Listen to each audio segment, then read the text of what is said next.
In August 1965, the predominantly black neighborhood of Watts in Los Angeles erupted in flames and violence following an incident of police brutality.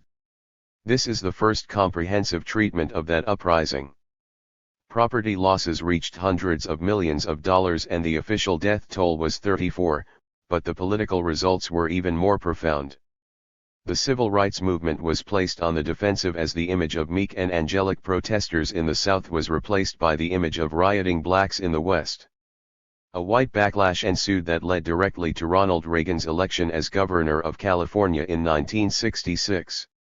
Gerald Horne weaves a compelling account which suggests that crucial developments in the 1960s, including the rise of black nationalism and a white backlash, are grounded in the preceding decade's repression of the interracial left. The decline of the left and of working-class organizations resulting from the Red Scare in turn facilitated the rise of black nationalism. The Black Panther Party, the most politically oriented group to develop in the wake of Watts, was bludgeoned out of existence, its place taken by masculinist gangs and gangsters. In Fire this time Horne delineates the central roles played by Ronald Reagan, Tom Bradley, Martin Luther King, Jr., Edmund G. Brown, and organizations such as the NAACP, Black Panthers, Nation of Islam, and gangs. He documents the role of the Cold War in the dismantling of legalized segregation, and he looks at the impact of race, region, class, gender, and age on post-war Los Angeles. All this he considers in light of world developments, particularly in Vietnam, the Soviet Union, China, and Africa. Continued on Backflap, see Thrill. At least 34 people died in Los Angeles during the Watts uprising of August 1965, 1,000 more were injured, and 4,000 arrested. Property damage was estimated at $200 million in the 46.5 square mile zone, larger than Manhattan or San Francisco, where approximately 35,000 adults active as rioters and 72,000 close spectators swarmed. On hand to oppose them were 16,000 National Guard, Los Angeles Police Department, Highway Patrol, and other law enforcement officers. Fewer personnel were used by the United States that same year to subdue the Dominican Republic. Within the larger area of conflict, the 20-square-mile district of Watts Willowbrook was devastated. In its eastern portion lived 1/6 of Los Angeles County's black population of little more than 500,000. The county included the city and other territory. 2/3 of the adult residents had less than a high school education and 1 in 8 was illiterate. Income levels were lower than any other section of the county except for the Skid Row district of downtown LA. Though most of those killed were black, most of the property damage was suffered by a ruling elite and middle class who were predominantly white. In the area bordered by Washington Boulevard to the north, Rosecrans Avenue to the south, Alameda Street to the east, and Crenshaw Boulevard to the west, 261 buildings were damaged or destroyed by fire, along with almost all of the latter's contents. The epicenter of destruction was on 103D Street. In one 3-block area, 41 buildings occupied primarily by food, liquor, furniture, and clothing stores were demolished. Few homes, churches, or libraries were damaged, a fact that supports the contention that the Watts uprising was no mindless riot but rather a conscious, though inchoate, insurrection. In the period before the Red Scare, Los Angeles possessed one of the stronger left and progressive movements in the nation. This left was based predominantly in the working class trade unions and the black community, working class and middle class alike. The middle class did not exercise the hegemony in black political life that it came to later. The repression of the left created an ideological vacuum that would later be filled by black nationalism, and this nationalism exploded in Watts in August 1965. This nationalism eventually had at least 3 strands: the Nation of Islam, cultural nationalists, and the Black Panther Party. The first 2 assumed primacy during the 1960s, while the latter, which had ties to the reviled left, disappeared. To comprehend the background for these epochal changes, it is instructive to survey briefly the history of the left in Los Angeles. As late as 1947, journalist Eugene Lyons claimed that the Communist Party had a more secure foothold in the entertainment industry in LA than in any other industry in the nation. David Cott has claimed that from the 1930s through the 1950s, there were approximately 300 Reds in Hollywood. The influence of LA communists extended further than did that of their comrades in other parts of the nation, because they had within their ranks lavishly paid screenwriters like John Howard Lawson and Dalton Trumbo. For a time the highest paid writer in Hollywood. They could pay higher dues, which meant production of more literature, including a weekly regional newspaper, hiring of more functionaries, and many other activities. That Lawson and his colleagues were materially successful only served to attract more adherents to their banner, California's own singular version of the American dream. Of fantasy of affluence, sunshine, and good times exerted a powerful and pervasive influence on the citizenry. Lawson and Trumbo demonstrated that one could be a leftist and enjoy that dream too. Testifying before the House Un-American Activities Committee in 1952, former communist leader Max Silver maintained that at the party's zenith in the 1940s there were 4,000 communists in the city, with an extensive number of branches among professionals, especially doctors and teachers, oil workers, auto workers, and Negroes. Despite the city's well-deserved reputation as an anti-union redoubt, Los Angeles had one of the highest concentrations of communists in the nation. This political movement had a significant representation in a key union, the International Longshoremen's and Warehousemen's Union. Before the Red Scare dawned, Pettis Perry was the leading black communist in Southern California. He was from a poor, working-class background and, like so many others, joined the party as a result of the communist role and the ultimately successful struggle to free the Scottsboro Nine, a group of African American males imprisoned and slated for death because of allegations that they had raped white women. In a brief memoir, Perry recalled the severe repression exerted on party members and the broader left, suggesting that because of the notorious Red Squad of the Los Angeles Police Department, the party was outlawed until the early 1930s. Leftists were beaten, jailed, some maimed for life, he maintained. In 1937, Perry spearheaded a struggle in LA that forced a number of retail stores to hire black women as clerks. By 1938 he was chairman of the party in LA County. That same year he received more than 65,000 votes when he became the first Negro to run for the State Board of Equalization. He received a like number of votes when running for Congress in 1940. In 1942, as the first Negro to run for Secretary of State, he received over 40,000 votes. By 1965 the Communist Party in California only rarely was running candidates for offices. If it had been putting more on the ballot, it is highly unlikely that they would have fared that well. Perry's contentions about repression of the party apparently are no exaggeration. The left journal New Masses noted that elites all have the jitters because of the 1934 general strike in San Francisco, spearheaded by ILWU leader Harry Bridges, a presumed Red. Bridges, unlike Perry, was well-born, having left Melbourne traveling east to the San Francisco Bay Area. He seemed worse to some than the ultimate alleged class traitor, Franklin Delano Roosevelt. Let anyone who doubts American fascist potential come to Los Angeles and see them realized, was one writer's conclusion. It was difficult in the 1930s to circulate propaganda, appear on a picket line, or hold a radical play without being battered by the Los Angeles Police Department. Just as civil rights activity in the Deep South in the 1960s was to energize Los Angeles, changes in the national political landscape in the 1940s were similarly influential. The impact of the victory of Ben Davis, a black communist from Harlem, elected to the New York City Council in 1943, was felt in Southern California. The World War II alliance between Moscow and Washington made it more difficult automatically to categorize communists and leftists as traitors, thus marking an advance of the left across the country. The acceleration of factory production during the war was accompanied by an increase in black migration from the South to LA, and an increase in union organizing efforts.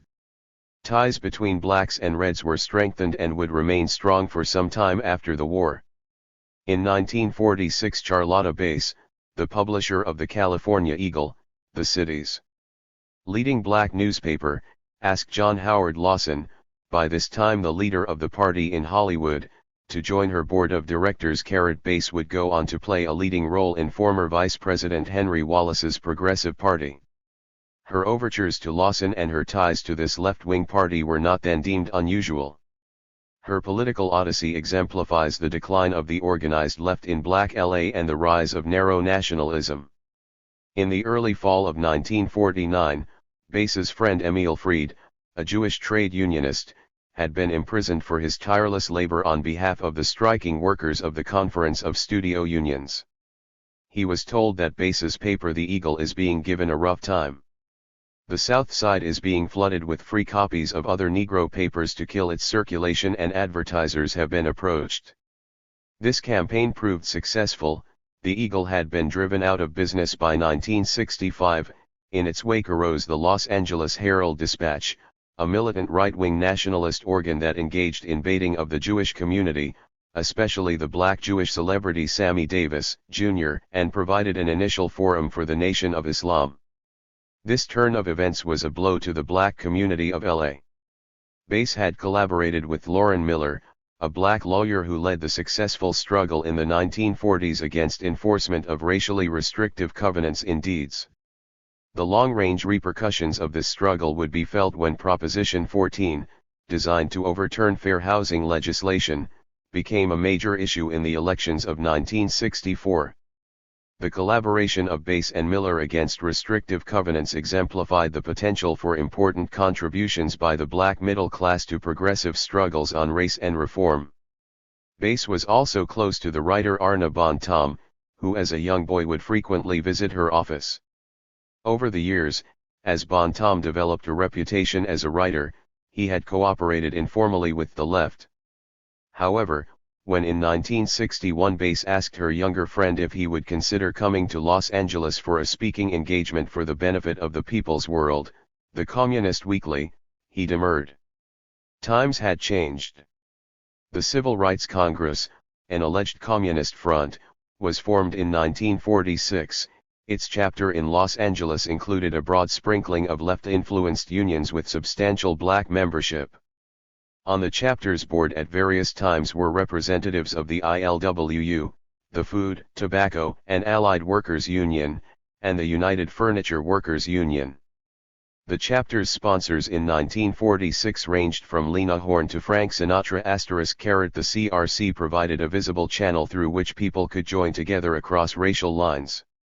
To combat bigotry in a militant fashion, moreover, it was a living and graphic reminder that there were numerous non-blacks of goodwill who were willing to fight racism generally and police brutality against blacks specifically. The cases it targeted, such as that of the black prisoner Robert Wesley Wells, received statewide, national, and international recognition.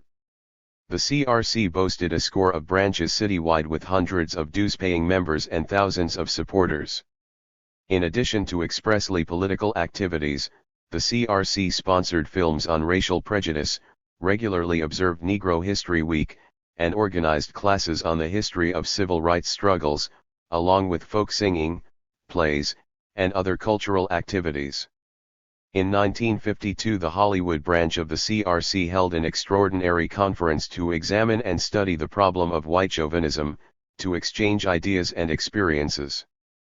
By 1965 the very idea of holding such a conference in LA would seem far-fetched. The CRC also worked closely with the left-influenced National Lawyers Guild, establishing in 1949 a lawyers' panel that eventually comprised 53 attorneys. Most of these lawyers were white, but most of their cases concerned police brutality against blacks. The CRC collaborated with other forces on the left, such as the Hollywood Writers' Mobilization. They worked effectively against racially restrictive covenants in deeds, carrying on the work of Loren Miller and Charlotta Bass. In an unprecedented move, pressure from the left led to the Screen Actors Guild adopting a resolution pledging to use all its power to oppose discrimination against Negroes in the motion picture industry. Later, Dalton Trumbo was pivotal in organizing a conference at the Hollywood Masonic Temple that lambasted treatment of minorities in film. When the liberal though anti-communist Helen Gahagan Douglas, a prominent figure in Hollywood, entered the race for a congressional seat in 1946, the Republicans selected Fred Roberts, who was black, to run against her. But black voters chose to cast most of their votes for Douglas, a future victim of the Red Scare, and she triumphed. Though the CRC had chapters from coast to coast, the LA contingent was one of its strongest. As branch after branch fell victim to the Red Scare, the unit in LA remained viable virtually until the CRC's demise in 1956. In 1955 it was discovered, to no one's surprise, that the LA branch had been infiltrated by the FBI. The local executive secretary of the CRC was an informant for the FBI, paid to disrupt activities. This was a prelude to COINTELPRO, the counterintelligence program of the Federal Bureau of Investigation. Launched in 1956, which was designed to obliterate organizations like the CRC. COINTELPRO and related initiatives were successful. By 1965 the CRC had disappeared, and with it the kind of multiracial activism for which it was noted. Despite the disintegration of this primary communist front, the federal government maintained a keen interest throughout the 1960s in the LA Communist Party, holding numerous investigative hearings designed to intimidate real and potential leftists, particularly those who advocated a more aggressive variety of trade unionism. Nevertheless, it was impossible to liquidate the LA left altogether, in part because there remained a modicum of support for its singular brand of militant anti-racism and trade unionism, particularly among blacks and, to an extent, among the Jewish population. When the communist Bernadette Doyle ran for state superintendent of public instruction in 1950, she received 500,000 votes in a bipartisan primary. Her party affiliation was not listed on the ballot, but her credentials were well known, and like Pettis Perry, she received a hefty number of votes from blacks. Still, the Red Scare took its toll. It was well recognized that disaffected blacks were a prime recruiting target for communists, and this realization led directly to anti-Jim Crow concessions, but the price paid for these concessions was the weakening of the left and strengthening of the ultra-right, especially within the Los Angeles Police Department, which proceeded to run rampant without fear of challenge. In South LA, the behavior of the LAPD was more closely akin to that of Marines than of social workers. There was a particular fear that blacks, given the atrocious racism they faced, would turn red, and this led directly to pressure to disavow any taint of radicalism. Offense, in 1952, prominent black actresses Fatty McDaniel and Louise Beavers felt obligated to disavow and repudiate the Conference on Equal Rights for Negroes planned by left-wing forces in Hollywood. Registered yet a study released that same year showed there was not one Negro secretary, cutter, art director, cameraman, grip, reader, prop man, accountant, in the motion picture industry. According to the Hollywood Arts, Sciences, and Professions Council, which sponsored both the conference and the study, a blacklist against the left could not exist today in the film industry if it were not based on a 300-year-old blacklist against the Negro people. The import was that the illiberalism sustained by Jim Crow facilitated the conservative attack on the left, in Hollywood. With the defeat of the left-influenced Conference of Studio Unions, gone was the possibility to move the recalcitrant studios to hire more blacks or to portray them accurately. Los Angeles was a major battleground during the domestic Cold War, and the consequences of this conflict were to be felt in 1965. The strength the left had managed to amass had the potential to affect dramatically the plight of African Americans in cinema in all respects. Despite an alleged civil rights revolution, this promised transformation had not occurred by August 1965. Blacks had been barred effectively from one of the most vital industries in Los Angeles. Worse, that same industry often libeled blacks on those few occasions when it represented them. Yet blacks were forced to stand apart from the one force the left that was seeking to reach across racial lines to combat this exclusion and defamation in a militant fashion. By 1963 the New York Times was reporting that many of the studios have no Negroes. By 1969 the Equal Employment Opportunity Commission had asked the Justice Department to bring suit against both the studios and the unions on the basis of their failure to hire or include blacks. Though they had distanced themselves from the left in Hollywood, blacks had not been rewarded with jobs. Worse, an ideological and organizational vacuum created by the erosion of left influence was being filled by an often narrow black nationalism. The creation and subsequent filling of this vacuum defines the meaning of the What's Revolt of 1965 and, indeed, the meaning of the 1960s. By the time the 1960s arrived, it was clear that Jim Crow not only had to go but was going. However, the civil rights movement had its most dramatic and substantive impact in the Deep South, not Los Angeles. For many black Angelenos it was disorienting to hear talk of a revolution in race relations but to see little evidence of it in their lives. Moreover, by 1965 militant and multiracial confrontation of police brutality and other ills was disappearing. In such an environment it became easier to imagine that a monolithic Euro-American populace stood opposed to the faintest hint of black progress. Unions, hampered by Red Scare restrictions, such as the Taft-Hartley Bill, found it difficult to organize or embrace the black migrants flooding into Southern California. Thus excluded, these migrants turned in growing numbers to the Nation of Islam, attracted by its doctrine of self-sufficiency and do for self. Blacks were faced with a paradox. At the same time they were undergoing a proletarianization process in their move from the fields of Texas and Louisiana to the factories of Los Angeles. Unions and working-class ideology were declining while the fundamentally middle-class ideology of the NOI was ascending. This nation of shopkeepers ideology not only created illusions about the economic destiny of blacks, it also served to reinforce the passive acceptance of the decline of unions. Gangs, with their dream of emulating other racial and ethnic groups by constructing illicit commercial empires, played a similar ideological role. Significantly, both gangs and the NOI recruited heavily in prisons, where the Civil Rights Congress previously had chalked up some of its more important victories.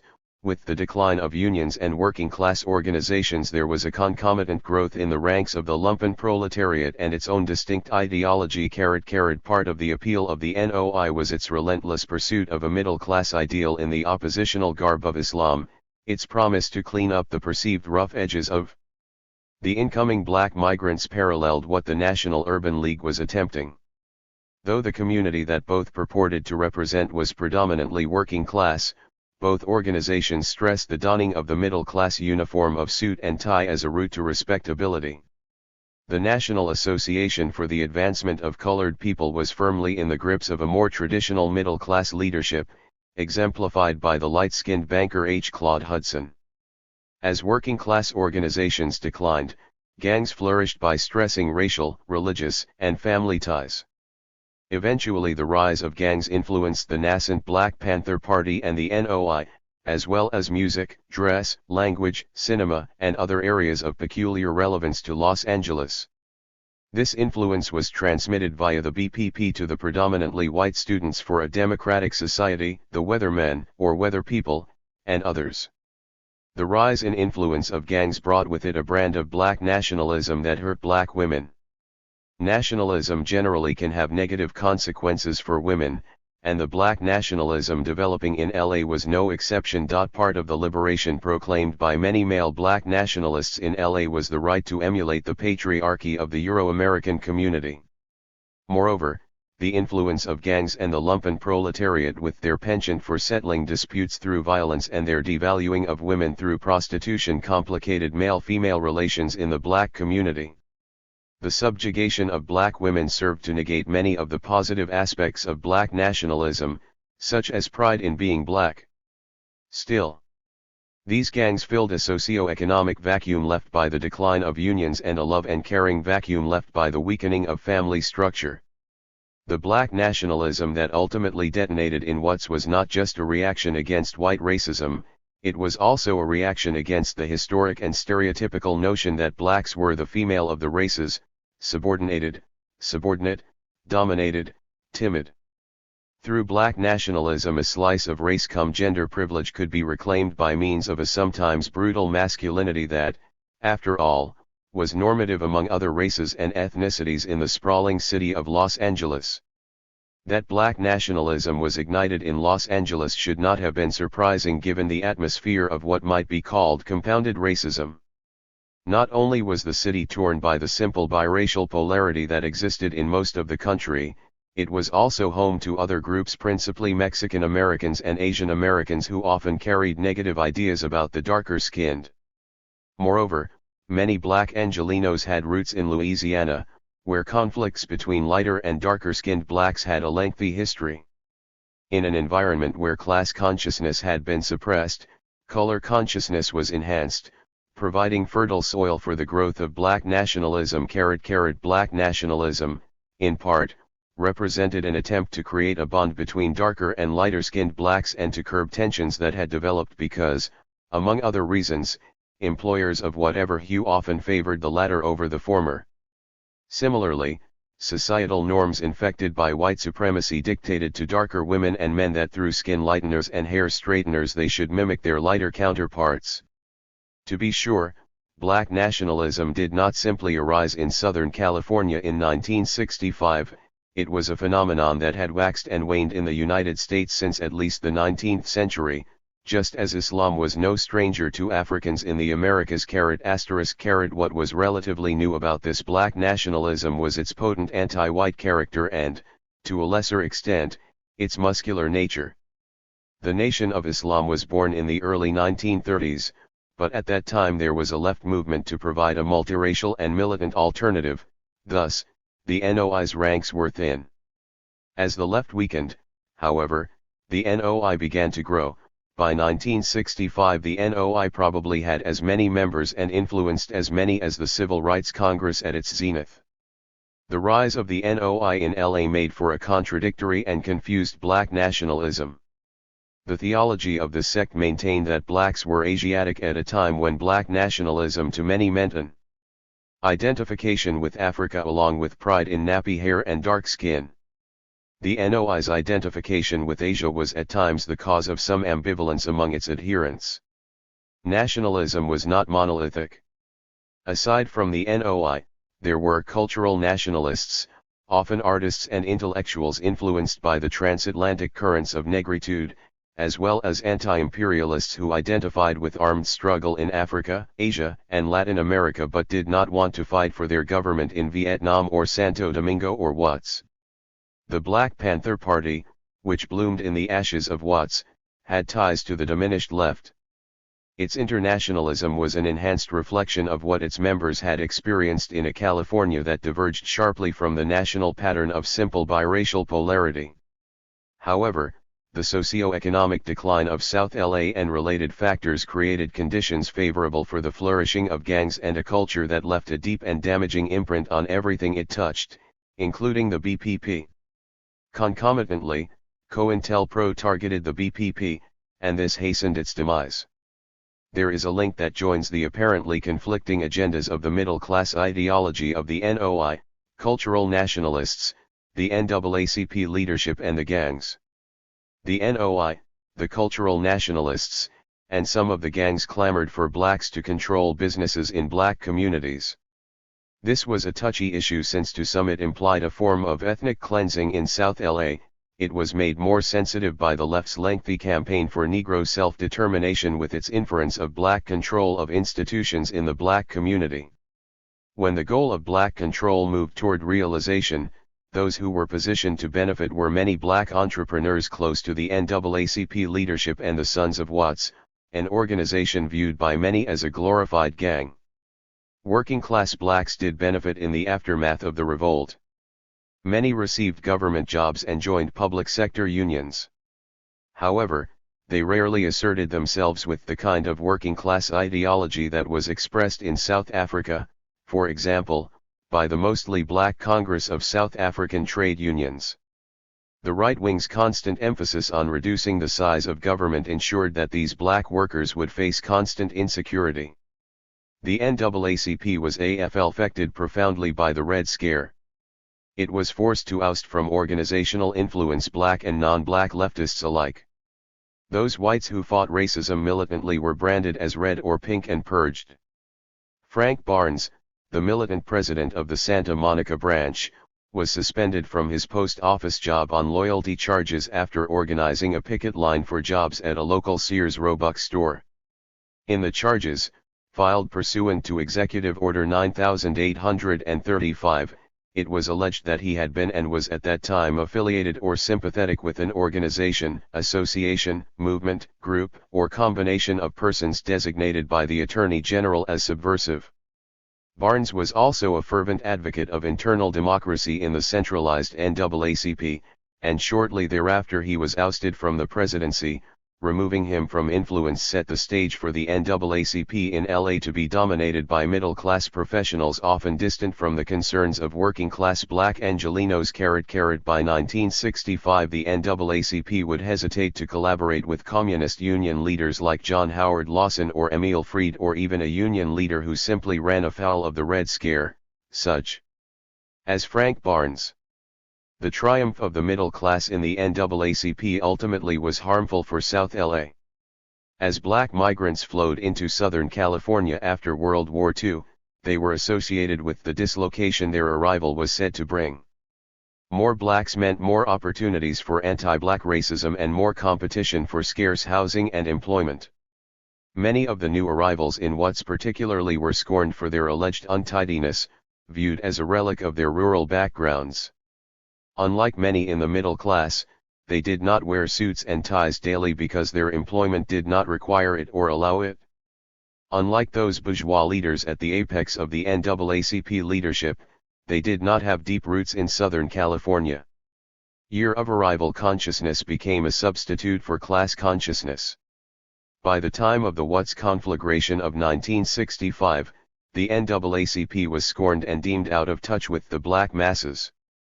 That this leadership tended to be lighter-skinned than the majority of the community they purported to represent became an issue of no small significance in August 1965. Similarly, the Black Christian Church had failed to attend to the temporal needs of many of its parishioners. Taken together, the perceived failures of these two venerable institutions created an opening for the Nation of Islam with its militant rhetoric about presumed oppressors.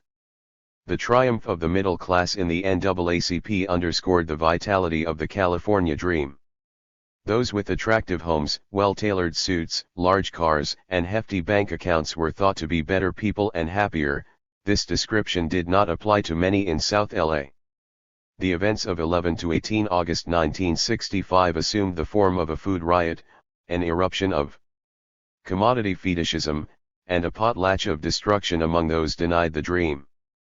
The organizational channels through which the marginalized traditionally had expressed their anger had been eroded. In the resulting void, along with nationalism, year of arrival consciousness, and the like, arose generational conflict. Justifiably, the youth of 1965 asked what the older generation had done to combat Jim Crow. Many of the youth did not recall or were made to forget the militants of W.E.B. Du Bois and Ben Davis, not to mention Pettis Perry. Thus, the answers they received were incomplete, unsatisfying, unimpressive.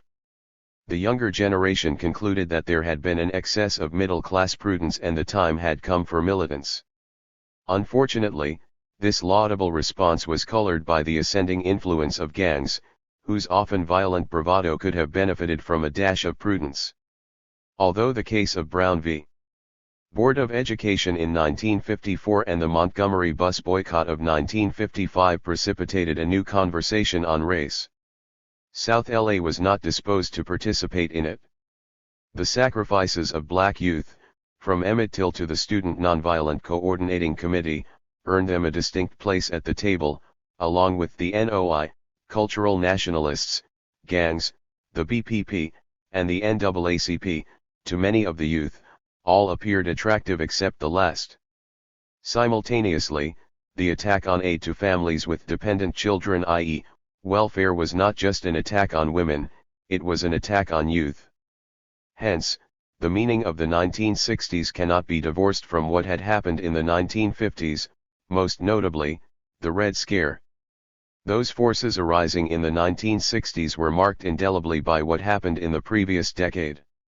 Ironically, this meant that those activists who arose in the 1960s not only were obligated by the prevailing consensus to keep apart from figures like Ben Davis, John Howard Lawson, Pettis Perry, and Frank Barnes, they often were unaware of their existence. The decline of the left also set the stage for the rise of ultra-right forces bent on eviscerating the public sector. It was the government, city, state, and federal that sought to hamstring racial discrimination via legislation and regulation, and the weakening of this sector had a negative impact on blacks. Government was the chief employer in LA. In it, black city councilman Tom Bradley for one were placed at the highest levels, as they were not generally in the private sector. The attack on government was, in effect, an attack on blacks. The Watts uprising was a milestone marking the previous era from what was to come. For blacks it marked the rise of black nationalism, as blacks revolted against police brutality. But what began as a black revolt against the police quickly became a police revolt against blacks. This latter revolt was a milestone too, one marking the onset of a white backlash that would propel Ronald Reagan into the governor's mansion in Sacramento and then the White House. White backlash proved to be more potent than what had given it impetus, black nationalism. This too was the meaning of the 1960s. To discuss the Watts Rebellion without examining its roots in the global political economy would be to offer an incomplete and faulty analysis. As evidence, one has only to consider the rich and exciting school of scholarship that seeks to explain the abolition of slavery in the British Empire, and ultimately in all of the Americas, by examining broader questions of political economy. Even those who do not accept every aspect of this thesis have been forced to engage it ** thus far. Those who have examined a question of similar epochal significance, the dismantling of legalized racial segregation, have avoided, for the most part, incorporating in their analysis broader questions of political economy and the global correlation of forces, despite the fact that this dismantling took place as the Cold War began and as policy makers admitted freely that their actions were motivated by global developments. I have argued that just as the conflict between capitalism and slavery led to the abolition of bonded labor, the conflict between capitalism and the possibilities of socialism led to the abolition of formal Jim Crow. I am certain that at some point in the 21st century, historians will be obligated to tackle this important question, the dismantling of legalized segregation, by reference to the Cold War. Similarly, I am convinced that these future historians will be captivated by the apparent paradox that as Jim Crow subsided, black nationalism grew, and, concomitantly, that as the presumed liberalizing influence of anti-Jim Crow measures were exerted, conservatism began to grow. My thesis is that the solution to these seeming conundrums can be found by examining the declining fortunes of the left. Besides seeking to comprehend the uniqueness of the black experience in the West, examining the dynamics of insurrection, and reflecting on class, race, ethnicity, gender, and age, this book seeks to chart the impact of the world on Afro-America and vice versa. Its domestic context aside, the Watts revolt in its scale and intensity brought to the forefront the question of national security. In some respects it offered a paradigm of what might happen if a nuclear warfare emergency arose. There were hints of martial law, military rule, and a coup d'état. The revolt even sparked fears in some quarters that the Soviet Union had manipulated the situation or could take advantage of it. These fears were not unprecedented. Historically, there had been concern that disaffected blacks would be sympathetic to the blandishments of foreign powers, thus jeopardizing existing sovereignty. In February 1942, Japan launched the last direct frontal attack on the U.S. mainland, a stone's throw from where I presently reside in California. During World War II, blacks, via the NOI, had manifested some sympathy for Tokyo's claim to be protector of the colored races. California was not distant from Vietnam and was not only part of the Atlantic world, it was also part of the Pacific. Military spending in this region boosted the University of California by way of research dollars lavished on science departments and contractors like Douglas Aircraft and TRW. Thus, the call in August 1965 by a number in Watts to support the National Liberation Front and the Communist Party. In Vietnam angered and frightened many, this call was echoed shortly thereafter by some BPP activists. The BPP had political relations with Cuba, China, North Korea, and other forces deemed hostile to Washington. This global context was a decisive factor facilitating domestic civil rights concessions. The impact of the Mexican heritage of California must be considered also. Blacks could receive civil rights concessions for national security reasons. In California there was the added incentive of a compounded racism. By the time Los Angeles experienced another burst of civil unrest in 1992, the city's Latino, or Spanish-speaking, population was growing more rapidly than monolingual blacks. This created an opportunity for blacks in the city and state to assume the position of middleman minority and consequently to gain top posts in City Hall and Sacramento much more rapidly than their Latino counterparts. In 1965, a major concern among white elites was whether concessions to blacks after August 1965 would send a message to Chicanos that more militants would be rewarded. In a state where race relations meant more than biracial polarity, where by 1992 not only the Spanish-speaking but Asian Americans as well outnumbered blacks, it was difficult for blacks in the city and state not to be internationalist in outlook.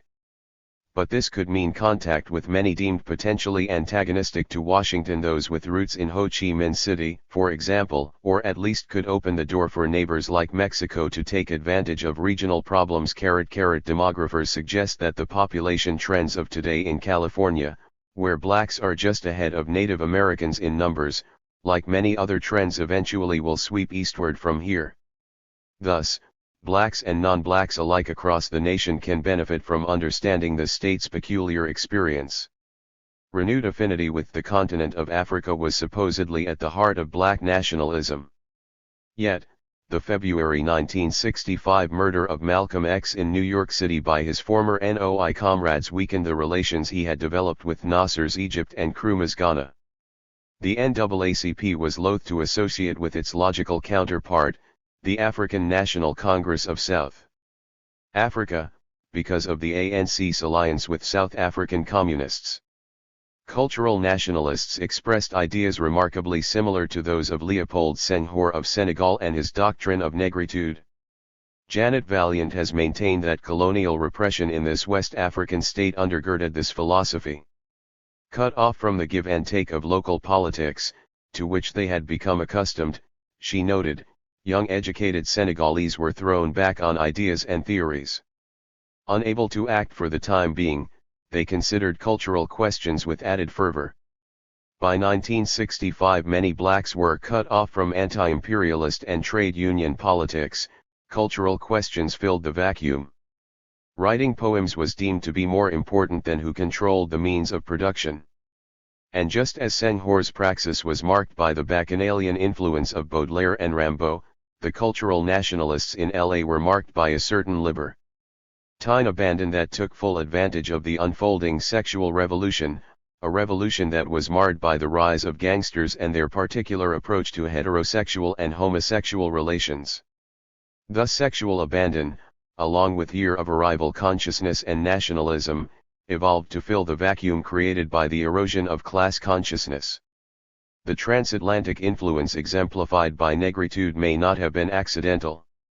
In 1956, the year the CRC dissolved and the left went on the defensive in the midst of revelations about Stalinist rule, Senghor addressed a host of black intellectuals, including Richard Wright and Mercer Cook but not Du Bois, who was barred because the government would not grant him a passport at a forum in Paris apparently backed by Paris and Washington.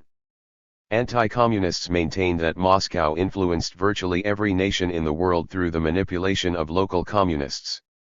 But global influence was far from being a communist monopoly. The Women's Christian Temperance Union had shown that women could organize across national boundaries, influencing social policies in many nations. Martin Luther King, Jr., was influenced profoundly by India.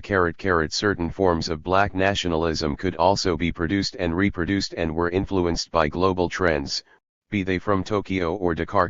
Registered cultural nationalists in LA might agree rhetorically with Amilcar Cabral that there should be a return to the source, to Africa, for inspiration, but the anti-communist environment in which they existed made it more likely that their source would more closely resemble Leopold Senghor than Nelson Mandela.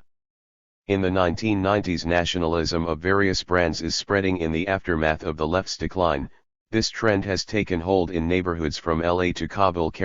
This is a global development.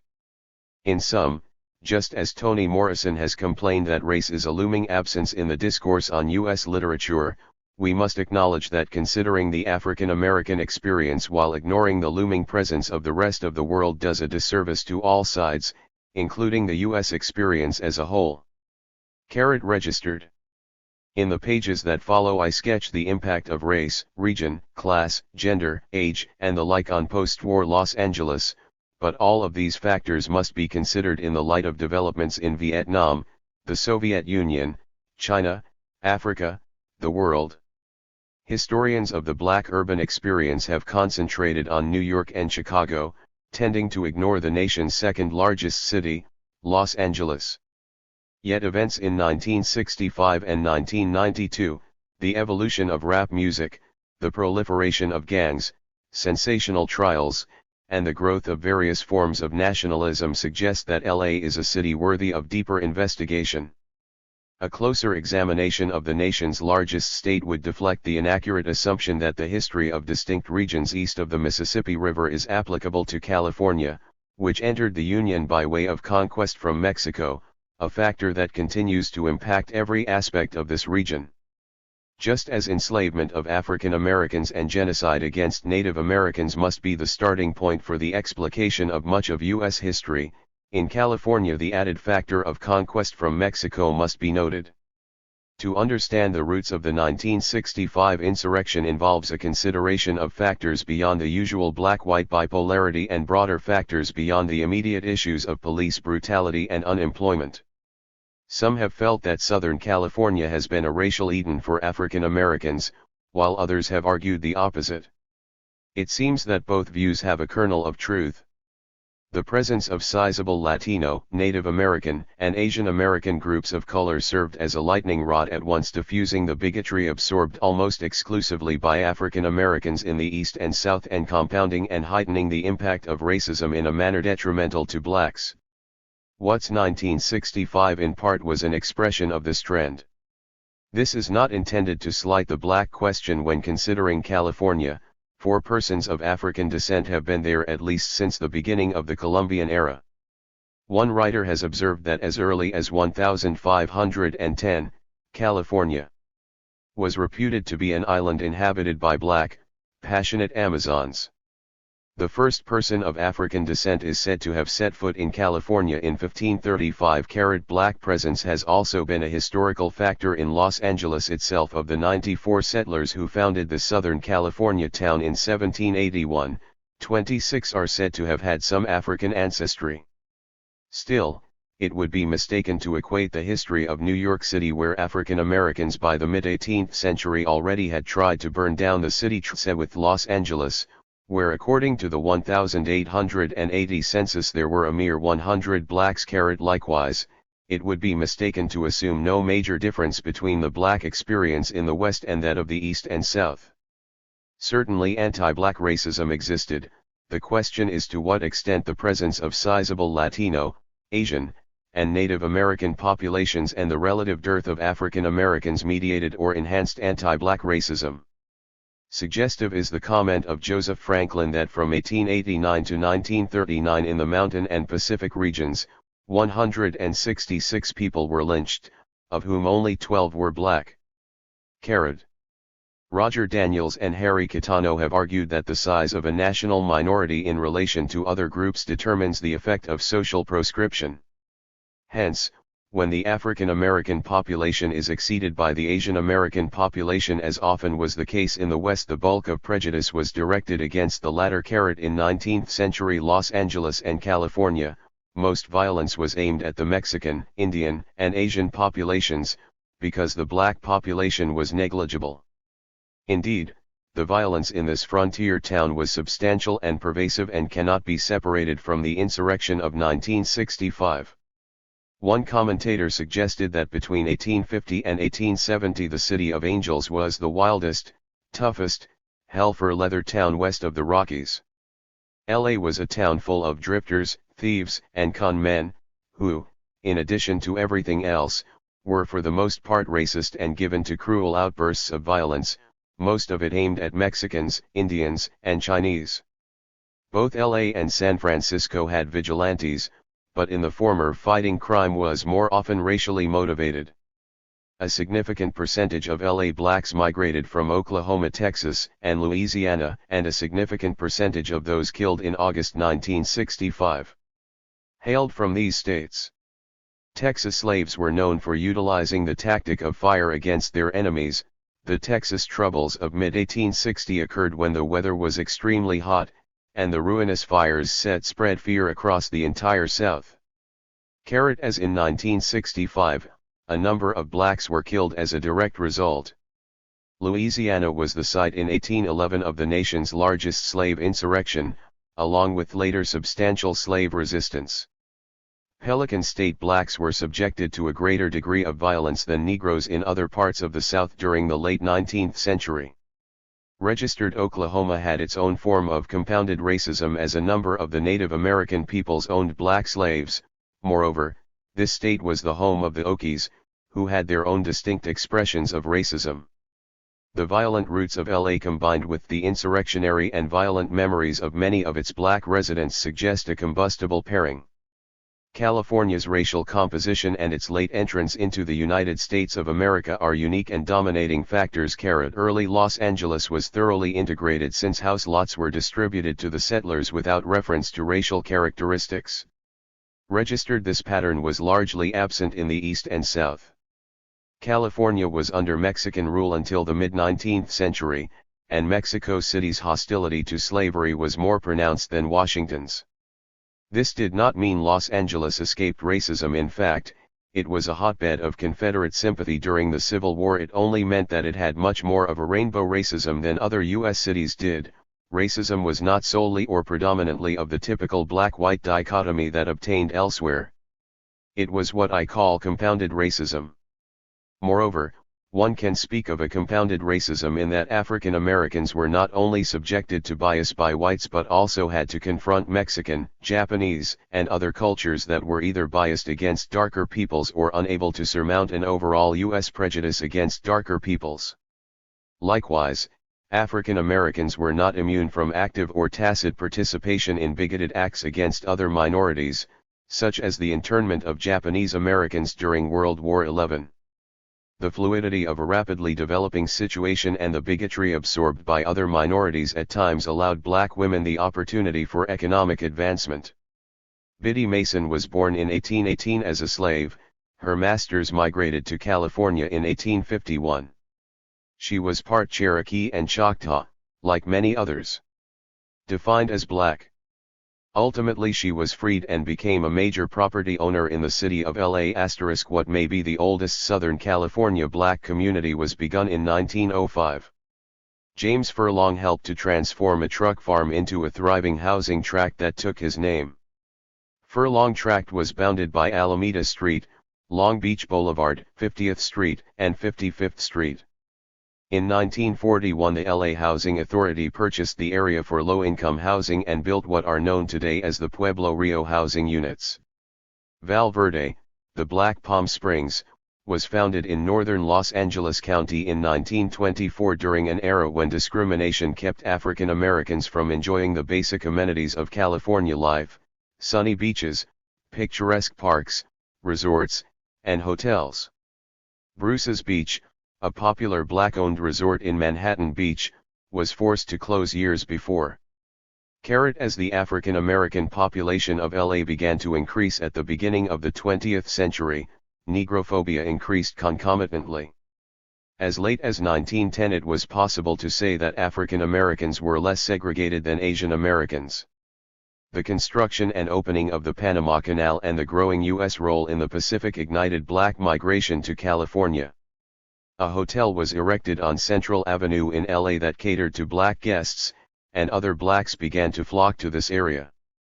This migration engendered a backlash by some white property owners and realtors who sought to ensure that blacks moved to this area of the city and no other through such mechanisms as the imposition of racially restrictive covenants in property deeds. In the 1920s, the Ku Klux Klan was resurrected in Southern California, as it was elsewhere. Its members' attention was diverted by the comparatively large Asian American and Latino populations, though they did not ignore blacks. The Klan's rise fed the development of nationalist sentiments among blacks, along with the thriving chapter of Marcus Garvey's Universal Negro Improvement Association. The same decade also witnessed the acceleration of LA's suburbanization, and race was no negligible factor in this process. More affluent Euro-Americans were not only fleeing their rural brethren but African Americans as well. Simultaneously, blacks were moving from the Central Avenue area and migrating farther south to an area called Watts, named after C.H. Watts, a Pasadena real estate and insurance man who also operated a livery. It developed as a black island in an otherwise white sea of southeastern LA County. This growth did not escape the attention of the KKK. Paying homage to Carl Van Vechten, some Angelenos had begun referring to Watts as nigger heaven. There was fear that a black town with black elected political leadership could be utilized to advance black interests in the region. Watts was hemmed in on the east by a string of nearly lily-white cities and towns, notably Southgate, Linwood, and Bell, and on the south by Compton. Until the 1950s, Linwood described itself as the friendly Caucasian city. Compton had one Negro resident in 1930. The area to the north was covered by a network of racially restrictive covenants that extended from Slauson Avenue to 92 D Street. From 1937 to 1948 there were over 100 lawsuits enforcing these covenants in LA Superior Court, and mortgages, in any case, were difficult for African Americans to obtain. Blacks were contained in Watts. They were denied self-determination after the city of LA succeeded in annexing Watts in 1926. The social and spatial isolation induced by the hypersegregation of black LA was not without consequence. Registered Arna Bontom argued that here, removed from the influence of white folks, blacks did not acquire the inhibitions of their city brothers. It was like a tiny section of the Deep South literally transplanted. As the 1930s began, Watts, according to Sonora McKellar, was all but barren land. Houses were few and far between, with the emptiness interrupted by Japanese produce gardens. Where today we see storm drains and cemented gullies, in those days the people of Watts fished for crawfish and catfish in mud and slime. There were Chinese lottery dens, honky-tonks, and speakeasies and bootleg whiskey, gin, and home brew. In each spot a lone piano played by a local boy provided the entertainment. From this milieu, similar to what had happened in the sister city of New Orleans, a number of top-flight jazz musicians came to maturity. Watts was incorporated into LA in part to broaden the tax base in order to pay for precious water brought by the Owens Valley Aqueduct. But the narrowness of its lots limited the size and quality of the homes to be built, guaranteeing that only a persecuted minority like blacks would be attracted there. This persecution also made it likely that residents of Watts would not be indifferent to the appeal of the left, as the socialists and then the communists found support there. In 1966, Time proclaimed that LA was probably the fastest growing city in the history of the world. This was hyperbole, but did suggest the flux that had been gripping Southern California for at least the previous 40 years. From 1925 to 1940, 284,549 whites came to LA and only 14,758 non-whites, but most of this latter group were blacks, who grew to two-thirds of the community of color. LA was an anti-union town as a direct result of the furor surrounding the bombing of the LA Times building in 1910, and this helped to ensure an ample supply of cheap white labor. The subsequent vitriol of labor and left advocates and the resultant growth of the right wing in Southern California was a dominant factor in shaping racism there. Cheap white labor feared cheaper black labor, and captains of industry manipulated one against the other. Almost no blacks were employed in the city's booming tire and auto plants during the early 1930s. They were excluded from most unions, except the left-influenced packing Laos workers. The exclusion from the private sector led blacks to turn to the public sector for jobs, but obstacles were there also. Teaching jobs were generally not available. In Pasadena, blacks were barred from public swimming pools, but in a uniquely LA twist, so were Japanese, Chinese, Filipinos, and Mexicans. LA had a population of 6,000 in 1870, 50,000 in 1890, and 320,000 in 1910. From 1920 to 1930 the population grew from 577,000 to 1.24 million. The automobile accelerated this growth. In 1919 the city had the highest ratio of automobiles per capita of any major city in the United States. 4 years later a mass transit network, the Pacific Electric Railway, was developed and covered over 1,164 miles with its streetcars. Watts was the site of the Pacific Electric shops, and a major junction for southbound trains was in this black community. The destruction of the electric transit system is an oft-told tale, most recently in the Hollywood film Who Killed Roger Bit.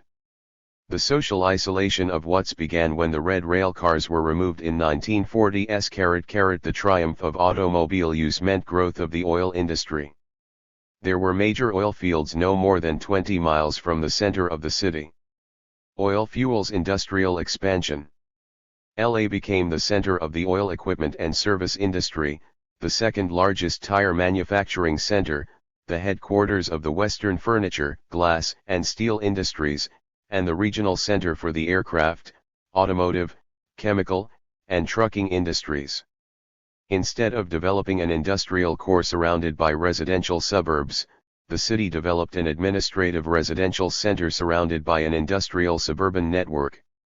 As a result, most of the working-class residents lived in suburbs, not in the city. The scattering of the working class in fragmented suburbs forestalled the development of their political strength and, perhaps, their class consciousness. The working class worked in the industrial suburbs but did not necessarily live or vote there, which furthered the hegemony of business owners and their effort to maintain LA as an open shop. This aided the development of a hidebound conservatism, often accompanied by racism and fear of competition from black and other minority workers. Langston Hughes captured the complexity of LA and race at this time. The city, he said, seemed more a miracle than a city, a place where oranges sold for 1 cent a dozen, ordinary black folks lived in huge houses with miles of yards, and prosperity seemed to reign in spite of the Depression. Yet he felt that Hollywood might just as well be controlled by Hitler. The social scientist Charles Johnson also noticed this racial complexity. In certain plants where Mexicans were regarded as white, Negroes were not allowed to mix with them, where Mexicans were classed as colored, Negroes not only worked with them but were given positions over them. In certain plants Mexicans and whites worked together, in some others, white workers accepted Negroes and objected to Mexicans, still in others white workers accepted Mexicans and objected to Japanese. When employers hired African Americans, they preferred the light-skinned variety. According to James Gregory, nothing bothered Okies more than California's system of racial and ethnic relations. They were shocked by signs reading "No white laborers need apply." The conflict between their past and present realities helps to explain why racism became a source of group identity for many of these migrants from a state known as Little Dixie. Los Angeles historically has been hospitable to the unconventional, not only in its racial complexity. Vedanta, Theosophy, Rosicrucianism, spiritualism, New Thought, and the Self-Realization Fellowship. Krishnamurti, Paramahansa Yogananda, Ernest Holmes, and Amy Semple McPherson. Nudism, bodybuilding, ethical vegetarianism. Theocracy and homeopathy. Circus tent revivalism, militant atheism, the Nation of Islam and the Church of Wicca all flourished in LA. Apparently there was something about this region that spawned uniqueness, Many writers have pointed to the tendency in the United States for migrants to flee west in order to reinvent themselves on the edge of the continent, the last frontier. This spawned innovation and difference. It is striking that the movement led by the African-American Father Divine in the 1930s was predominantly black in New York, while in Los Angeles he attracted middle and upper middle class whites. Moreover, his movement in LA displayed a broader and more intense politicalization than elsewhere in the nation. Registered Los Angeles, along with its pattern of race relations, was peculiar, and the patterns of Chicago and New York do not altogether encompass the city. The fact that an insurrection with the depth of that of 1965 arose there first and not elsewhere seems understandable given this context. The deft chronicler of Southern California Carey McWilliams saw this region as a great laboratory of experimentation, a forcing ground, a place where ideas, practices, and customs move, prove their worth, or are discarded. In LA in the 1960s many blacks came to feel that this great laboratory had produced a Frankenstein monster of bias that deserved to be discarded. LA had been subjected to enormous strain as a result of massive migration. This combined with unique racial tensions and related subjective factors produced an explosion. The fiction of LA should also be considered. One critic has remarked about the preeminent novelist of LA, Raymond Chandler, that in his work law enforcement is untrustworthy, business has become a sanctuary for deceivers, the professions are riddled with chicanery. The city becomes a graphic symbol of the big lie cardinal deception of American civilization, a depraved regional society with fraudulence at the heart of the culture. The black migrants, like others flocking to this region, were in search of something more. When they were confronted with the grim reality, they were as disillusioned as others, except their disillusionment was leavened with an anger about racism and a history of militance. Black fiction has not ignored these tendencies. Paul Carter Lyerison's play The Great Mac Daddy represents Los Angeles as a netherworld where, in the words of one critic, Africans in America lose their ancestral minds. Where black folk engage in all manner of social, moral, and political corruption. Happy Face, for others such as Nona Hendryx in her affecting song Can I Speak to You Before You Go to Hollywood? LA was the site for blacks to discard the bonds of community and revel in egotism. Chester Himes framed the issue most portentously. At one point one of his characters in Lonely Crusade proclaims, "You might say the fate of the working class of the world depended on us here. As the West Coast goes, the nation goes. As the nation goes, the world goes." In his exaggeration Himes underscored the 31. Essential point that LA is both unique and an incubator of trends for future export. The thousands of blacks migrating to LA in the 1930s and 1940s were faced with a contradictory reality. There were sizable communities of color that often deflected bigotry that traditionally was directed toward blacks exclusively. Yet some of these same communities were influenced by bias against darker peoples. Still, despite the restrictive covenants, the job segregation, blacks kept coming. In 1910 there were an estimated 7,599 blacks in LA, by 1940 this figure had risen to 55,114 and by 1944 to 118,888. What's doubled in size from 1940 to 1946. During the 1940s California received the largest decennial population increase of any state in the nation's history. Such significant population growth inevitably induces a crisis of rapid change and disorientation, neighborhoods appear overrun, local institutions seem besieged. This was especially the case in 1940s LA when some of the growth was among the traditional bête noire of U.S. society, while the white population was growing similarly via a heavy influx of Okie migrants. The venues where the races crossed paths were a flashpoint. In March 1943 a black passenger charged that a white conductor pushed him off a streetcar and beat him with a wrench. White drivers and conductors complained of attacks from blacks on the Central Avenue line. Through strikes and threats to walk out, the Association of Street, Electric Railway, and Motor Coach Operators forced the confinement of Negroes to menial jobs such as janitors and coach cleaners. World War II transformed the West from a raw materials colony for the East to a metropole in its own right, and government spending was crucial in this process. Black labor was needed in defense plants, which spurred migration. But formidable barriers existed, particularly in the realm of housing and transportation. Following the lead of the Federal Housing Administration, savings and loans associations refused loans to blacks in white neighborhoods. In 1940, the FHA underwriting manual contained requirements that discriminated against blacks and made the adoption of racially restrictive covenants a condition for FHA insurance of new construction. Blacks were unable to reside close to the aircraft and shipbuilding plants, and very few of the mass transit red cars were useful in transporting them to these sites. There were no runs at night, and bus, taxi, and jitney drivers were reluctant to drive into or 32 out of South LA at night.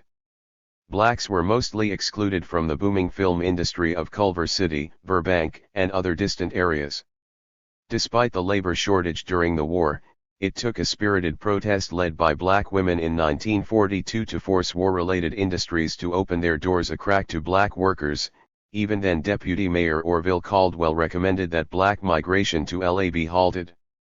Herded into ghettos from which there was no escape, hounded on the job, surrounded by other communities of color who were not immune to color biases, LA blacks were forced to be tightly knit.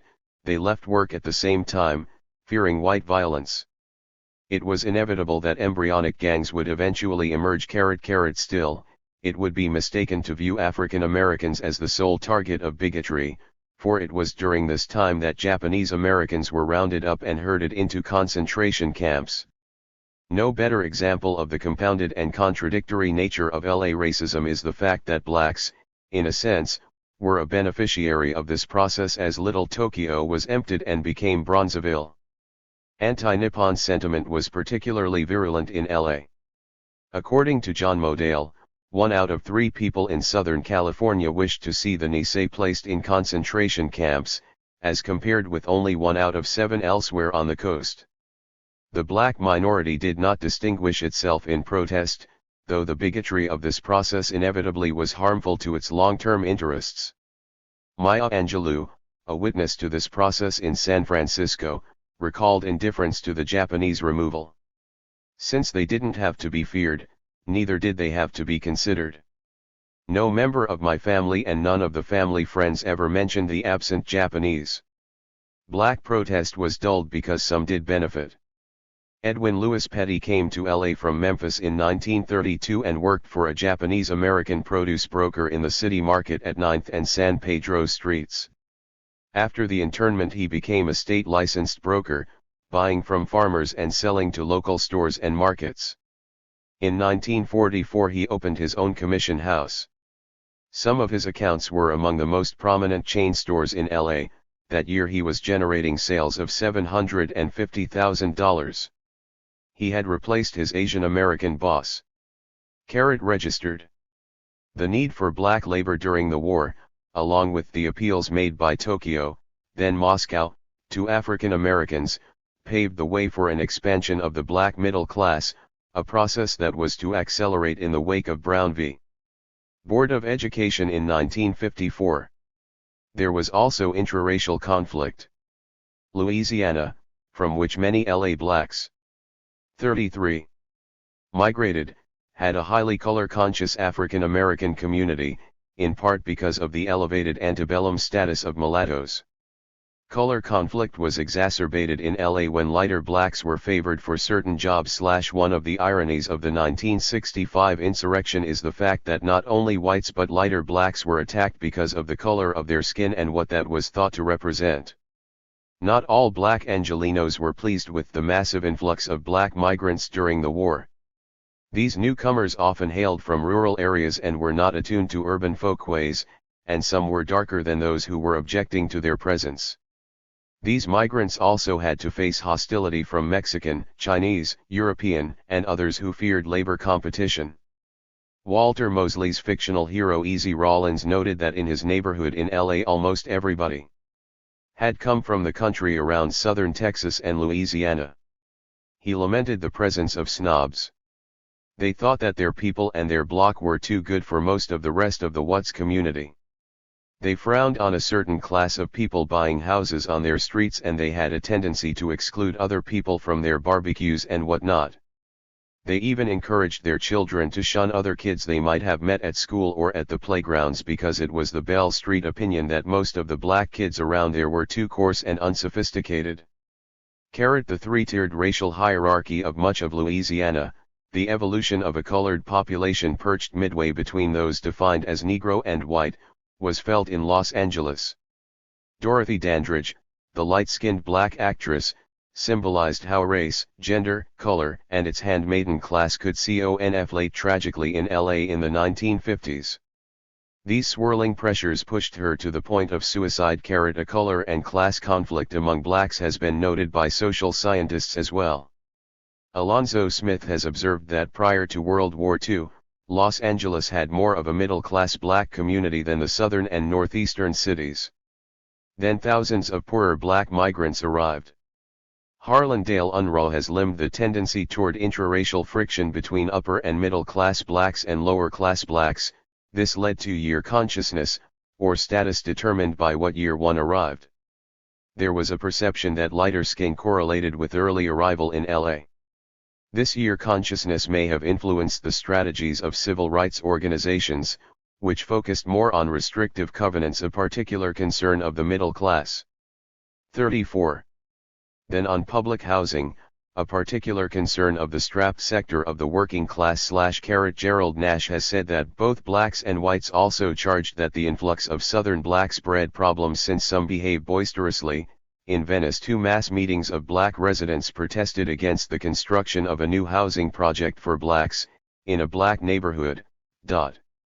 Such a fissure distanced middle-class civil rights organizations from their less affluent compatriots, leaving the latter defenseless and making inchoate outbursts like that of 1965 the major vehicle of protest. Happy face. The contradictory nature of race relations in pre-Cold War LA is reflected in the memories of musician Buddy Collette, who recalled an easygoing relationship among racial groups. Happy face. Woody Strode, the UCLA gridiron hero who became an actor, has spoken similarly. Lai grew up in South Central LA, 51st and Holmes. In the 1920s, it was a predominantly black neighborhood, though he recalled relatively smooth interaction among the Mexicans, Italians, and Germans in the vicinity. He ascribed the easy interaction to the relative absence of blacks and felt that as their population grew, tensions increased. This African American stated that through the 1940s a black man couldn't walk through Inglewood after dark. They had a sign posted, "No Jew. And no coloreds are welcome in this town." Yet that LA was a place apart was signaled by the experience of his fellow black football star Kenny Washington, who lived among Italians. "I swear he was nothing but a nice Italian kid. He couldn't speak good English, he had an accent that was half Italian." Strode did not see it as accidental that the 3 responsible for integrating pro sports in America, himself, Washington, and fellow UCLA star Jackie Robinson, all hailed from LA and therefore had a special approach to race relations. This LA idol was interrupted rudely when he joined the military. What a slap in the face that was. "For 27 years I thought I was equal." Misty-eyed memory aside, Strode was probably correct when he stated, "To the best of my knowledge, UCLA was the first major university to have 4 black kids playing key roles on the football team." Happy face. Strode was also correct when he suggested that racial tensions rose as the black population increased. This, along with the fact that newcomers would work for less, may help to explain why older black residents were resentful of the newcomers. Quintard Taylor has detected a similar resentment in the Pacific Northwest. Moreover, the fact that the newcomers in turn felt that older residents were too timid and that a more aggressive posture was needed. 35. Can be detected in LA/registered and expropriated Japanese American community who saw blacks taking their place and a Mexican American population that had suffered through the so-called Zoot Suit attacks of 1943 added their own irritation to the seething racial cauldron. Chester Himes caught some of these tensions. His protagonist announced bitterly that Los Angeles is the most overrated, lousiest, countryest, phoniest city I've ever been in. A prominent black physician went into a restaurant where he's been eating for years and they didn't want to serve him.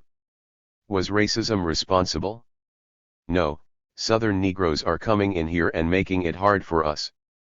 **** Solidarity had withered, atomizing had increased. Suburbanization and the removal of jobs from areas immediately accessible to blacks accelerated after the war. Exclusionary zoning and FHA policies hastened this process. The overall quality of black life fell precipitously during this period. Registered building public housing in South LA was a source of contention. The Jordan Downs project of 512 units was completed months before the war ended, just after the 142 units of Imperial Courts. Hacienda Village, 184 units, was finished a few years before. Yet this housing was deemed to be semi-permanent or temporary, which has led some to conclude that this was also the view of the black population that moved in. Vehement protests erupted when blacks sought to move to nearby Willowbrook. In 1945, lawsuits challenging racially restrictive covenants were filed in LA at a rate significantly higher than that of most of the nation. A researcher for the American Council on Race Relations expressed concern about the perilous course of integration.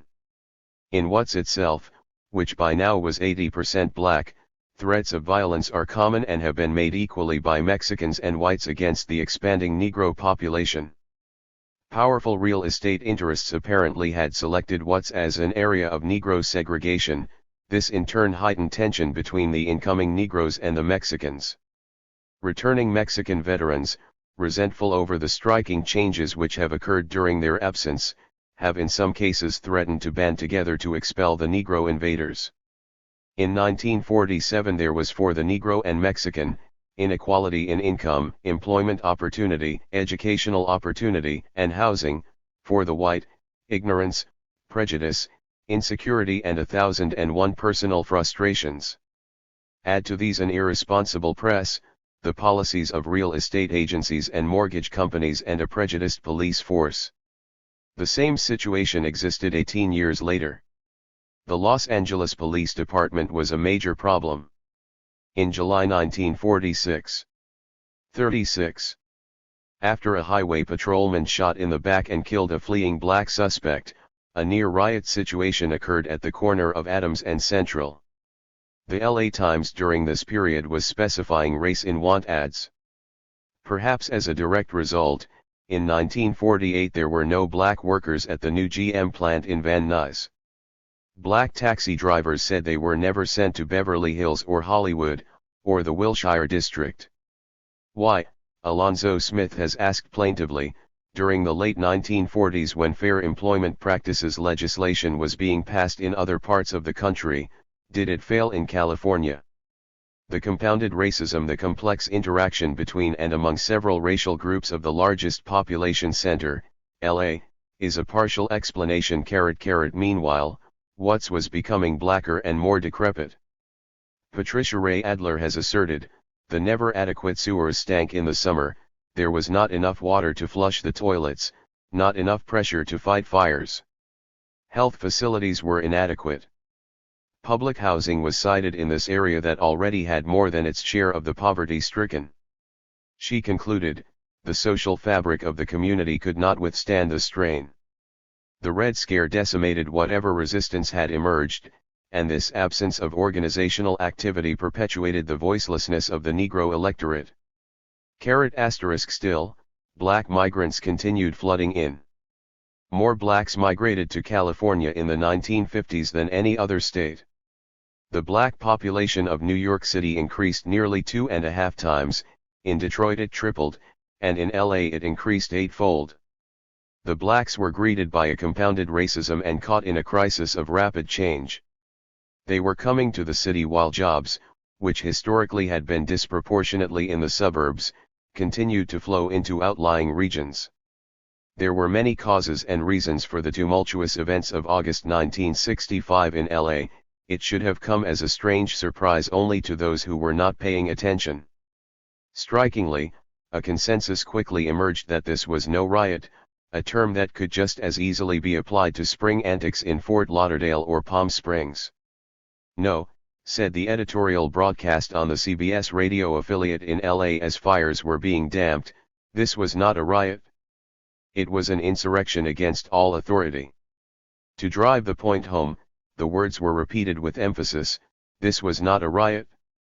If it had gone much further, it would have become civil war. Citing an atypical source, the Peking radio, it called those recent events a veritable revolutionary movement. Registered. 37. The CBS Reports TV broadcast in December 1965 agreed, except it spoke of the revolt. KMPC Radio in LA called it a virtual civil insurrection probably unmatched since the Civil War.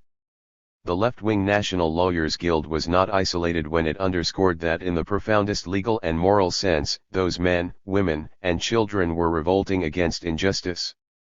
The scholars David O. Sears and John B. McConaughey substantiated this view when they noted that the legally constituted authority was overthrown in the black community.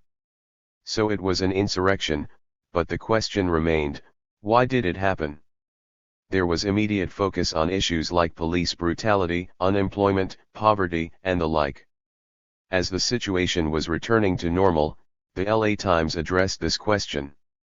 It blamed the social structure, not whitey or the whole Negro race, though it added in what came to be a popular refrain, the civil rights movement, middle-class oriented here, failed the poverty-stricken. It also pointed to Proposition 14, a measure passed by the state's voters in 1964 and widely viewed as bolstering residential segregation. The Reverend H. H. Brookins, a well-known black pastor, remarked that other cities are old and have lived with this problem longer. Where the most hope is built up, the awakening to reality hurts the renast. Registered in a backhanded way. A number of analysts agreed with Rev. Brookins. Kurt Moody, former director of the Community Relations Conference of Southern California, intoned that a person coming out of the South with a vision of the Promised Land finds that Los Angeles is not the Promised Land he had expected. The prominent journalist Theodore White was curious as to why such a conflagration would hit the green lawns, palm trees, flower beds, white frame houses, open spaces, airy schoolhouses with huge playgrounds, large parks with swimming pools of LA. Why LA? For here Negroes have lived better than in any other large American city. This was a repetitive theme of Eastern journalists discovering South LA for the first time. How could such horror occur in a land of sunshine and palm trees? Others looked at LA and concluded that its freeways that could transport commuters could also move insurrectionists easily and that its walls and fences encouraged an alienating isolation. The British journal The Economist sought to contextualize the insurrection, relating it to similar uprisings in Malaysia and Sudan and the double grievance of class and race. Outbreaks like this are part of the price we are going to pay for a society in which more and more people live in cities and 38. Do deadly dull work and waste their leisure. An analyst for the AFL-CIO did not disagree and added that this economic malaise was intensified by two basic economic factors: the technological revolution in agriculture and the decline of manufacturing production and maintenance jobs. Others groped for another kind of context. The sociologist Robert Blauner saw the so-called riots as a preliminary if primitive form of mass rebellion against a colonial status. The idea of African Americans as a nation within a nation was revived during this period. Thus, the Trotskyite Socialist Workers' Party cited the South African militant I.B. Tabata, who asserted that the insurrection reminded me of my own country. The pastor Dr. Edwin T. Dahlberg likened what happened in LA to guerrilla warfare in Vietnam. The conservative columnists Roland Evans and Robert Novak felt obligated to discuss the idea that guerrilla warfare in our cities would be inevitable unless preferential treatment was accorded blacks. Beverly Hills psychoanalyst Dr. Frederick Hacker, who interviewed a number of participants in the insurrection, confirmed this approach when he concluded that they were not despairing but saw themselves as freedom fighters liberating themselves with blood and fire. The rebellion, he insisted, had a positive impact on blacks in that before it occurred Negro children saw their fathers as helpless and frightened objects of the arbitrariness of white men in uniform, but their outlook changed afterwards. Registered was it anomalous that Watts would explode as the civil rights movement was dramatically transforming the plight of African Americans. One comprehensive analysis concluded that civil rights policies did decrease the gap between black and white incomes, but that this effect is confined to the South. The recognition of this fact drove Martin Luther King, Jr., to move his crusade north to Chicago. It was also dawning on elite circles that a stigmatized black labor force consigned to low wages might be ultimately counterproductive, though profitable in the short term. A report in the Harvard Business Review related this abuse of black labor to the fact that a severe shortage in skilled manpower reigned and added that the purchasing power of the Negro community is way below what it would be were Negroes receiving the same remuneration and opportunity as whites of equal ability. Newsweek agreed and affirmed that when blacks spend more on housing, they have less to spend on refrigerators, stoves, and furniture. An analysis for the commission that investigated the insurrection supposed that if more of an effort had been made to curb economic discrimination against blacks such that today Negro-white salary and employment figures were comparable, the white race 39 would itself have made extremely significant economic gains from this. These opinions help to explain the tentative effort during the 1960s to improve the lot of African Americans. One upshot of the insurrection was the number of studies and investigations by social scientists of the beleaguered community of South LA. Indeed, researchers may have been the ultimate beneficiary of those fires of summer. The countercultural LA Free Press commented in wonder, "The special investigations and reports, surveys, articles, books, lectures, conferences, and programs virtually defy enumeration.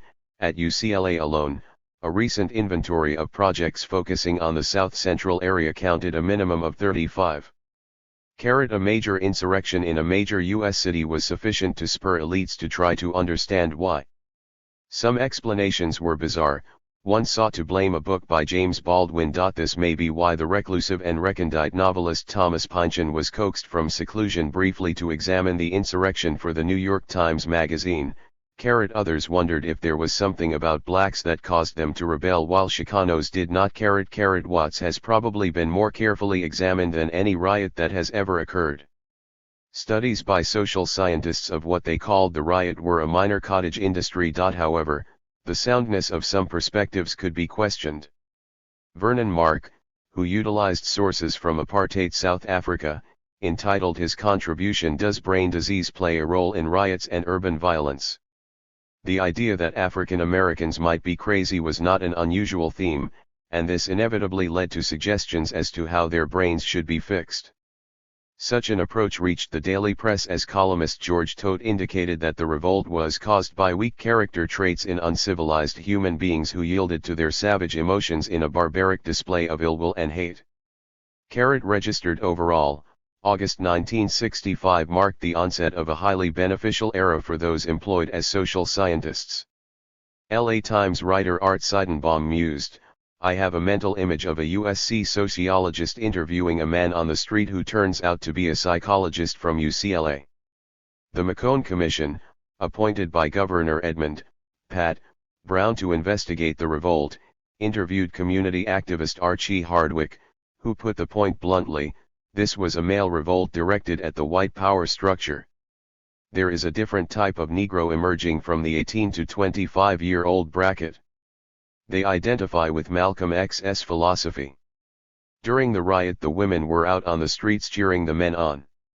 Registered *. Watts. 40. Did mark a leap forward for various nationalist discourses with masculinist overtones. Charles Silbermann warned the readers of Fortune that Watts meant that black anger would no longer be turned inward but directed outward. Paul Bullock felt that the revolt bolstered the self-esteem of the residents and gave the area an identity and a touch of glamour. The foreign visitor to Los Angeles is now more likely to tour Watts than MGM or Forest Lawn. Registered. The rebellion had a powerful psychological impact and marked a watershed in the evolution of black militants. It seemed that August 1965 marked the point when LA blacks decided no longer to tolerate misery. Or so suggested the novelist Chester Himes, who stated that Los Angeles hurt me racially as much as any city I have ever known. The only thing that surprised me about the race riots in Watts in 1965 was that they waited so long to happen. Bill Lane, writing in the black-coned LA Sentinel, was of like mind. A Negro gets mad when he daily sees social patterns that tell him he is living in a white world. The Negro is quiet, but mad, when he sees no Negro secretaries in big firms where Negroes spend much money, place their mortgage escrows and the like. The expression of this anger could no longer be ignored. Former Harvard President James Conant called this anger among the youth social dynamite and warned of a veritable Holocaust unless this problem was addressed. Registered Carrot in Selma, Alabama, whose difficulties earlier in the year helped light the fuse in LA, Watts hit home. All through the South, whites began locking their doors more carefully and laying in extra supplies of ammunition for their hunting rifles. Watts might be more than 2,000 miles away, but some of the Black Belt whites' most terrifying nightmares were being played out in color on their own living room television screens. The blacks also had TV sets and the whites knew they were watching too. Watching and thinking what? The revolt led to a wrenching and agonizing reappraisal of race relations. A recurrent theme was that black leadership had lost touch with the black masses. Social scientists like H. Edward Ransford began to conclude that the civil rights movement itself spoke more to the interests of a middle class. With rising expectations for full equality, while the revolt revealed a very different population, one whose members are intensely dissatisfied, feel powerless to change their position, and have minimum commitment to the larger society. For them, violence is a means of communicating with white society. 41. The socio-economic fault lines of California were apparent in August 1965. Tom Wicker of the New York suggested that not since the bank holiday in 1933 has the established order in America been more drastically challenged. More ominously, he added, it appeared that now as then much of that order has to be changed if we are to preserve the rest. Concurring from the left, Mike Davis has stated that Watts was the worst shock to ruling class nerves since the near victory of the Socialist Party in the 1912 mayoral election. Registered Carrot, a Gallup poll showed that Watts led to civil rights replacing Vietnam as the greatest concern of those polled. The Reverend Don Boyd of the First Methodist Church in LA reflected the worries of many parishioners when he found in the August events parallels with the prophecies of Isaiah. From all quarters and all sectors it was evident that the Watts insurrection was a blazing turning point. For a brief moment the fires of LA illuminated stark realities about the region and the nation. E.J. Hobsbawm has commented with clarity about how such a conflagration can distill an essence. Searing conflict dramatizes crucial aspects of the social structure that are strained to the breaking point. Lie continued, moreover, certain problems cannot be studied at all except in and through such moments of eruption, which do not merely bring into the open so much that is normally latent, but also concentrate and magnify phenomena for the benefit of the student, while not the least of their advantages normally multiplying our documentation about them. Registered what are called riots are rarely spontaneous in the ultimate sense, even the riot by the LAPD against Black LA in August 1965. They occur in the context of an elaborate train of social, economic, and political events. Moreover, riots have been a fundamental aspect of the political culture of the United States. Registered the Atlanta riot of 1906, which amounted to an anti-black pogrom, had an electrifying effect on the political and intellectual life of African Americans. It became more difficult to countenance the perceived timidity of Booker T. Washington's philosophy. The Swing Rebellion in 19th-century England had a dramatic impact on Whig and Tory alike, not unlike the way the Watts Rebellion affected Democrats and Republicans alike. Uprisings like those in Watts in 1965 are akin to a toothache in that they alert the body politic that something is dangerously awry. Their dramatic nature grabs and holds attention and can motivate sweeping social reform and or repression. Uprisings also can be inspirational. The character and tactics of the Jamaican slave rebels of 1831 were strikingly similar to those of the 42. Swing uprising just months earlier. The character and tactics of Watts 1965 were imitated in Newark, Detroit, and a host of other cities. In addition, there are striking similarities between what happened in Los Angeles in 1965 and 1992 and what took place in Bombay between December 1992 and March 1993. There the death toll from riots and bombings was in the thousands. As one careful study explains what happened in the world's sixth largest city, deindustrialization, the crushing of a militant labor movement, and a decline in class consciousness combined to exacerbate religious and ethnic tensions. Nationalism and sectarianism flourished along with gangs. In rough outline, this is what happened in LA.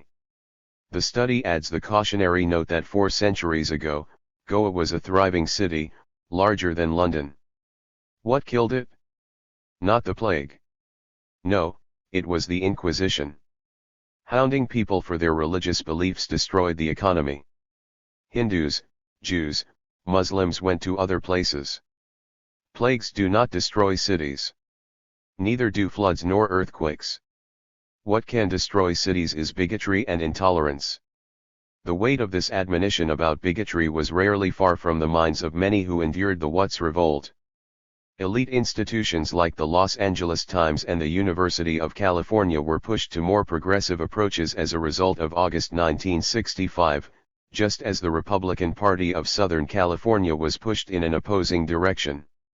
Some African Americans were drawn to new forms of nationalism as epitomized by the Black Panther Party, the Nation of Islam, and the forces surrounding Maulana Karenga, just as other blacks chose the related goals of economic nationalism and middle-class aspirations. Mexican Americans, inspired by the example of Watts 1965, initiated the Brown Berets and the Chicano/A movement, which too had its strain of nationalism.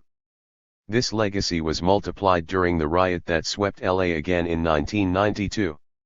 Nationalism was magnified after the onset of the Red Scare as militant organizations, which could have attracted and channeled the energy of blacks, were marginalized or destroyed. And just as blacks in LA mostly came from Texas and Louisiana where fierce rebellion was not uncommon, they also came from a continent where mass uprising against colonial rule was equally commonplace. A people with a tradition of rebellion in a nation with a similar history guarantees convulsion.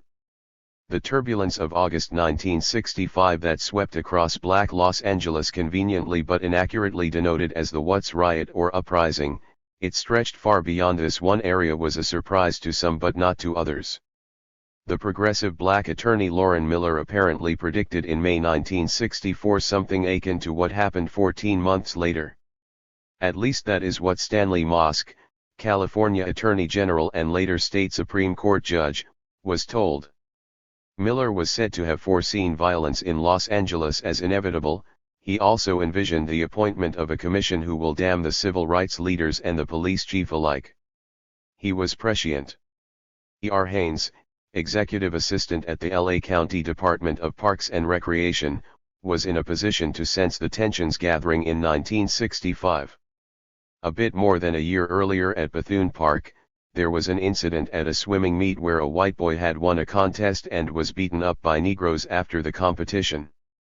At Athens Parks there was a riot last winter at a football game between teams from Bethune Park, Negro, and Alondra Park, white, resulting in one white boy being hospitalized. A carnival that was held at Will Rogers Park in July had to be closed down ahead of time due to fighting, drinking, etc. by large numbers of youth between the ages of 16 and 21 years. These incidents often were exacerbated by an abusive police presence. On Memorial Day in 1961, these tensions led to an alleged riot between citizens and police that could have been as explosive as the 1965 conflagration. In LA, where there was often a tendency to flee the immense number of small homes for open spaces, parks had become battlegrounds. The turmoil of the civil rights movement in the Deep South also had reverberations in LA. As in the South, pastors like the Reverend H. H. Brookins played a crucial role, he was chair of the United Civil Rights Committee, which cooperated with the California Democratic Council.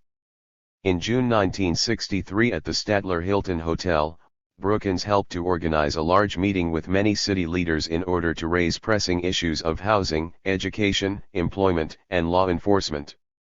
A few months later his friend Tom Bradley was elected to the city council, one of the rare times that a black had been elected to office from a predominantly white constituency in any state west of the Mississippi.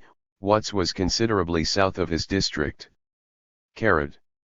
Yet the scholar Harry M. Scobie concluded, after scrutinizing 250 incidents of Negro protest demonstrations since approximately May 1963 until 1965, that these protests accomplished very, very little.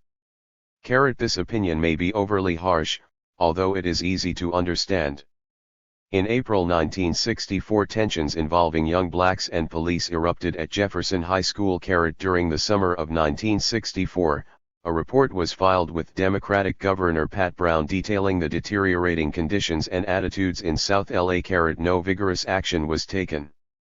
Worse, the initiative on the fall ballot, Proposition 14, was viewed widely among African Americans as a crude attempt to maintain housing segregation and keep blacks penned in South LA. This measure would overturn moderate fair housing legislation. This could mean a return to the bad old days of de facto racially restrictive covenants in deeds. This could mean black renters and homeowners being forced to compete for scarce stock in an inflationary market. It was feared that this November ballot measure would also reinforce school segregation, ensuring the continuation of inferior education for blacks. The Negro Political Association of California was created in partial response but to no avail. Selma erupted in 1965. Deprivation of voting rights there and the racist response of the Alabama authorities to protests built tension in Los Angeles. A number of demonstrations were held in sympathy and solidarity, while others focused on similar local grievances. Rabbi Alfred Wolf, chair of the County Commission on Human Relations, suggested in January 1965 that this body had been successful in keeping down tensions in many areas. Van de Kamp's, a chain of restaurants, had been targeted by local activists because of 47. Its reluctance to hire Negro waitresses on the grounds that they would not comport with its Dutch motif. Other targets of protest were Sears Roebuck, Safeway, Thrift-Mart, and other companies accused of discriminatory hiring practices. Strikingly, such commercial enterprises were targeted in a different manner 8 months later. Rabbi Wolf lamented the higher unemployment rate among blacks and worried that with the rising influx of people to California, this could complicate the situation. The LA historian Mike Davis, in words that dovetail with Rabbi Wolf's, said that the Watts Rebellion was, among other things, a protest against the racist Cotton Curtain that excluded blacks from the higher wage jobs in the industrial belt east of Alameda Street. Commerce, Vernon, and other areas were in a universe separate from Black LA, though only miles away. The Human Relations Commission did seek to monitor the situation, but the fear of black labor had been operating unchecked for too long. The HRC's words carried little weight with City Hall. In mid-March 1965 it met amid an apparent deterioration of police-community relations. Blacks on the HRC staff recommended having a meeting with the leadership of the Muslims. The influence of the recently slain Malcolm X was prevalent in LA. Those influenced by the NOI were stressing strongly in 1965 the issue of police brutality against blacks. The LA authorities were concerned about the recent protests in sympathy with Selma. The HRC felt that the demonstrations at the federal building seemed to have no organization, leadership, control, or defined objective. 27 persons had thrown themselves in front of mail trucks and had been arrested for felony charges. Rabbi Wolf commented that there seems to be a tremendous groundswell of indignation and frustrations because of Selma. Though Alabama was distant, feeling had emerged that there was one people, black people, not Negroes, involved in these struggles. Rabbi Wolf's ear may have been closer to the ground than others. He then moved to the next item, concern of some of the Jewish agencies that Negro anti-Semitism might be growing. This was rooted in the economic relationship of merchant and customer. John Buggs suggested a series of vignettes on a local radio station in an effort to ease tensions. In March 1965 there were 5 continuous days of demonstrations at the Federal Building.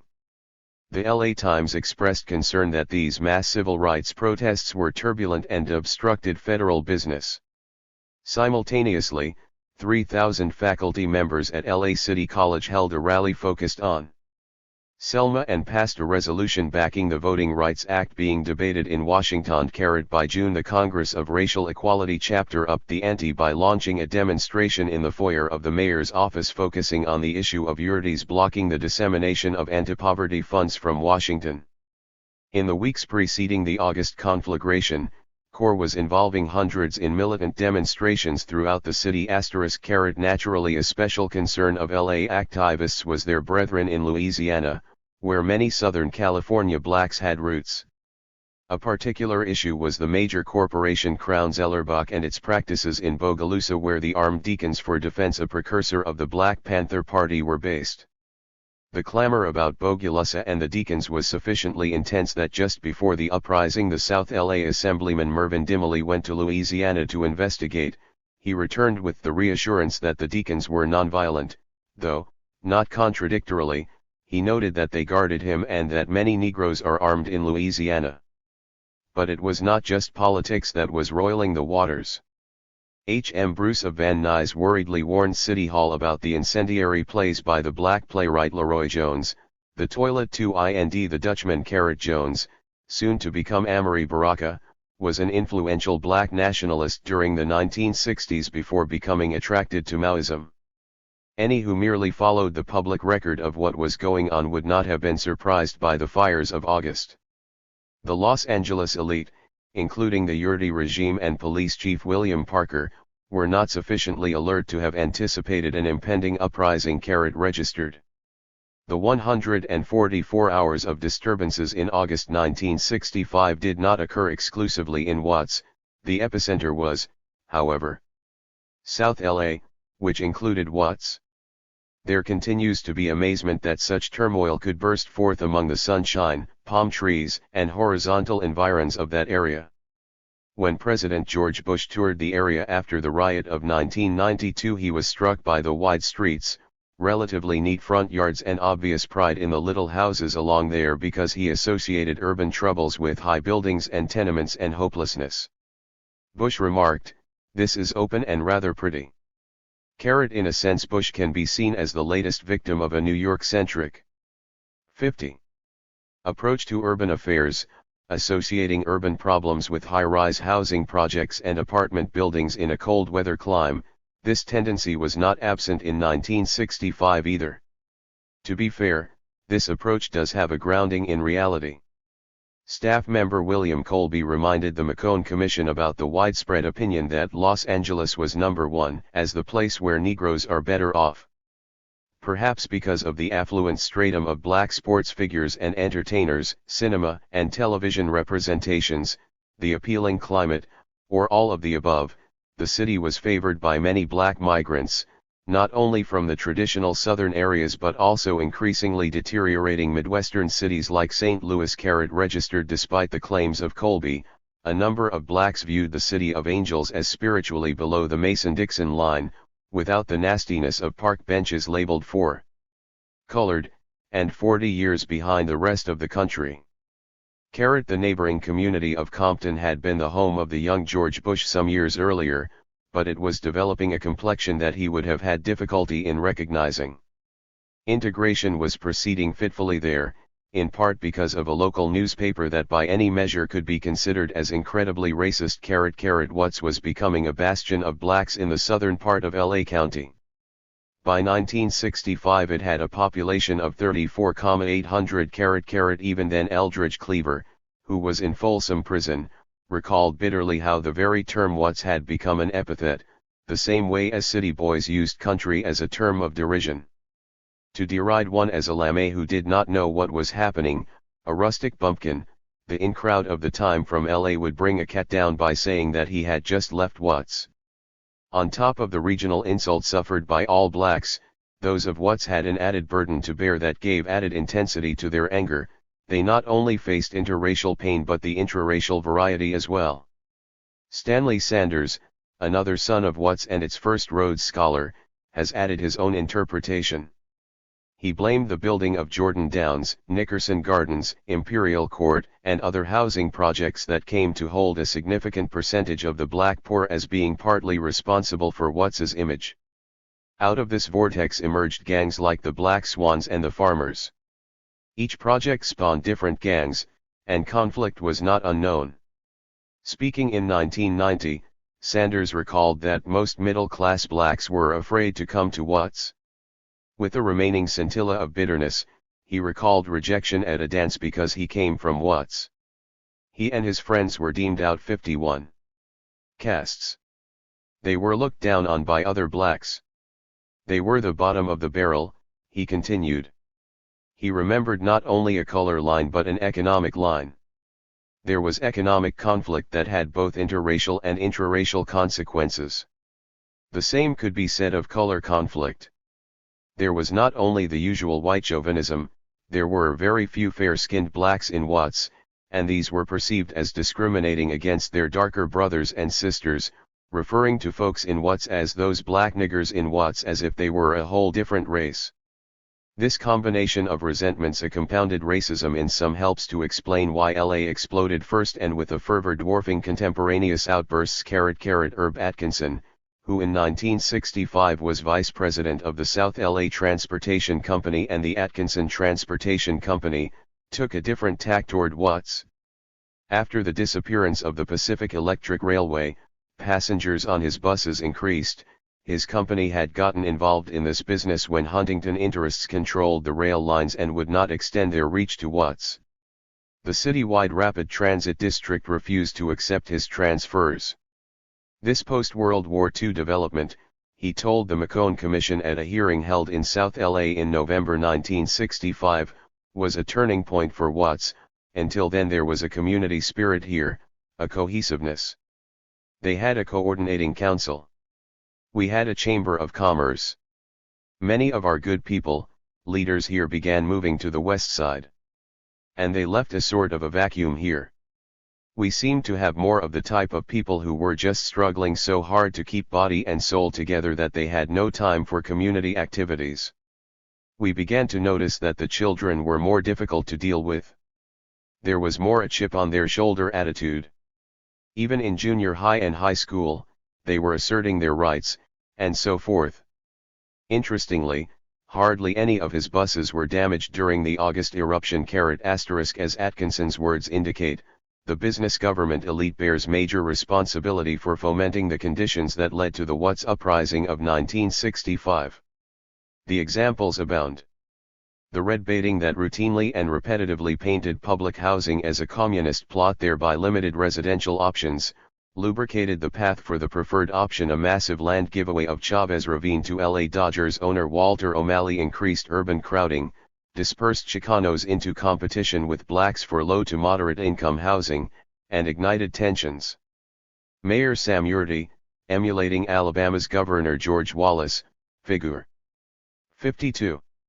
Actively stood in the door of City Hall blocking the distribution of federal anti-poverty funds from Sergeant Shriver's Office of Economic Opportunity to Watts and other poverty-stricken neighborhoods. For the combative Yurdi it was a question of right-wing philosophy and real concern about where money would flow, who would supervise the flow, and what strengthened constituencies could result. Yurdi also may have sensed that this kind of reform eventually could undermine him. Registered even an amenity as mundane as street lighting, a major factor in crime prevention, was inferior in Watts. The lighting on Wilshire Boulevard in the Miracle Mile sector is quite brighter than the lighting of 103rd Street through the business sector of Watts. Likewise, the lighting on Hollywood Boulevard is about 5 times as bright as the lighting on 103rd Street. South LA was a circumscribed realm of diminishing opportunity. A UCLA research team under contract from the U.S. Department of Commerce submitted a massive study in December 1964, Hardcore Unemployment and Poverty in Los Angeles, that lamented the fantastic incidence of tuberculosis and the inevitable interrelatedness of environment, income, and disease. The study argued that heavy immigration from the South means in effect that the Los Angeles area is importing many of the problems resulting from continuing Southern failure to provide adequate and non-discriminatory education. It detailed the tendency for non-whites to have had to make a relatively higher down payment than whites for housing. Possibly worst of all was that most respondents failed to perceive any concrete employment benefit from the increased civil rights action of recent years. Thomas Sheridan of the McCone Commission staff later attributed the fires of August to a number of factors. LA was so sprawling that a riot here is much harder to control. But most of all, he blamed agitators. He saw a clear sequence of events over a 2-year period that led to unrest in South LA.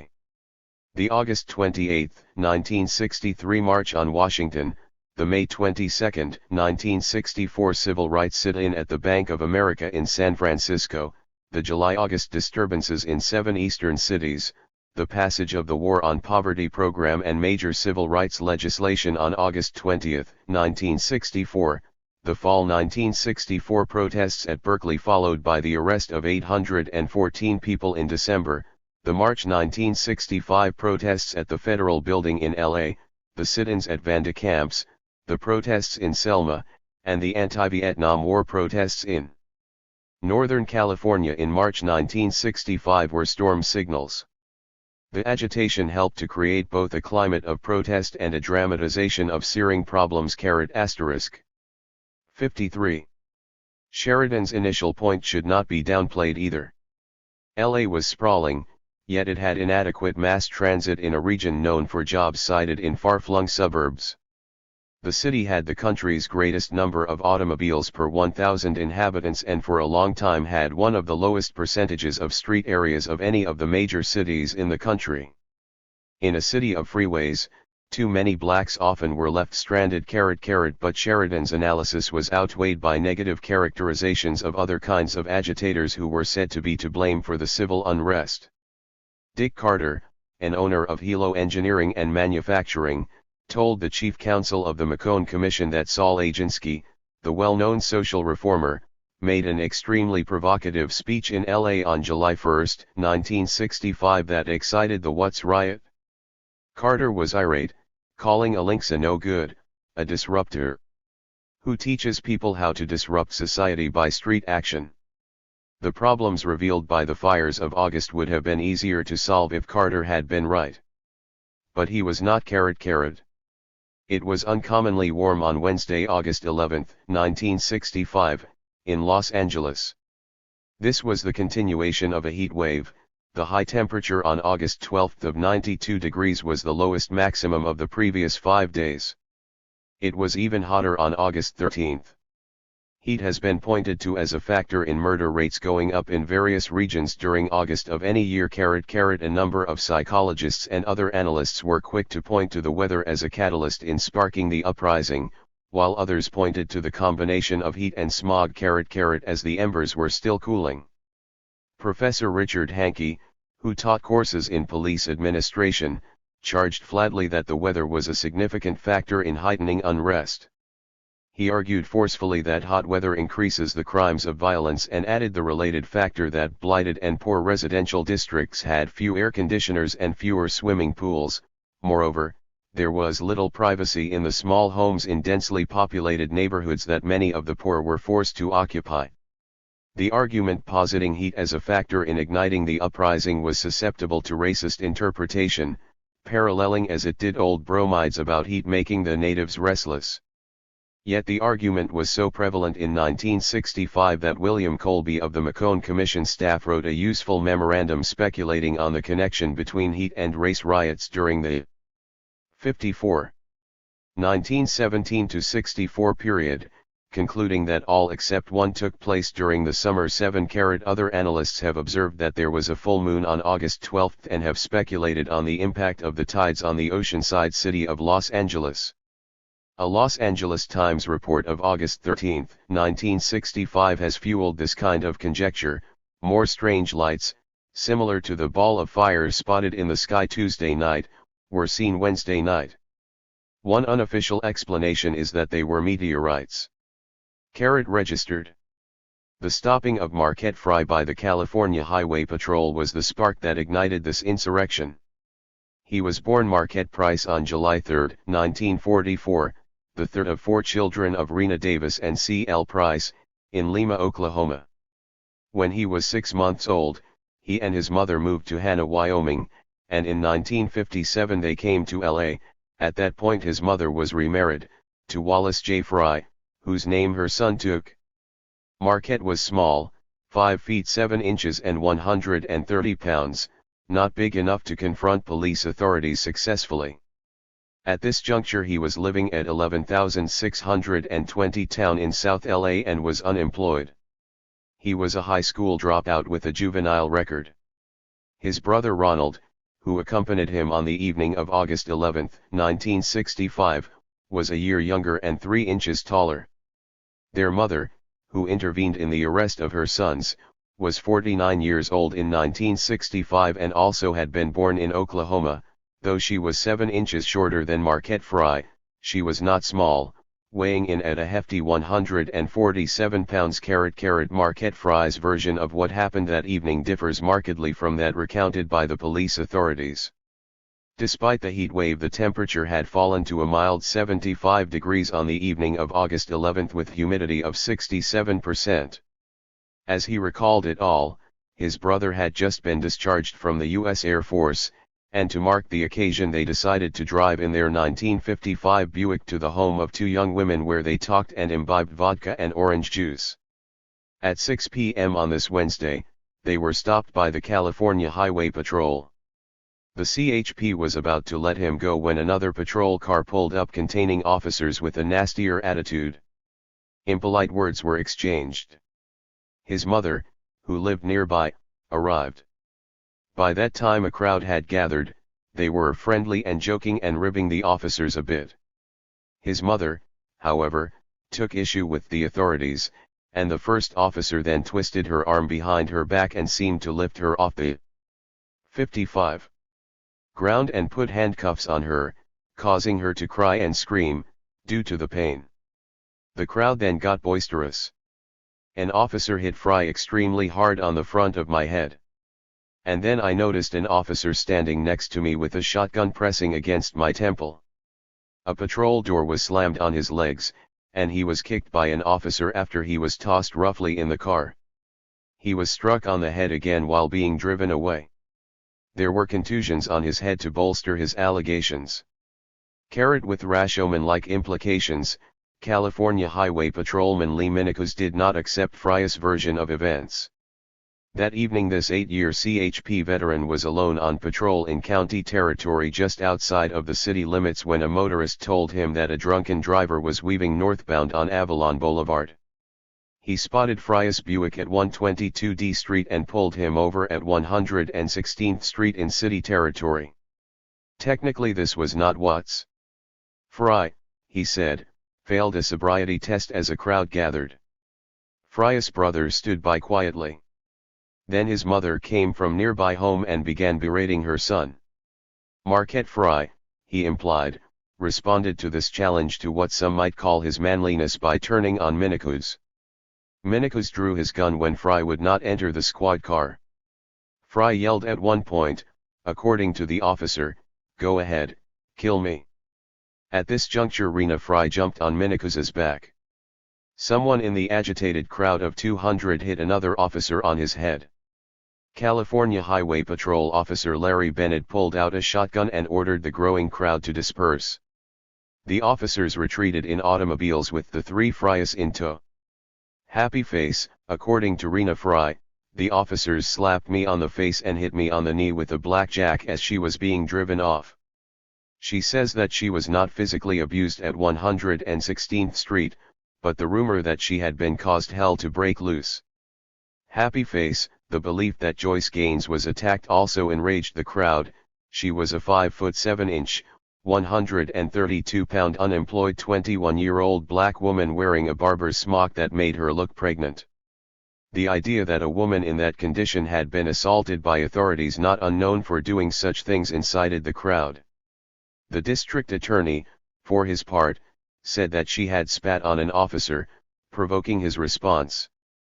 The patriarchal, though comprehensible, complaint emerging from slavery that black men could not protect their families and their black women apparently enkindled a major 20th century insurrection.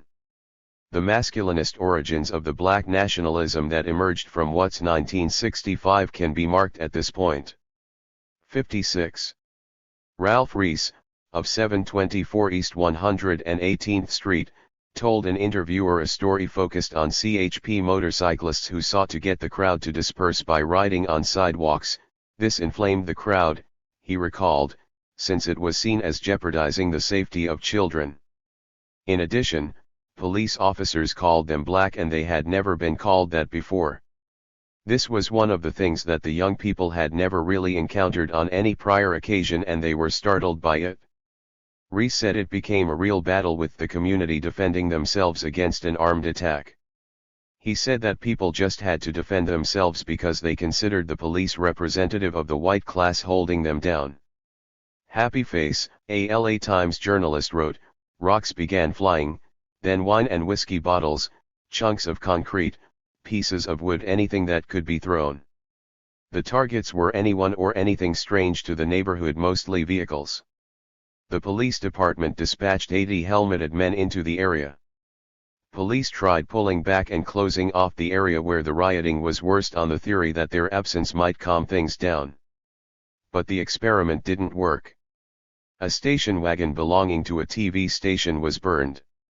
Happy Face, Thomas Sheridan, chief counsel of the McCone Commission, examined various accounts and interviews of scores of officers and civilians. He scrutinized numerous photographs and documentary corroboration. His account basically tracks that of CHP officer Minicus, albeit with more detail. At 7 p.m. Minicus stopped the fracas. At 7:05 he radioed for assistance. At 7:12 two fellow officers arrived, along with Rena Fry, and the crowd swelled from 200 to 500. After Mrs. Fry admonished her son for drinking, he became more belligerent, according to Sheridan. By 7:23 the Los Angeles Police Department had arrived, and the crowd had grown to about 1,500. At 7:26 the officers departed with those who had been arrested, and Fry's Buick was towed away by a truck. By 7:30 the patrol cars arrived at the county sheriff's Firestone station. There Mrs. Fry hit an officer in the groin, and she was punched in the nose. At 10:45 the Frys were transported to the central jail. Sheridan discounted the stories of the Frys and Joyce Gaines. Happy Face, Mayor Yurdi charged subsequently that CHP officers inflamed the situation by keeping the Frys at the scene too long in the face of alleged entreaties by the LAPD to evacuate the scene. Carrot registered this was not the only criticism of the authorities' actions. A most serious charge was the failure of law enforcement to protect property when the crowd erupted. Frank Beeson, Jr., was in command at the strategically located 77th Police Precinct on the evening of 57. August 11. He was 35 years old, a Navy veteran who lived in suburban Whittier with his wife and 2 children. In these respects he was a typical LAPD officer. Beeson personally made the decision not to shoot looters. He had tried repeatedly to get a decision on this matter at a higher level but ran into constant delay and bickering over many hours. The command-control communications system of police authorities was a tangled mess. There was a complete breakdown at the administrative level. Yet Beeson's recollections could possibly be impeached on the grounds of bias. Not only was he a principal, but he held racist views, believing that Negroes have nothing to be proud of and that they have no history or outstanding members of their race. Score lower on IQ tests, and so on. He supported Proposition 14 and was convinced that communists were behind the civil rights movement. His jaundiced view of blacks was shaped by his work, which involved frequent interactions with the 247 bookmakers, 200 prostitutes, 166 gambling houses, 5 private gambling houses, and 3 bordellos that he claimed were located in his district. His frequent encounters with the lumpen proletariat gave him the impression that all blacks were of this class. Daryl Gates would go on to serve as police chief during the civil unrest of 1992 in Los Angeles, but in 1965 he was a substitute inspector of Patrol Area 2 and field commander. He has confirmed that the command communication control system was inadequate. 3 police agencies were involved on 11 August: the CHP, the LAPD, and the county police headed by the sheriff, and their radios were not all set to the right frequency to communicate. This confusion contributed to the decision to withdraw. Gates has contended that because the authorities were seen as the cause of the crowd's anger, they decided to withdraw. Looking back, he has called this faulty wisdom and an unwise decision. Their tactics were based on what they had much experience in: crushing confrontations with amassed Union strikers. They were not prepared for the inchoate guerrilla conflict of August 1965. Yes, the general usually does fight the last war, for good reason, implied Gates. I kept searching for a great big crowd that I could confront with all the tactics I had learned. He tried to make a perimeter, but the boisterous crowd behaved as if a crazed carnival atmosphere had broken out. Registered ironically, the feared symbol of the Red Scare striking workers haunted the authorities as they entered a new era of black militants. They thought they were fighting the Conference of Studio Unions class war of 1945-46, but this was a new day. Other accounts vary from official and unofficial recollections. The Emmer. 58. Genki Control Center Journal reported a crowd of 2,000 at 116th and Avalon as early as 7:45 p.m., though with no organized leaders, isolated groups only. Another official noted that by 8:18 complaints had been registered that autos in transit through that area, especially at Imperial and Avalon, were under siege, attacked by missile-throwing mobs. By 11:45 p.m. the situation had deteriorated and the attacking of newsmen and the burning of vehicles had begun. The August 12 LA Times reported a 5-hour melee in an 8-block area that was near chaos. Avalon Boulevard, which is lined mostly with apartments and homes in the area, was littered with debris. But few buildings were damaged.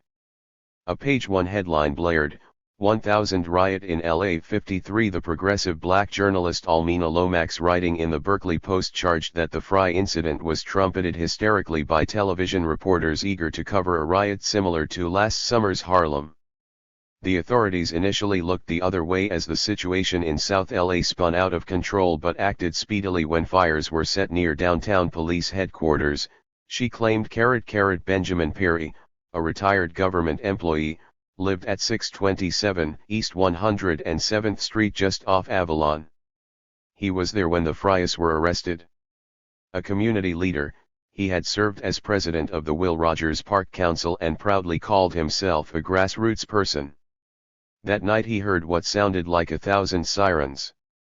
They were coming down every side street and down Avalon Boulevard. And I remarked to my wife that the King of Siam just arrived. I think I will go out and see him.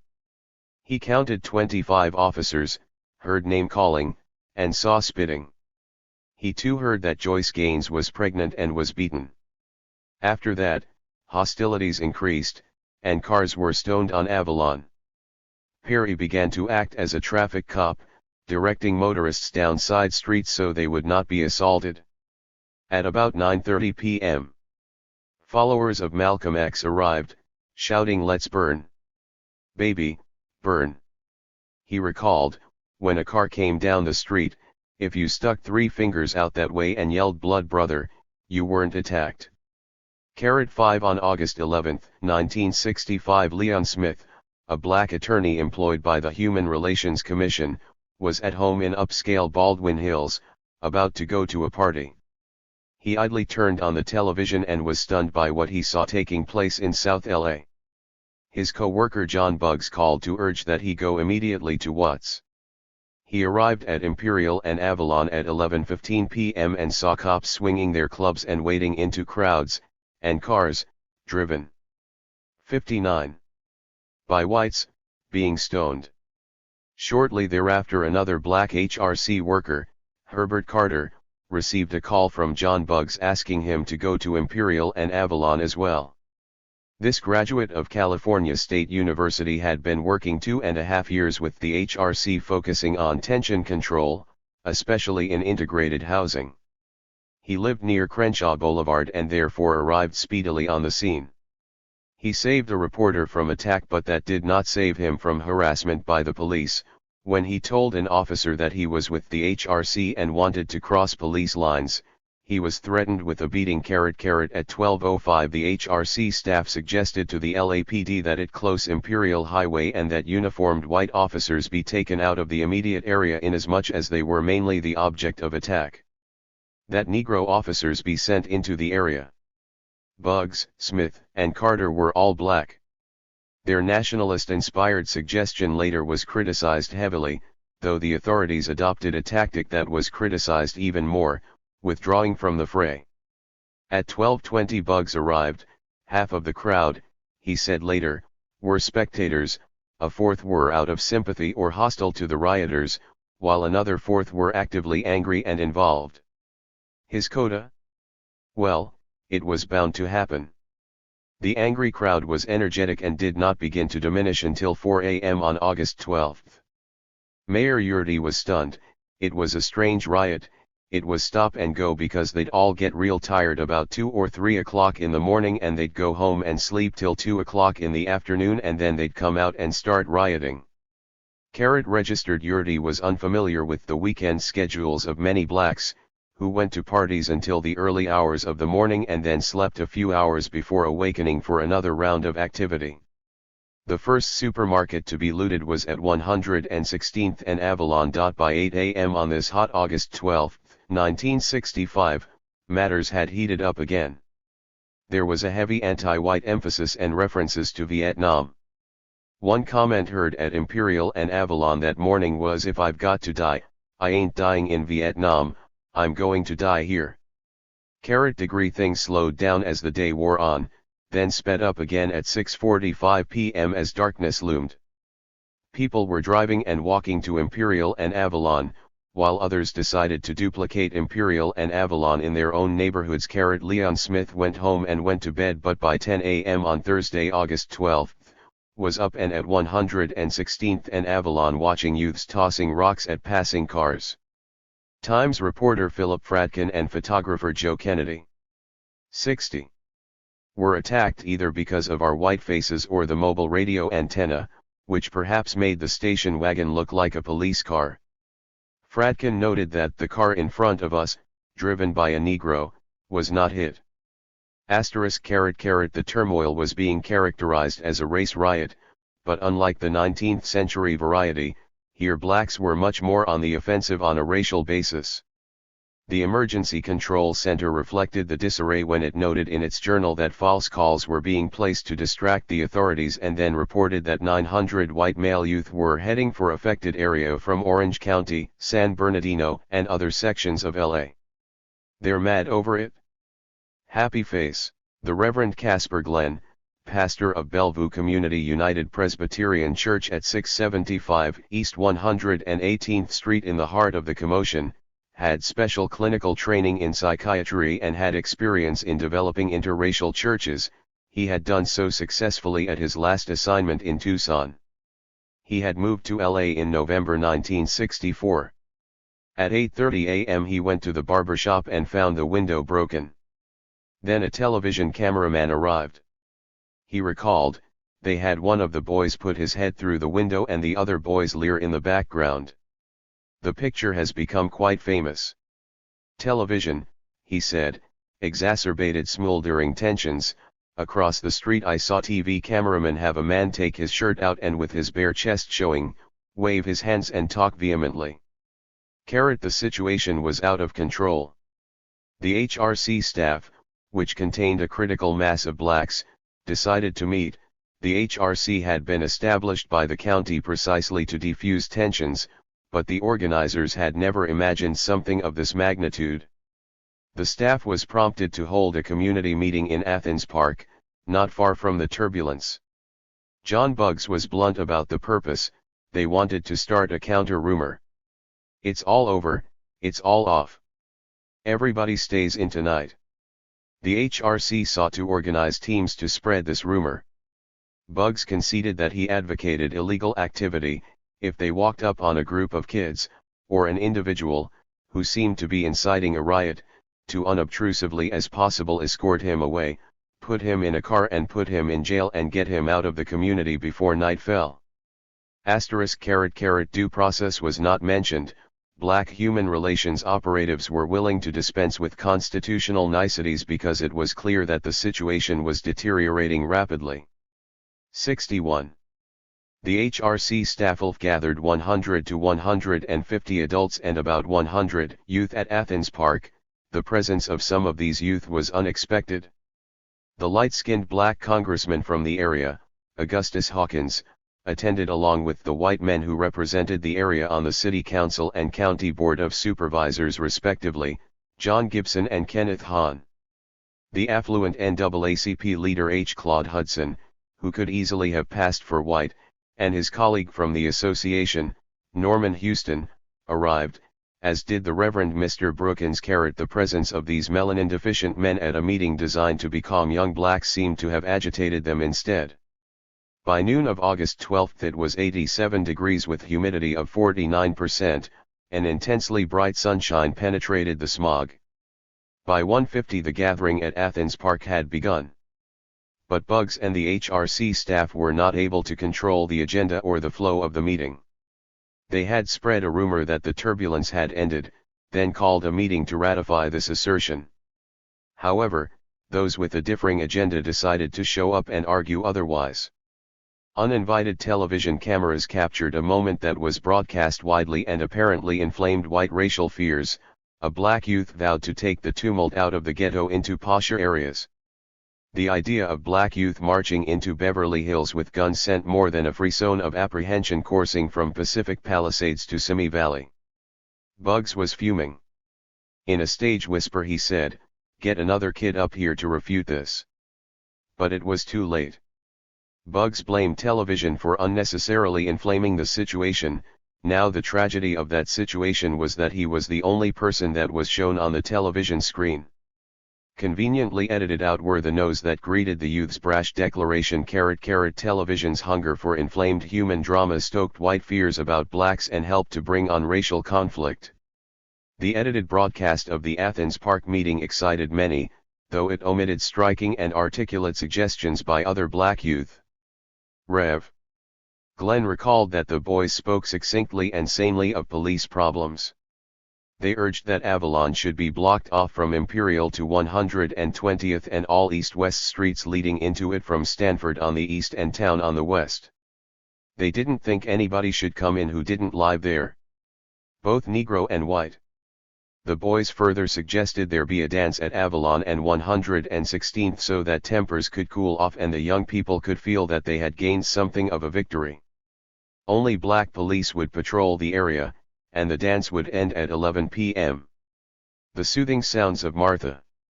62. And the Vandellas blasting in the streets and an empowering victory for black youth seemed a small price to pay, but the authorities were not buying. Registered Kenneth Hahn, the powerful white caudillo of black LA, called the youth hoodlums. He claimed that he ordered Bugs to have this meeting, thus discrediting Bugs and his proposals in the eyes of many. Registered Brookins, Hudson, and others tried to salvage the situation by mating with gang leaders, but their demand that white police be ousted from the neighborhood could not be met, and an impasse ensued. The HRC had failed to extinguish the fires and, through no immediate fault of its own, had helped to accomplish the opposite. Many of the interested parties showing up at Athens Park had been arrested the previous evening. The sight of their bloody heads was a red flag to the bull that was the crowd. Later Bugs conceded that the residents in Watts had a feeling that they had given the police a licking and that they were not going to let the police forget it. But Bugs was most upset about television's incalculable damage. Bugs felt that he had a 50% chance of stopping the whole thing by 4 o'clock that afternoon. He then discovered that one cannot plan in an atmosphere of television cameras, tapes, flashbulbs. The integrationism of the NAACP-oriented leadership confronted nationalism at the meeting, as many of the youth were demanding that all whites must leave. The ubiquitous Ralph Reese, along with Bugs' colleague Jim Burks, had proposed the meeting afterwards with the gangs. Reese, who earlier had been spotted arranging interviews with reporters, planted the idea that gangs were getting ammunition ready, guns ready, etc. There were 5 of these groups, and after the meeting, Reese and his companions contacted all 5. Or at least they agreed to do so. Claude Hudson, the affluent banker and dentist who held an important NAACP post, was not pleased with the Athens Park meeting either. After the meeting he went to Avalon Boulevard but was told by LAPD officers that it was too dangerous for him to be in the area because of his light complexion. Shaken, he then went over to Rev. Glenn's church, but there a number of men in the parking lot told him the same thing. Presumably the white elite was not the only force inattentive to its environment, for Hudson conceded, "I thought that was sensible, although I had never thought of it before." The angry young man who had threatened mayhem against whites earlier at Athens Park allegedly cried afterwards. He did not know what to say and was told to say what he had. By whom? This was not clear. Yet his words, 63, had frightened many whites, and they also could contribute to the fear of lighter blacks like Dr. Hudson. But the larger question to be answered was, what was the import of the angriest and darkest forces allegedly seeking revenge against others? By 8 p.m., Herbert Carter had returned to Imperial and Avalon. The crowd was older, and there was an atmosphere of grim belligerence. The carnival mood had evaporated. The irresistible force was meeting the immovable object. The police were becoming much firmer also. Clarence Moore, 24, then of 11715 Success Avenue, worked for the city's housing authority. He was married and had 3 children. On August 12 at 9 p.m. he was at Imperial and Success and heard voices apparently coming from a loudspeaker saying, "Niggers. You niggers, come on outside." He saw 3 squad cars with Euro-American officers driving slowly east on Imperial Avenue. All hell broke loose. Everett Hodge was also out and about on the evening of August 12. A divorced 41-year-old black man, he had migrated from Chicago 4 years earlier. He was born in Haskell, Oklahoma, and now worked as a janitor in Van Nuys at the California Department of Employment and owned a service station on Broadway in the heart of the black community. At 110th and Avalon he informed police that he had just witnessed looting at 108th and Avalon. One officer tersely told him, "I've got a wife and 2 children. I'm not going to make any effort to stop anyone from stealing. They can steal the whole town if they want to." Happy face. Similar activity in Beverly Hills would have met a different response. This passive attitude towards South LA was an expression of alienation by the protectors of property from the property they were sworn to protect. Yet whatever alienation existed soon was to be blown away with a fusillade of buckshot. 3. Death in the afternoon, evening, and morning. It was now August 13, and the authorities had lost control of South LA. It was an especially bloody and unlucky Friday the 13th, as a veritable record was set in the killing of African Americans. To some this appeared to be the only way to keep the flames from spreading and to stop the spread of the idea that oppressed blacks did not have to obey the authorities. This kind of insurrectionary activity was inchoate and diffuse, but it was not totally disorganized. During the heat of the battle, Police Chief William Parker announced, "This situation is very much like fighting the Viet Cong. We haven't the slightest idea when this can be brought under control." Deputy Chief Roger Murdoch felt that the way to handle this guerrilla warfare was to put as many people as we can in jail. That's certainly no secret. Later, after the fires had cooled, journalist Theodore White agreed with Parker, "Modern Negro violence is not simply rioting but an urban form of guerrilla warfare that needed to be confronted with new weapons and tactics." Strikingly, White conceded the black nationalists' argument, even using androcentric terms. It is, at this time, perhaps necessary to find out how to create some form of Negro self-government coupled with Negro responsibility in the big cities, which will give Negroes that sense of control over their own destinies that all men so dearly require. Devising tactics to confront the police was not new to Black LA. Days after the rage had subsided, the black journalist Bill Lane recalled that Los Angeles was the first city I ever saw where citizens quickly rise up, overpower police officers, chase them, take their guns and wreck their cars. I saw one case in Los Angeles where 4 Negro women snatched a white cop off his motorcycle, beat him up, took his gun and choked him with a bicycle chain. Only 2 weeks before the riot, a whole neighborhood of Mexican Americans stormed 2 white cops who tried to arrest a Mexican housewife on a traffic charge. Such scenes have been numerous in the last 4 years in Los Angeles. The beleaguered John Buggs later remembered different tactics at Imperial and Avalon during the height of the uprising. About every 3 minutes a foray of automobiles rushed into the center of the intersection with sirens screaming and with red lights flashing. And officers jumped out of their cars in groups of 10 and 20 and rushed at the youths that were throwing rocks from the corners. The kids had a plan of action. They had rocks cached in the alley to the south on Imperial Boulevard, and when rushed by the police they ran into the alleys, from the depths of which they pelted the pursuing officers, who promptly ran out faster than they had run in. The only 2 arrests made in these forays were 2 Negro girls between the ages of 9 and 12. That was not the only form of tactical sophistication. In the larger stores, department stores, and clothing stores, the first target was the credit records. These were destroyed before the place was burned. The civil rights movement, Buggs would say later, never involved nor did it really include the Negro of lower socio-economic status. In LA it is a middle-class movement for middle-class people, with middle-class goals. Guerrilla tactics inspired by Vietnam were the inevitable response and distorted mirror image of petit bourgeois leadership. The National Advisory Commission on Civil Disorders, known as the Kerner Commission, appointed by President Lyndon Johnson to investigate the causes and consequences of these urban rebellions, confirmed Buggs's view that the bulk of window smashing, looting, and arson did not begin until quite late in the evening of August 12 and the early morning of 13 August. Guerrilla tactics were also a response to and a cause of the increased police militants that appeared on that unlucky Friday. True guerrilla tactics were used after this escalation took place. On August 13 at 3:30 p.m. the Emergency Control Center Journal recorded 6 male Negroes firing rifles at helicopter from vehicle 109th and C Avalon. This time the ECC was not engaging in puffery. Looking back, the Euro-American leftist Michael Meyerson noted, "I distinctly remember during the Watts riots, young men firing on LAPD helicopters in emulation of the South Vietnamese Liberation Army."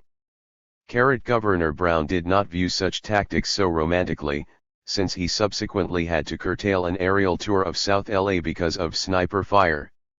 Delta Airlines Flight 805 carrying 127 passengers had to change course because rioters were shooting at planes. A major flight path into LAX, the main area airport, led directly over the heart of the area of unrest.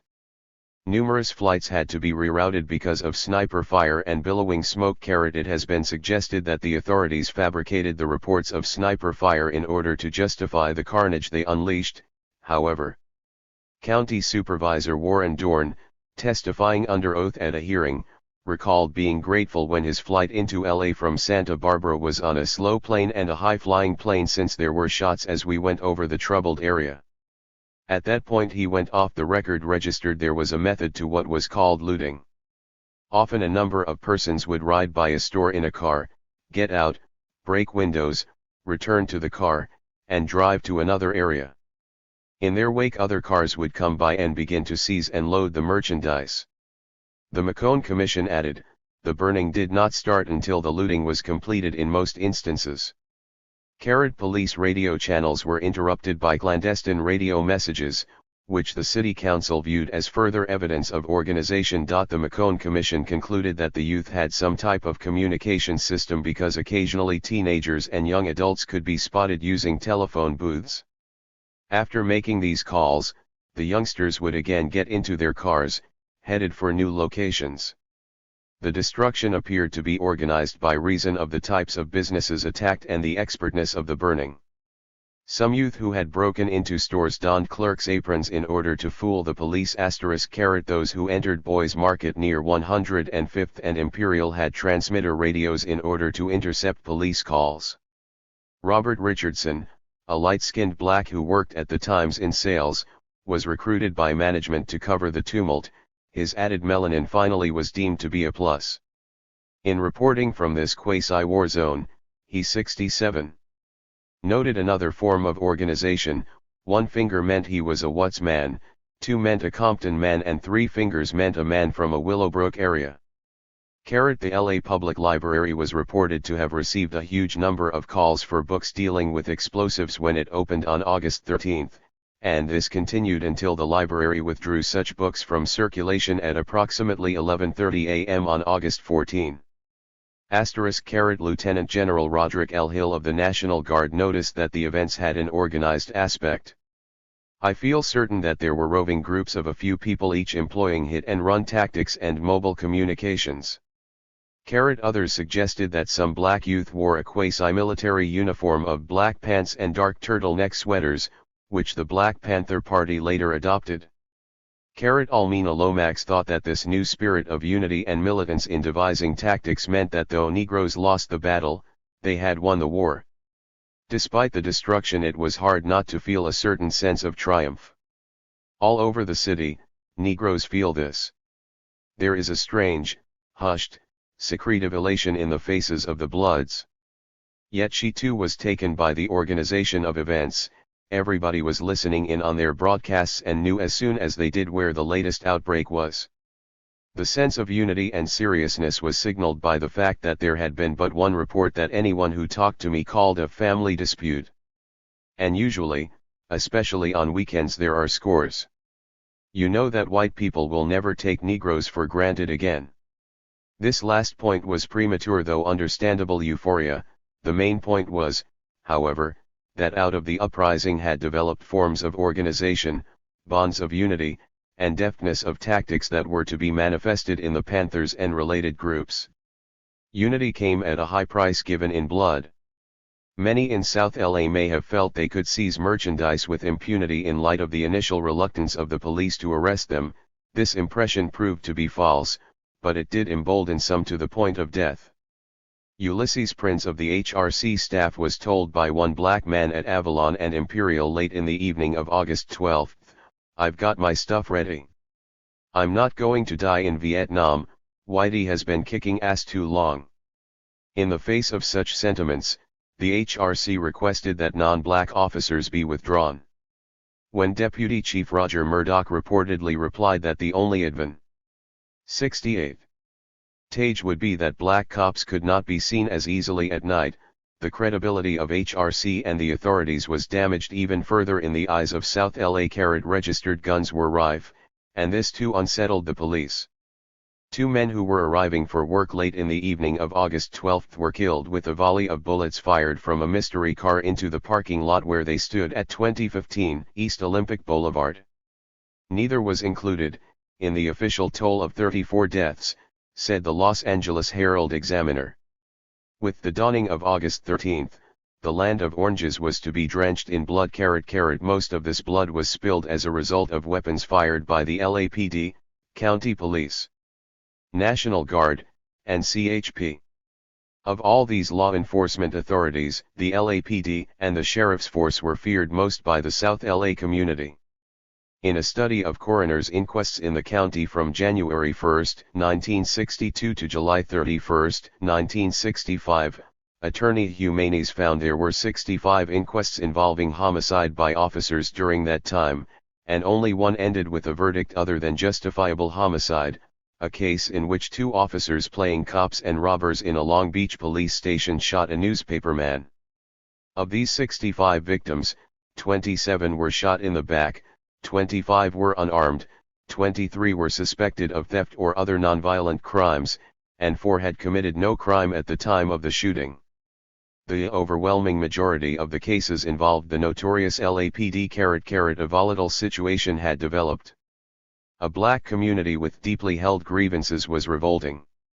A police department with a history of violence at first had retreated, had been humiliated by stone throwers, then mystified by the carnival atmosphere, and it was eager to retaliate. A larger community was becoming increasingly hysterical, fearing that the fire bell that had rung in the night was not only heralding the spreading of flames but the invasion of angry Negroes. The press had painted a picture of an intifada. The Los Angeles Times of August 13 reported that 7,000 persons rioted, as stores were looted and set afire, automobiles were destroyed and 75 persons were injured, including 13 policemen and 2 firemen. Rioters were reportedly firing guns at policemen and civilians. Rifles and machetes were reported stolen. Gas-filled bottles made into Molotov cocktails reportedly were being hurled into cars and crowds, and a number of motorists said they were dragged from their cars and beaten by groups of 69 Negroes. Numerous automobiles were reported burning throughout the 8-block area, and motorists who were beaten by the mob sought sanctuary in nearby homes. Fire trucks and ambulances were unable to enter the area to fight the fires and pick up the injured because of the danger from flying rocks, bricks, and fire bombs. The fire department and hospitals reported receipt of many false reports designed to lure vehicles into the riot area. The reality on the ground was, if anything, more chaotic than what the Times reporter observed or was told. On August 13 at 17 minutes after midnight, a store at 109th and Avalon was looted for weapons. Minutes later there were reports of breaking into war surplus stores on Avalon between 104th and 108th.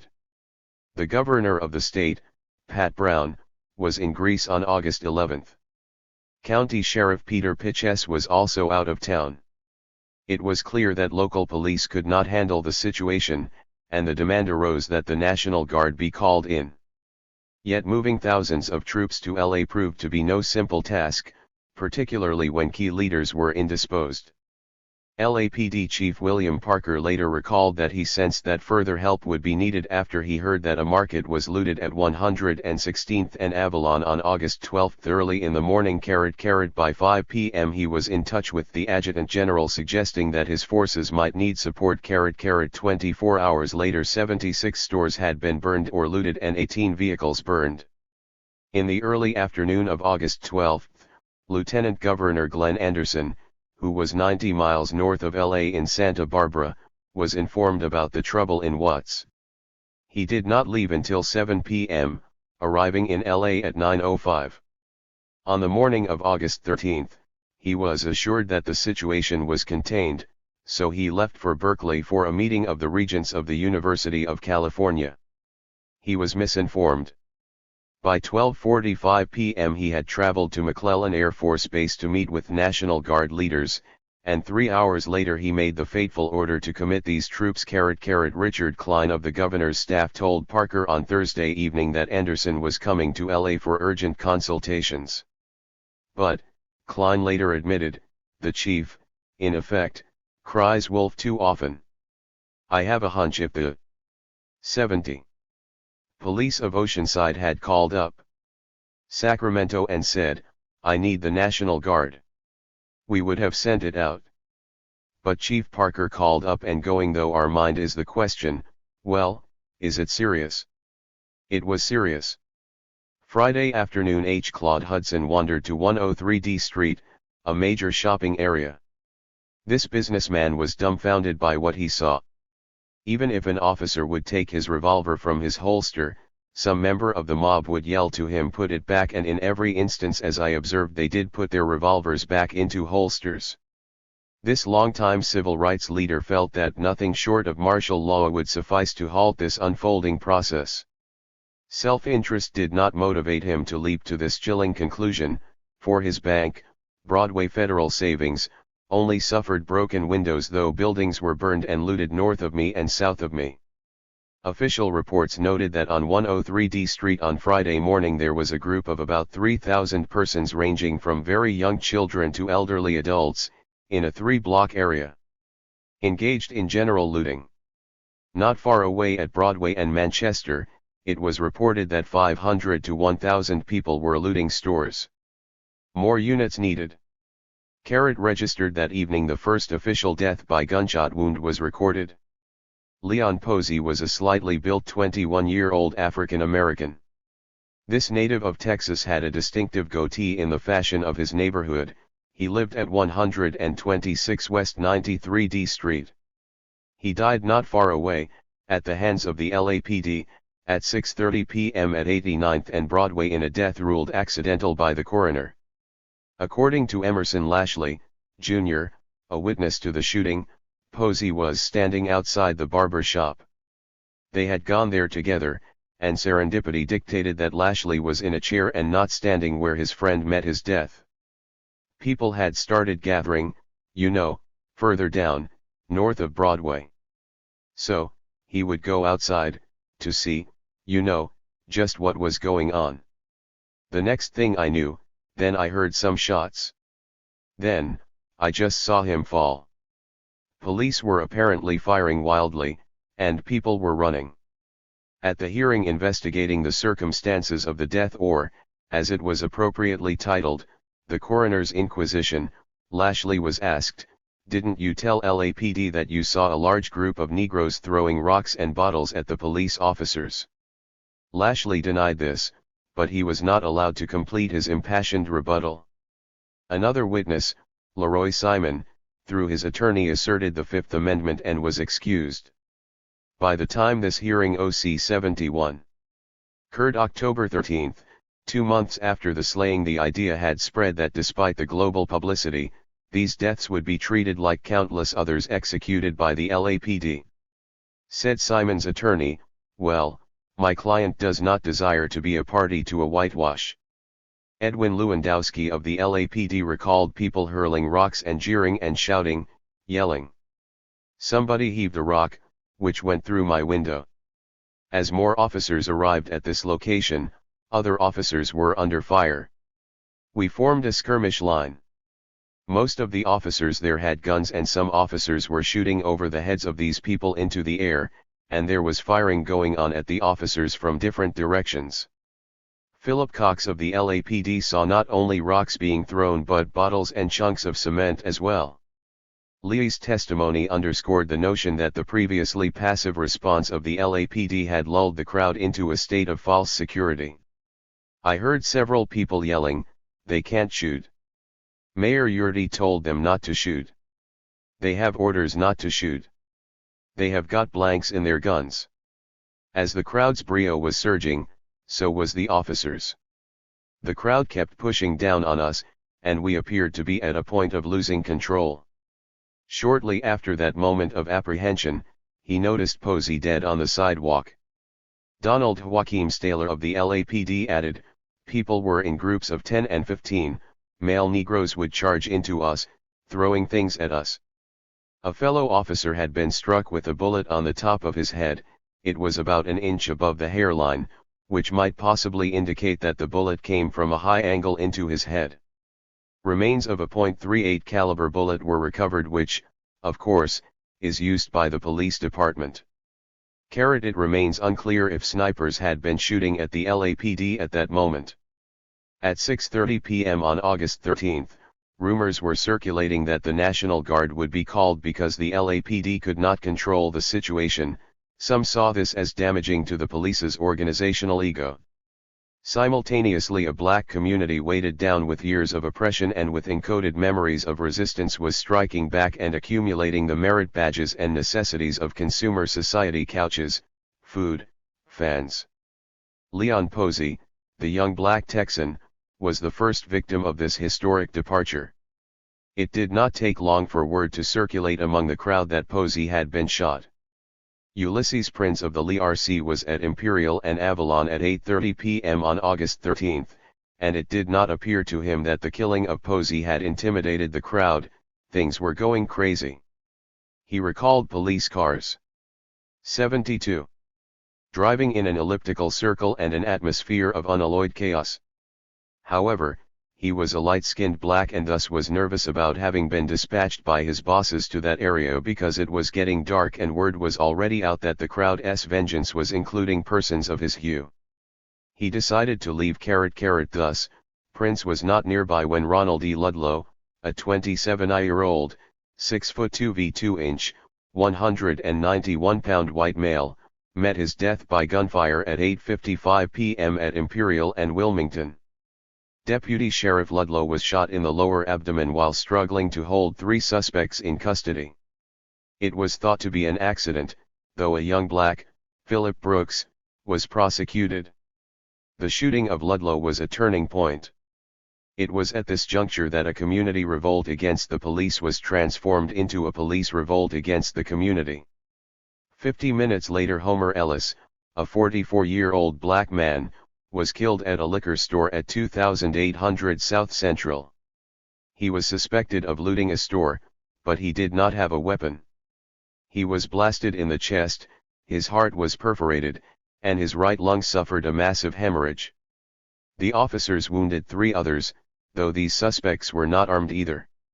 George Adams, Jr., a beefy 6'1", 205-pound, 45-year-old native of Louisiana, was at 82D Place and Main Street when he too suffered a gunshot wound to the chest at the hands of a LAPD officer. He too suffered a massive hemorrhage. It was 9:48 p.m., 3 minutes after Ellis's death. Adams was married and resided at 11662 Blue Street. His 20-year-old friend Robert Louis Crowder of 212 West 106th Street was present during the slaying. He recalled officers instructing them to move. Right after that he heard shots, 1, at first. Then 10, 15 shots. Apparently someone in the crowd said he was going to take the gun away from the cops.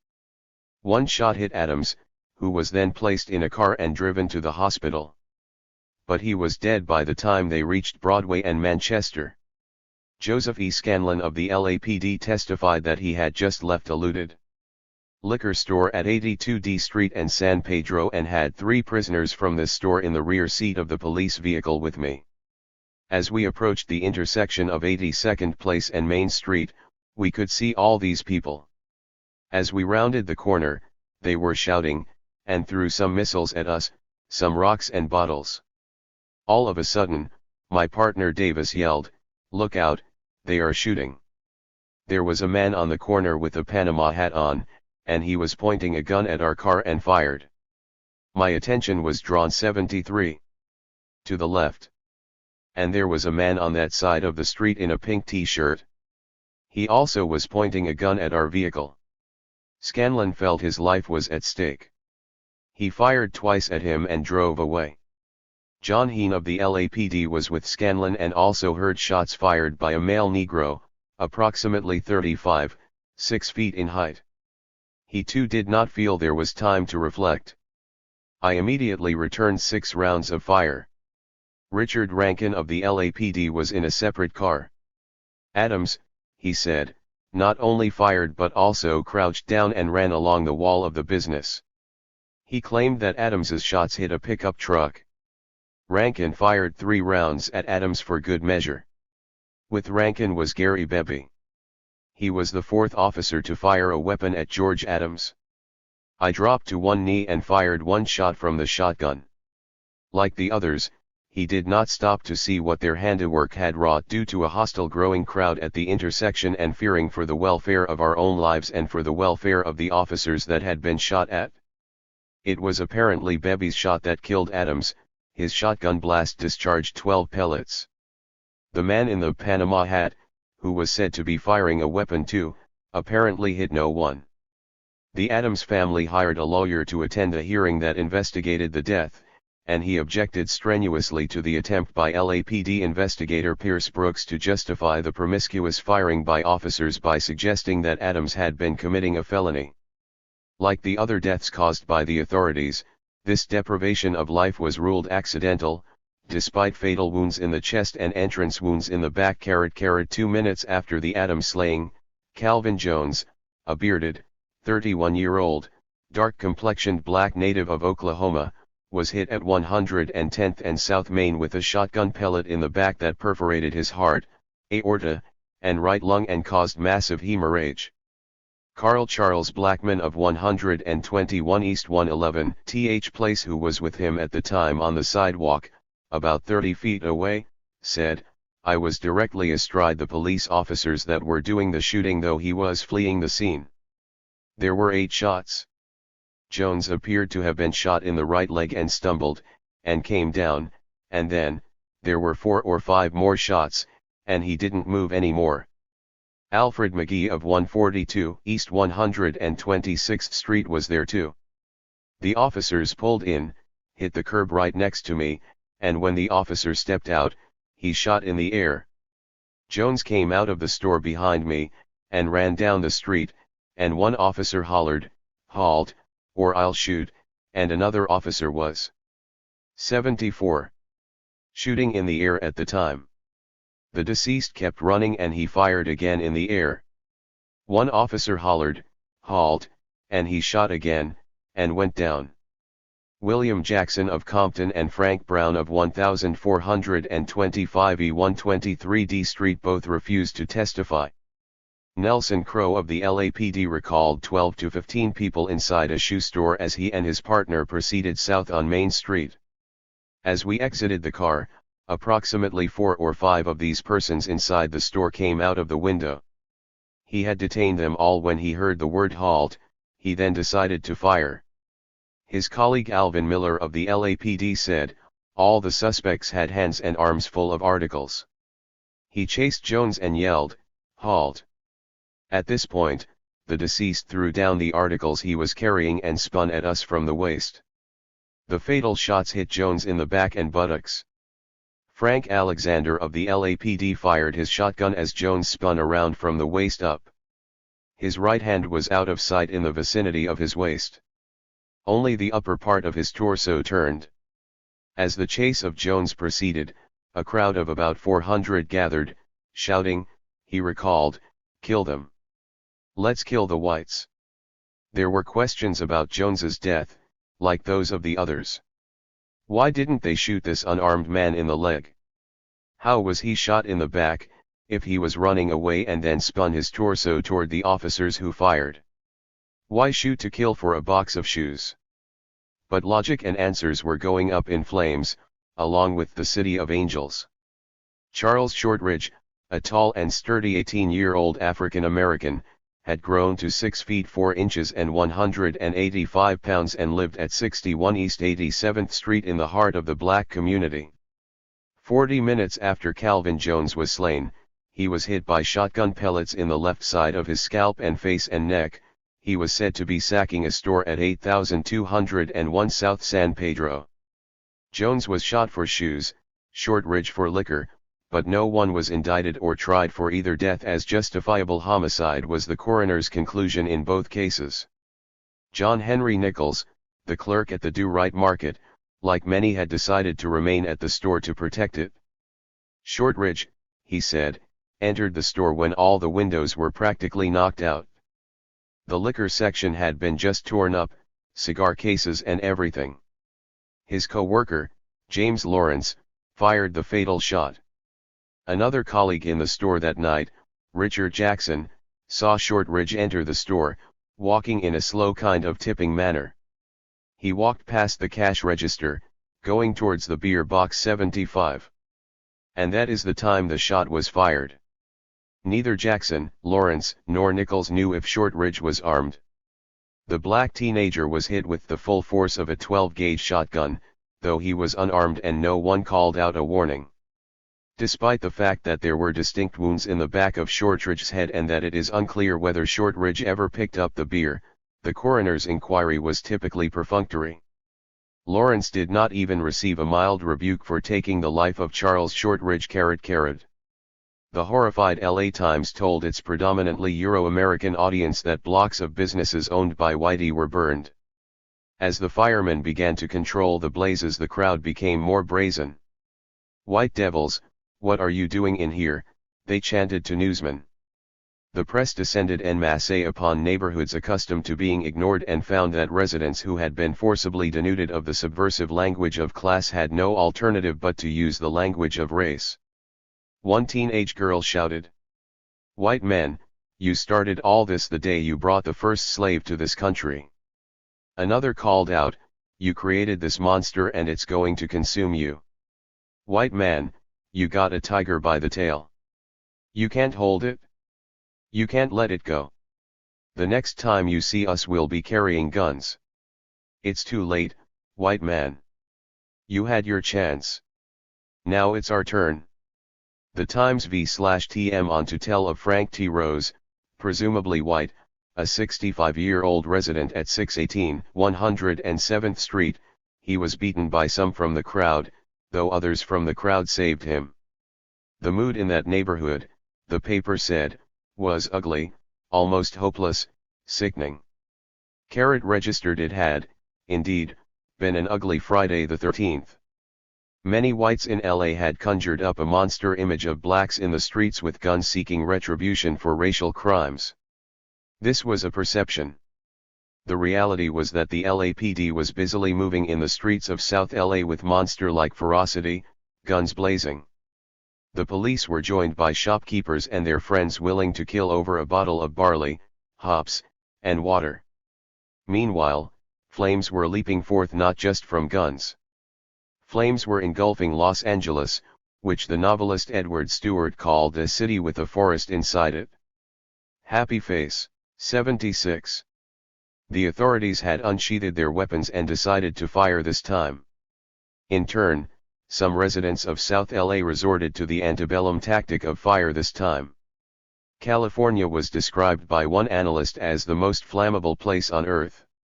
Stewart has observed that the Los Angeles region has the fastest burning ground cover in this part of the hemisphere. The city was in the position of a hemophiliac beset by vampires. It was being subjected to arson by merchants and angry residents alike, yet this original desert and drought-prone area was having its precious water steadily drained away. Los Angeles was an overtapped oasis, where the dearth of water was as relevant to the culture as in any other hydraulic society. The fire department was as negrophobic as any other major city institution. As a direct consequence, firefighters were harassed and even fired on by South LA residents.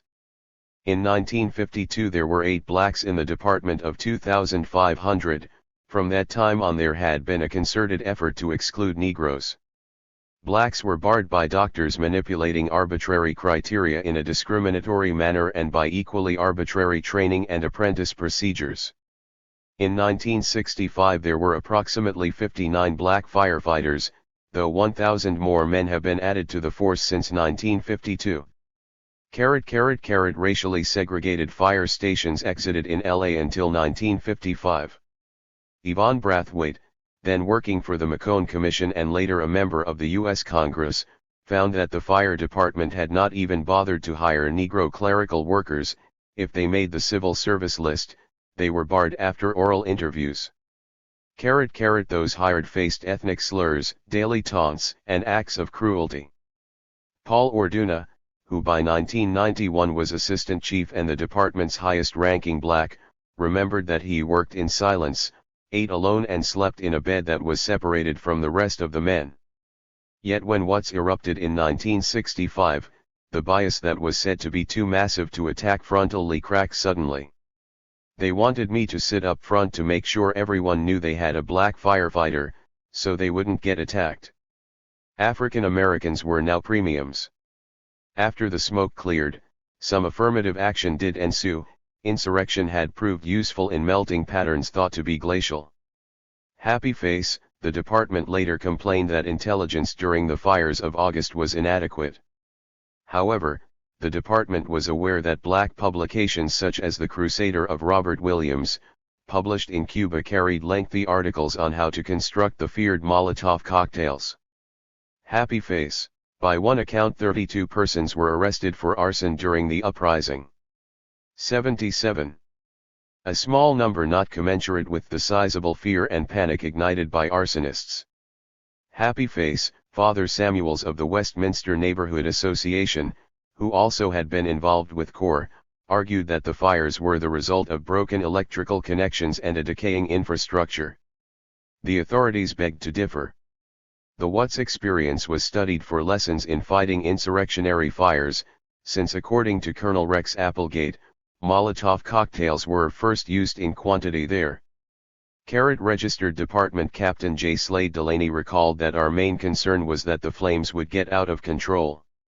In which case, they could have swept westward all the way to the ocean. Who knows how many might have lost their lives if this had happened. And it could have. Flames can create a wild velocity of their own. Once out of control, a firestorm can move with the force of a tornado, destroying every structure and living organism in its way. If this had happened, said Delaney, we would have had to dynamite a path to keep the flames from crossing the city. That barrier conceivably would have been a mile or more strip along Crenshaw Boulevard. A black community would have been sacrificed to save the rest of the city, though Delaney did not note if those residents or their representatives would have been consulted by his virtually lily-white department. This grim scenario did not unfold, though Delaney went on to add that because of the breadth and intensity of the flames, the death toll from the fires of August 1965 was actually much higher than reported since, he said, bodies were turned to ashes or what remained of them was buried in massive rubble. Happy face, the Ford Foundation was struck by the fact that 75% of the firefighting equipment of the county was committed to the vicinity of Watts at precisely the time when the dry season was closing in with its ominous threat of ruinous brush fires. Such a prospect inspired the foundation to donate more funds to the beleaguered city. A study for the System Development Corporation in Santa Monica concluded that the conditions encountered during the Watts riot were somewhat similar to expected nuclear attack conditions. Under siege, the fire department adopted the guerrilla tactic of hit and run to fight fires. This new approach would be useful during nuclear war, the study concluded, since more fires would be expected than there would be manpower, equipment and facilities to cope with them. Happy face, the LA Times added that 85% of the city's force was engaged by 78th. The revolt, leaving the harbor, West Los Angeles and San Fernando Valley bereft of protection. Fire Engineering, a professional journal, reported later that rarely in the history of the nation's fire service has any fire department faced the situation that confronted LA, one like that faced by European cities during the incendiary raids of World War XI. It was like war. If a building was ablaze and would obviously be a total loss, the firemen were left unhampered. If it was only partially involved, they could expect a heavy barrage of paving blocks and bottles which would force them away from the area until the fire could completely involve the building and those nearby. The LAPD was often tied down protecting firefighters, allowing stores to be deprived of goods with impunity. Chief Parker recalled later, after viewing a film of a fire on Newton Street, that they are fighting 3 fires. And then without any apparent involvement suddenly 2 buildings across the street just seemed to erupt. It was surmised that magnesium might have been used to produce such an effect, which led them to further surmise that there had been organization in the midst of the chaos. A very small group of people could have done every bit of this major burning, every bit of it. Happy face, residents of South LA interviewed subsequently did recall seeing Molotov cocktails thrown. Vernon Brooks conceded that he learned to make them in combat in Korea. Thurman Moore observed that some stores were burned because they happened to be Jewish-owned and operated. He was accused of setting fire to the Vons grocery store at 5029 South Vermont. The decision by some residents to employ fire this time upset the LA elite more than the decision by the authorities to fire this time on some residents. The potent combination of guns and fire showed no signs of weakening as a bloody Friday the 13th receded, and a new day, August 14, 1965, dawned. 4. It was now August 14, 1965. Since the evening of August 11, Southern California had been facing the twin threats of blazing fires and blazing guns. The shedding of the blood of the inhabitants of South LA was having an impact. The commitment of thousands of National Guard troops would soon act as a blanket to suppress the flames of insurrection. The authorities were concerned about armed Negroes, and the Negroes were concerned about armed whites, in and out of uniform. Southern California was a haven for various and sundry ultra-right fanatics, including the John Birch Society and the Minutemen, both of which had interlocking links with the LAPD. This region was also part of the West where arms proliferation was a part of life. This, combined with the hysterical fear that armed blacks would be marching on white LA in a bid to settle historical accounts forcibly, led to a run on gun shops. At the Brass Rail gun shop at 711 North La Brea, an armed clerk in a replay of the Old West searched entering customers in order to forestall holdups. One store owner said that some of these novice customers don't even know which shoulder to put a gun to, but they want a gun to protect themselves. These greenhorns were not subjected to the practice meted out to others. Checkpoints were set up and hundreds of guns were taken away from Negroes. The Los Angeles Times added that many were taken from children. There was an apparently false report that an armed truckload of Negroes wearing red armbands was invading the downtown area. Asterisk. 79. 80. Governor Brown warned that the mass buying of arms by whites was dangerous. His measured remarks were contradicted by Chief Parker's contrary admonitions. Gun shops reported heavy business in white areas in the sale of all types of firearms and ammunition. A number were said to have exhausted their stocks. Usually weekend sales of firearms amounted to 862, but this time a state record of 2,038 was set. According to figures supplied by the Times, only 68 buyers were black carat, but those were only official records. Illegal sales were not recorded. The authorities made the confiscation of arms, together with fighting fires, a top priority, and thousands of weapons were seized, particularly from blacks. Along with food stores and liquor stores, the merchandise in gun shops was a special target for roving bands. It was feared that Negro hoodlums and juvenile gangs may be storing them underground for use in future times of violence.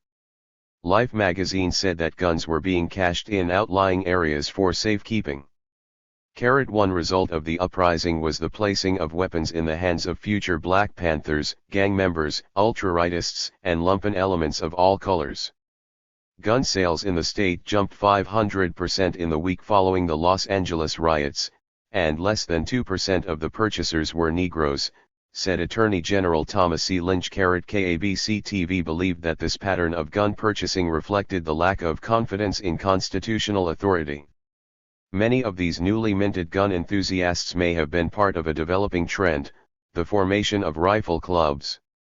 Closer Up, a right-wing newsletter, hailed this trend, which it claimed was inspired ironically by the advice to blacks given by Robert F. Williams on how to make Molotov cocktails. Charles Shortridge was killed by an armed civilian as he walked toward a bottle of beer.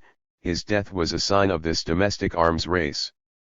In the weeks after the uprising, federal agents arrested Accomaga egg rancher William Huntington Garner, 57, of 10,024 Turner Avenue and confiscated rockets, smoke bombs, ammunition, bulletproof vests, and more. He was affiliated with the Christian Defense League, which opposed Negroes, Jews, and Communists. Years later, leaders of the neo-Nazi Aryan Brotherhood mused about attempting to drop a tub of cyanide into the aqueduct of LA, blowing up power and telephone lines, launching armed struggle, and capitalizing on the strife to recruit frightened whites in a conscious replay of 1960s LA. 81. Those in uniform were more effective in killing blacks than ultra-right civilians, and this was particularly the case on Saturday, August 14. This was a day when there was an acceleration of the killing of South LA residents by the authorities in an attempt to end the tumult once and for all. For most of the day a pall of black-gray smoke hovered over the typically smoggy city. Commercial airlines continued to alter their flight patterns to avoid smoky areas. Police and news helicopters and snipers registered Angelenos awakened to a city still on fire. 8 men slain, guard moves in was the LA headline that greeted them that morning. Related outbursts were reported to have spread from Venice to Pasadena, and the turmoil reached the edge of City Hall.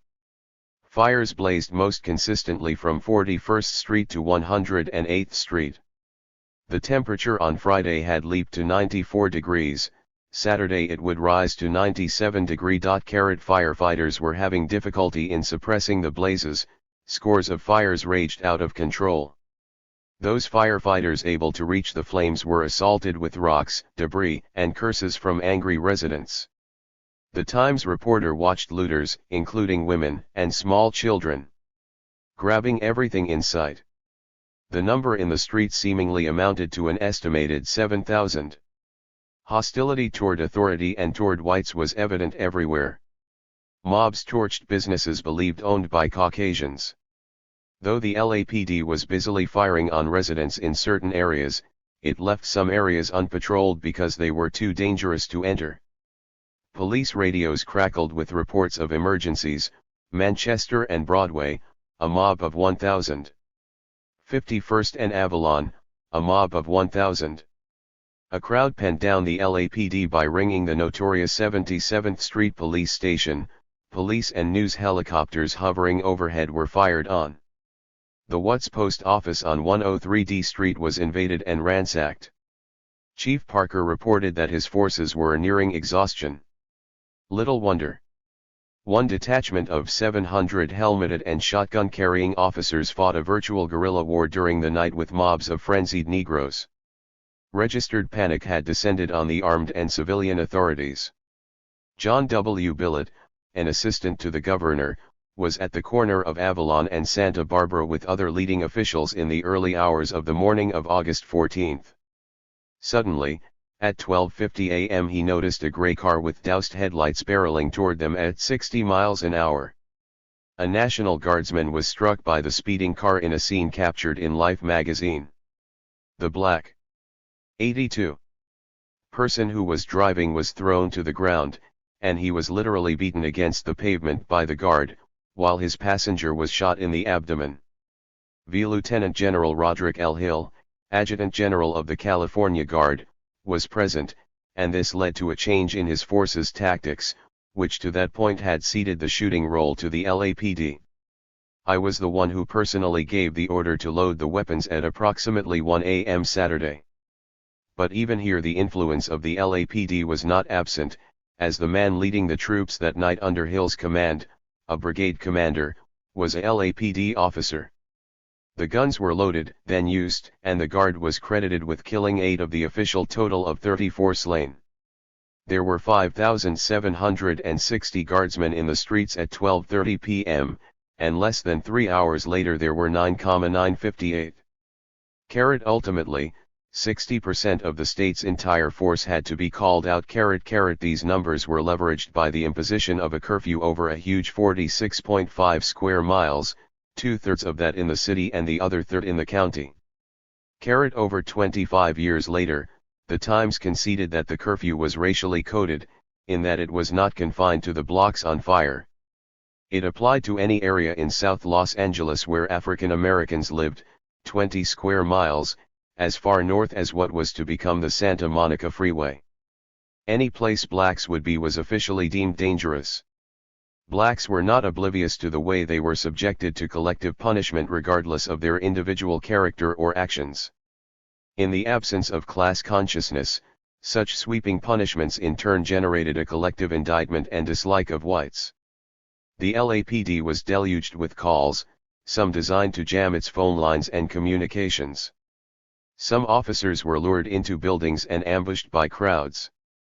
The fire department reached a peak of activity at 1 a.m. on August 14, and it began to slacken off at this point, suggesting that the peak of the insurrection itself had been reached.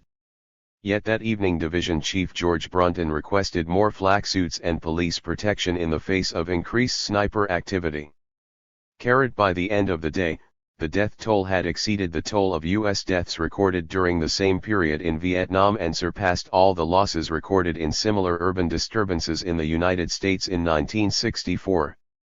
The scene resembled Vietnam, as guardsmen behind Jeep-mounted machine guns blazed away over the tops of cars and anything else that moved in the curfew area. It was becoming difficult to limit violence to Southeast Asia and not. 83. Have it wash up on these shores. The Wild West had arrived in force in the 20th century. Already what was being called the worst American race riot since the 1943 uprising in Detroit. Registered. Montague Whitmore, also known as Carroll Andrew Shaw, of 740 East 50th, was a 37-year-old native of Texas. He was a heavyweight, 6 feet tall and 195 pounds. On August 14 at 12:20 a.m., he was subjected to a gunshot and shotgun barrage in the back that perforated his aorta and both lungs, with massive hemorrhaging, along with various pellet wounds in the back of his head. He was killed. The LAPD did the shooting in this incident at 59th and Vermont. Since he was accused of committing a felony when he was shot, the coroner's jury adjudged this to be justifiable homicide. Lee Logan reported that one observed two vehicles parked in front on Pep Boys and Hudson Shoe Store at 59th and Vermont. The trunks of both of these vehicles were open. I observed a suspect come from the broken front window of Pep Boys. In his arms were various nondescript articles. Then he saw him enter the front window of Hudson Shoe Store. There were 4 suspects, Whitmore among them. The LAPD chased them. I heard another shotgun, which sounded like a shotgun firing, and the suspect fell. Ronald L. Borst of the LAPD recalled that Officer Bradfield had the shotgun pointed out at the suspect and told him to stop. I walked up behind him, with my back to Hudson Shoes, and began searching the suspect with my left hand. I had my revolver in my right hand. He heard a noise. A suspect behind him rushed at me and knocked me to the ground. I was in a dazed condition. Larry Bradfield, who fired the shots that killed Whitmore, chased him 40 yards toward the junior high school on Vermont. I then fired a third shot at the suspect, and he fell behind the ledge. Charles Shortridge was shot because he seemed about to take a bottle of beer. Now Montague Whitmore was killed because he appeared to be taking nondescript articles. The authorities conducting the inquiry into how these men met their fates evidently were not concerned about the propriety, legal and otherwise, of a shoot-to-kill procedure directed at unarmed suspects in the midst of committing what were arguably misdemeanors. Nor did they pursue apparent ellipses in the testimony of witnesses. The devising of non-lethal methods to detain suspects was not considered. The authorities and 84. The press did not consider it of note that Whitmore was shot in the back and the head, rather than his legs. Warren Earl Tilson, a fireman, was killed 10 minutes after the slaying of Whitmore when a wall collapsed as the fire department fought a blaze at a market at 120th and Central. Tilson was a 31-year-old white man who lived in suburban Torrance at 1161 Levinson. Like so many of the others slain, he hailed from Texas. He was a lithe 6 feet 1 inches and 174 pounds. Captain J. Slade Delaney recalled that there were quite a few spectators and there had been looting. From the start, up until the wall fell, we had bottles thrown and various bricks. We had quite a major fire going at the front, and we were rather unprotected from the rear. There was no police protection, though the worst problem was the car traffic. We had cars with 3 to 6 people coming down quite fast, driving over our hose lines, going between our apparatus and the store. Then the wall of the store fell, and the whole area collapsed, which covers approximately 25 or 30 feet. Tilson was crushed by the wall. Antone Pejicic of the fire department concluded that the fire was incendiary in origin, or set by human hand. Degree it was chaotic. Scores of residents milled around or seized merchandise as firefighters fought a blaze in the store. Snipers apparently were present, though the LAPD was absent. A sheriff's deputy had been killed, now a firefighter. 20 minutes later the guard loaded its weapons, and the carnage increased. An hour after the fateful order to load weapons, Albert Flores, Jr., 40 years old, divorced, born in California, and living at 8181 6 Dearborn Avenue in Southgate, was shot in the head, suffering severe cerebral lacerations. He was killed as he sought to run a roadblock at 102D and Compton, or so it was said. It was deemed to be justifiable homicide. Robert Peter Nelson, the commanding officer of Company A, 1st Battalion, L60th Infantry of the National Guard, was there. He had supervised the construction of a roadblock that consisted only of a sign, a table, a trash can. Only one man was posted at the barricade, the rest of his men were stationed on the sides of the streets. It was well lit, he said, and there was a combined force of 11 or 12 of his men and LAPD. At 1:45 a.m. he spotted Flores in his car. This Mercury pulled up behind the first car. It stopped behind the first car for just an instant, and then it pulled out around that car, gunned the motor, and started going through the roadblock. Halt was yelled, and then immediately the car was fired on by 4 or 5 guardsmen and LAPD officers. Flores's car got about halfway down the block, then, it appeared to go out of control and swerved into a pole, where it stopped. 85. Michael Gorman of the Guard said that Flores stopped for, maybe a second or 2 seconds, and then floored the car, pulled around to the left of the car that was stopped there, and proceeded through the barricade. All present fired.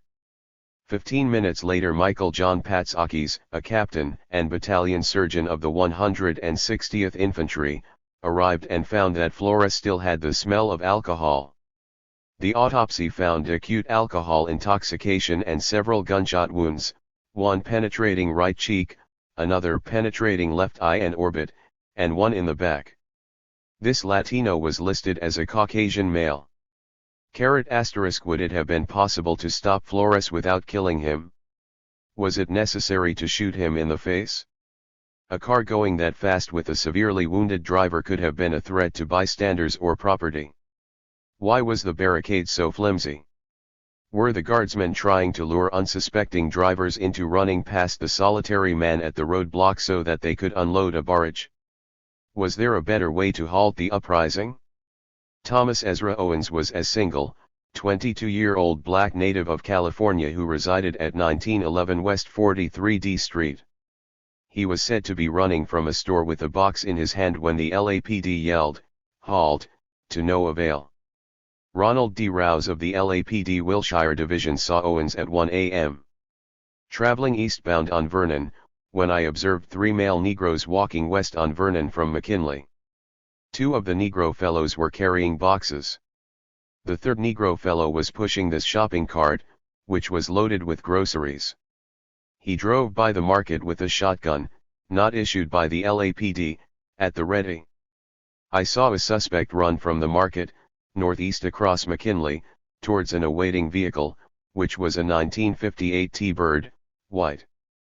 Rouse leaped from his car and chased the suspect who was carrying a box of what appeared to be canned pop. I saw a suspect run from the doorway, carrying objects in his hands. He uttered the obligatory halt, but the suspect kept sprinting, so he fired his shotgun, as did his partner, Patrick McDonald. Owens fell at the curb. The 6'2", 188-pound man collapsed with a staggering 50 entrance wounds, many in his back and others in his chest and trunk. In his car the officers said they found liquor, TV dinners, soda pop, beer, about 78 or 79 bottles of wine and beer and liquor. Minutes after Thomas Owens's death, one of the youngest victims met his death. Carlton Elliott, also known as Carlton Reynolds, was 17, black, and a native of Arkansas. He was small, 5 feet SVZ inches and 137 pounds. He lived in Compton at 13,329 Penrose. He died of gunshots to the 86 chest, penetrating his heart with massive hemorrhage. Vincent Alexander of 674 East 36th Street lived near Griffith and Jefferson, the site of Elliott's death. About this time, I was next door, outside with the people next door. We kept seeing a lot of young kids about 5 or 6 years old going into this liquor store that had been broken into. So I decided to go down and see what was going on, you know. On the corner is a service station, and the man that owns the service station was standing outside, talking to someone. Alexander spoke briefly to them. As soon as I crossed the street to go back home, the police car drove up. At this juncture, this young fellow ran out of the liquor store. He was carrying a box, and a police officer said, "Halt." When they said halt, I jumped behind a tree. Then, they said halt again, and he threw the box and he kept running. As Alexander hid behind the tree, the police officer fired one shot, and I thought it had missed him, because it passed right by me. The boy stumbled, and he went under a car. Then 3 officers came around and looked under this car, and I think they asked the boy, was he all right? And they left him laying there, and they left. The man that owned the car, he came, and he drove his car off. He didn't know anybody was under there. So I went back, and he was laying down there. The other people that they had stopped that were in the liquor store, they let them go. The officers were in motion in their car when one decided to shoot, Alexander said. Walter Dudley of 2726 West 54th Street was on his way home. He was told what had happened, and he and a friend took Elliot to the hospital. The black youth never said a word and probably was already dead. Claude Chason of 850 East Jefferson was across the street, in the service station garage that I own. He had owned this business since 1952 and was considered a pillar of the community. Like other merchants, he had been staying at my place of business at nights, to keep people from hauling stuff from my place. He saw the liquor store being ransacked, saw Elliot removing objects from the store, and saw an officer firing. It was a police officer, 4 of them was together. There wasn't no fireman there at that time. I seen the officers pulled out on the corner of Jefferson and Griffith real fast and got out of the car. I heard one policeman holler halt, he hollered halt twice, and I heard the shots. Michael Bergman of the LAPD saw the black youth leaving the liquor store with a box in his hand. He screamed, "Halt!" But the suspect threw the box to the ground and started running. Elliot reached 36th and Griffith, and Bergman yelled, "Halt!" again to no avail. So I fired one shot at the 87 suspect while I was still in the police vehicle. He claimed that he was 100 feet from Elliot. He continued to run, he didn't falter or stumble, and he got away. Then there was yelling, bottles smashed against the building beside me. He decided to depart. C.A. Higby of the LAPD added, sometime after the shooting, the entire building that encompasses the liquor store, a meat market and a 2-story unoccupied apartment house was completely destroyed by fire. 2 firefighters were wounded in the vicinity earlier, he said. As Thomas Hooker of the LAPD approached the intersection of Griffith and Jefferson in his car, he heard the ringing of a 459 burglar alarm. As I exited from the right front of the vehicle, I yelled to the large group of people, "Halt!" He too claimed to have seen Elliot leaving the liquor store with a box. The suspect then veered to the right and started running southbound down the sidewalk. I began to pursue him on foot. I had only taken 1 or 2 steps when, out of the corner of my eye, I noticed another adult male suspect, standing near the building, reach into his front pocket. I stopped and directed my attention to the suspect and covered him with my service revolver, fearing he had a weapon in his pocket. Then I heard one of my partner officers yell halt and heard one shot fired. Suspect that I had originally started to pursue was at the opposite end of the building. He gave no visible evidence that he had been struck by a shot. He disappeared. Running. The officers then arrested a group at the liquor store. As we rounded the corner onto 36th Street, we observed 2 male adults in a parked vehicle at the curbing. It was obvious that both men were eating some sort of barbecued food. The officers questioned them, then came the smashing of glass to my right and rear and obscene, muttered threats. This distracted them from Elliot, who apparently escaped, he claimed. He was concerned about his safety since we had been cautioned by people to use extreme care as 2 firemen had been shot in the vicinity of Jefferson and Griffith while fighting a fire. Happy face, possibly because of Elliott's youth, more witnesses decided to participate in the coroner's hearing, which was typically boycotted because seen as biased in favor of the authorities. Yet, the verdict justifiable homicide was the same. The authorities and the press did not ask why a youth was shot for. 88. Allegedly taking liquor. Was it necessary for the officers to fire from their car and keep going? Was it necessary to fire at all, and if so, was it necessary to shoot him in the heart? Less than an hour later, Andrew Houston, Jr., a 41-year-old native of Louisiana, was shot in the head at 1505 East 103D Street. His skull was fractured, his brain was lacerated, and he died. A National Guardsman fired the shot. David Labowitz of the Guard recalled that a Cadillac had gone down the street and fired several shots at them. Douglas Warren Mercer of the Guard was posted at the Watts substation, on the same side of the street and just across the alley from the 103D Street Hotel where the killing took place. He heard shots come from there. I saw a man standing in the doorway leading out to the balcony on the second story. Mercer fired a warning shot into the building beside him. He immediately moved out of my sight and into the hallway, and then he reappeared. Was Houston now frightened and pondering how he could leave this building which was now being fired on? That thought did not occur to Mercer. I believe he was going to be shooting at the police officers in the street. So one shot him. He fired once, and, he said, there was no more sniping after that. He could not say that Houston had a gun when he shot him in the head just above the eye. This point was relevant because William C. Johnston, Jr., of the Guard arrived at the hotel after the shooting and found a fully loaded .22 rifle, with a sawed-off stock and a .22 automatic revolver, fully loaded. Early Clutty, the investigator for the district attorney, testified that the gun's ownership was never ascertained. The coroner's jury actually posed a few perfunctory questions. But the conclusion justifiable homicide was the same. No juror asked if the Guard should adopt another procedure concerning the shooting of unarmed suspects in urban settings, and if the Guard was forced to shoot the unarmed, could it avoid aiming for their heads? Could the Guard have considered asking suspects to exit the hotel with their hands up before shooting?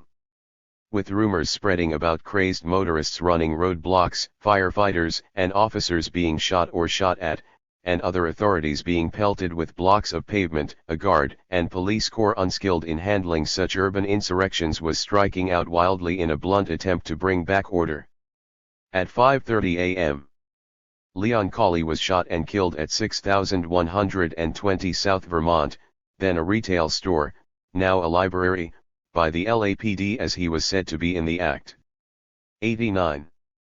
Of looting at 6:45 a.m.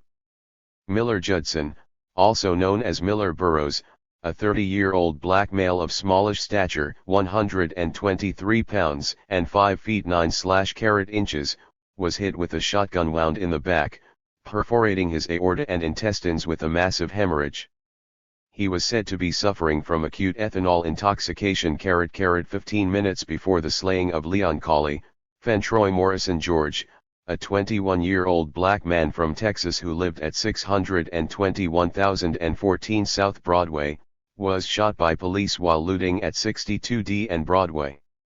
The gunshots penetrated the left anterior and posterior of the chest walls of this well-developed and nourished Negro male, as the coroner described the 6'2" and 183-pound victim. In this case, George's family hired an attorney, Stanley Malone, to monitor and intervene in the coroner's hearing. Malone made a valiant effort to protect the interests of his clients. He asked that witnesses be segregated so they could not hear what preceding witnesses were saying and adjust their testimony accordingly. The coroner denied this request and concluded that justifiable homicide was involved. George was said to be removing clothes from his home, which was above a commercial enterprise that was on fire, to the 1961 Corvair owned by his friend Harold Battle. Battle said that they heard gunshots, so we started running. Bystander George Chandler remembered a confused scene with officers firing wildly. One police officer emptied his gun in the air. The LAPD's Michael Wilson saw a building on fire and two blacks placing clothes in a car. He assumed they were committing a felony, thereby making deadly force appropriate to stop them. A NBC cameraman, Houston Hall, also assumed that George was looting and began to film him. A tow truck driver arrived and made the same assumption. His truck rammed the Corvair to disable it, and another tow truck pulled behind the car to bar escape at the suggestion of the NBC cameraman. The owner of the clothes store below George's apartment identified the clothes taken from the Corvair as belonging to the store. Still, the question remained, was it necessary to shoot George in the chest to keep him from taking clothes, whoever they belonged to? A few hours later at 4881 Compton Avenue, William Vernon King, also known as William Vernon Gaston, a 37-year-old, 128-pound, 5'8" native of Louisiana, was shot by the LAPD while looting a liquor store. There were shotgun wounds in his chest perforating his heart and both lungs with massive hemorrhage. The body showed signs of acute ethanol 5,9Q intoxication. It had been a bloody morning. Negroes had been shot in the heart. 90. And head for allegedly taking such items as clothes and liquor. Rumors about snipers and organized Negro gangs were proliferating. This was making the normally itchy trigger finger of the LAPD tingle. The National Guard was inexperienced in handling such onerous tasks as civil unrest, and its men were weekend warriors, many of whom had joined the Guard to avoid the Vietnam-style conflict they were now engaged in. Though fires had begun to slacken off at 1 a.m., this fact did not become clear until much, much later. Firefighters were traumatized, demoralized, and horrified at the prospect of fighting fires under fire. White male journalists, who were interpreting and filtering reality for a larger audience far distant from the curfew zone, were inexorably presenting a view that reflected the shock and horror at being attacked on racial and status grounds. One could view what was happening as blacks versus the establishment, or black against white, or black male residents of South LA versus white male authorities mostly from the suburbs or the valley. These different ways of seeing suggest why the conflict was so searing and underscore why the tumult impacted race relations so severely. The patterns established in the early morning of August 14 continued as dusk approached, after a hiatus during daylight. The idea that the night belongs to us was becoming current in South LA. Simultaneously, the Euro-American community, though in many instances distant from the events, could see the smoke, fire, and guns on television, even if they were not experiencing it directly. Nathaniel West suggested that Southern California bred more hate groups than the rest of the country combined. He attributed it to the bitterness of people who came to live in the sunshine and glamour and found instead boredom and disappointment. No doubt there was something to this. The image transmitted by mass media of Southern California could easily leave the impression that everyone in this distant place was a tanned movie star having fun, but this stereotype failed to capture the entire Euro-American experience. The ascendancy of Barry Goldwater in the GOP in 1964 and the racially charged battle in California over housing integration and Proposition 14 seemed to give a boost to neo-Nazi activity in LA. The offices of the Glendale Citizens Against Proposition 14 were threatened with bombings and invaded. It was said that African Americans there were not allowed to walk the streets after dark. It was rumored that Negroes were not served in restaurants. 91. The authorities displayed a meticulous interest in black participation in the events of August 1965, but they were not so keen in their investigation of the role of the white community despite the substantial organized ultra-right white presence in the region. One report stated that August 14 was the day that rumors began to reach police of impending organized black raids on white neighborhoods and the downtown business district. The northernmost point of the curfew area was only 4 miles from Beverly Hills.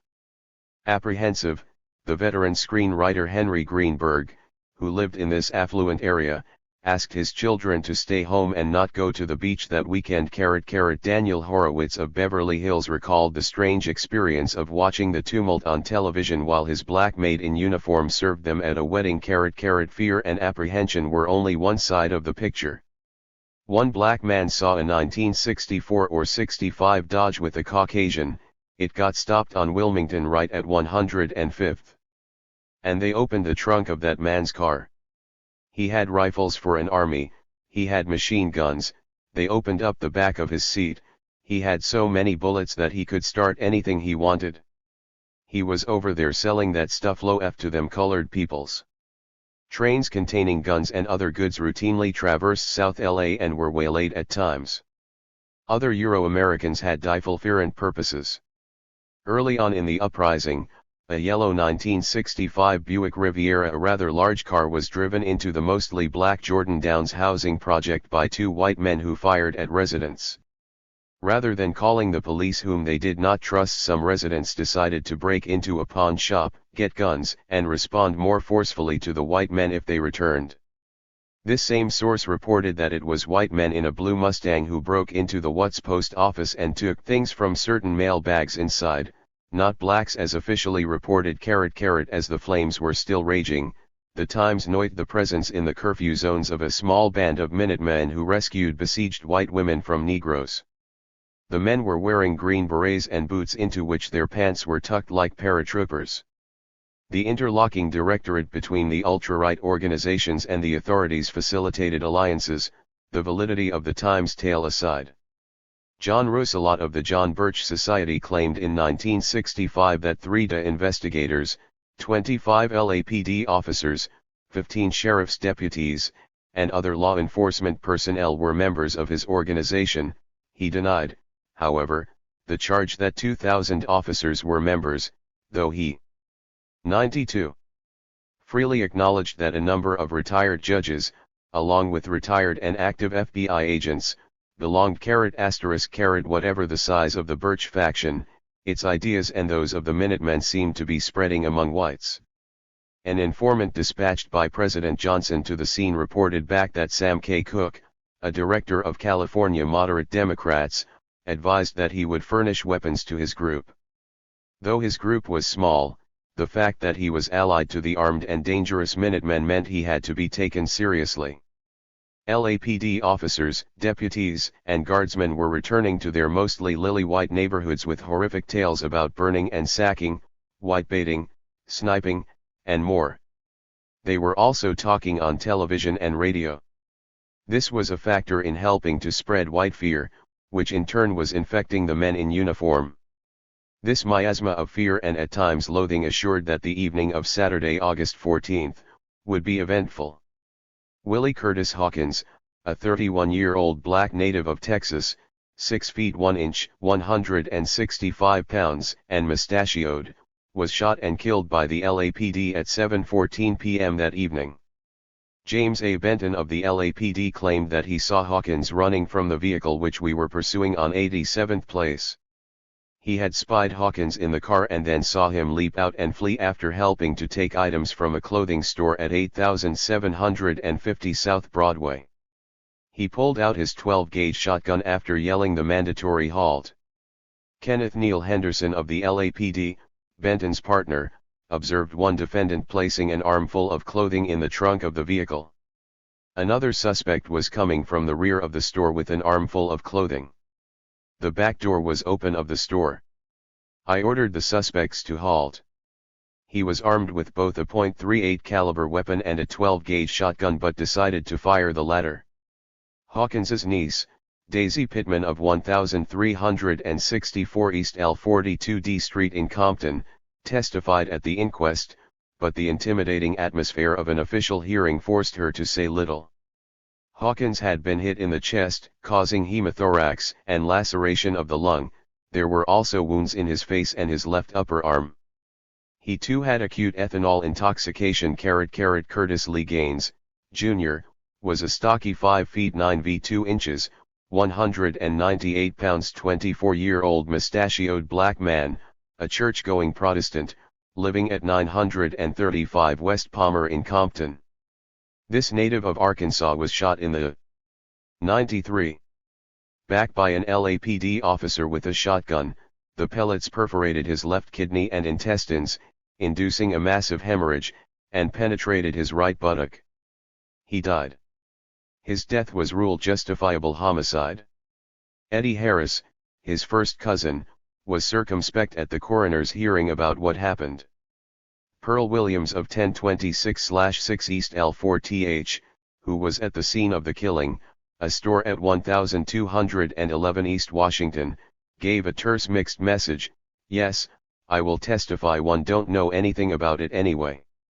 Glenn A. Bachman of the LAPD Narcotics Division said that at about 5:45 p.m., I was in a partial uniform, one was in plain clothes, wearing my badge on the front of my shirt and wearing a riot helmet. Accompanied by my brother officer, SGT. James A. Salagi.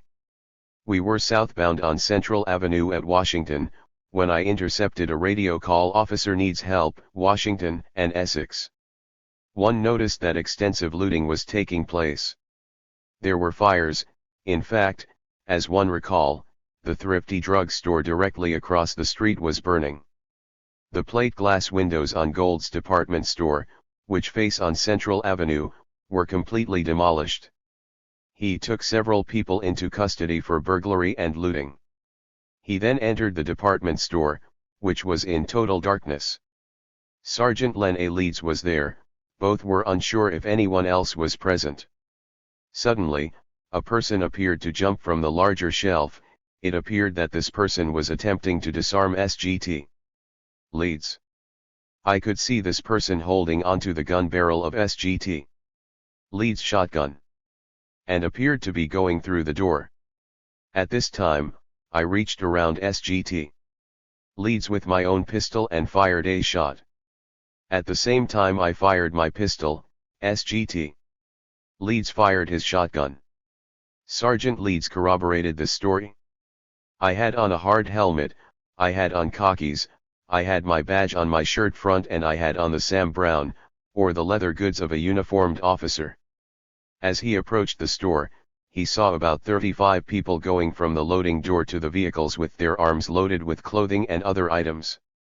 As I approached, they all appeared simultaneously to throw everything into the air and start running back into the store, to the storeroom portion.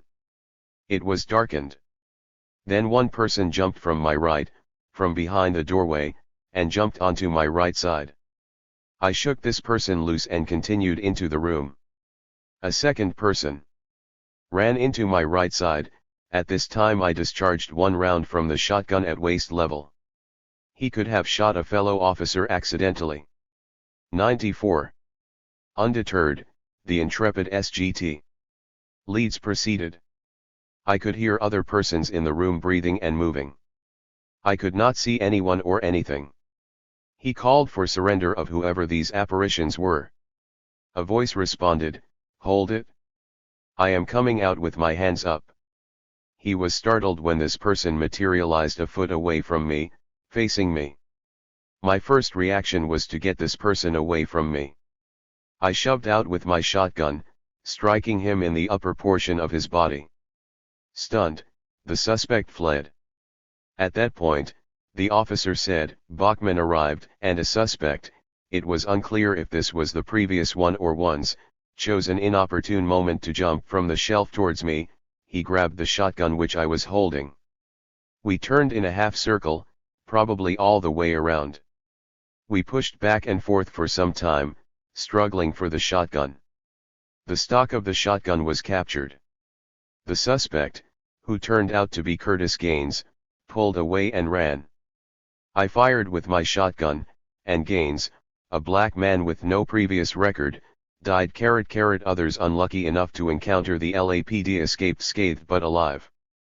At 8:15 p.m. on August 14, Mercedes Madrid was a passenger in her car which was being driven by Robert Lee Tyler, who lived at 591,914 South Figueroa. They made a right turn at the intersection of Beach near 102D. She was shot in the leg as Tyler turned the wheel. Then they were ordered out of the car after this forced stop.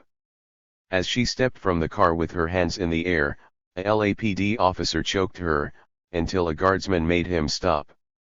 She was taken into custody, then later released. She remained unclear about what she had done to merit such treatment. Registered. As it happened, The area that Madrid and Tyler had turned into was one of the fiery cruxes of the uprising. There was a barricade there posted by the guard. 45 minutes after the confrontation with Madrid, Charles Patrick Smalley, a black man in his 20s, was shot in the head by a guardsman after refusing to stop at the barricade, or so said the guard.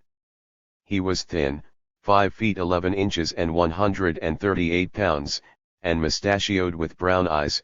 This single native of Louisiana resided not far from the scene at 200 West 103 D Street. The fatal shot penetrated his brain, indicting multiple contusions, lacerations, and skull fractures. He was not intoxicated.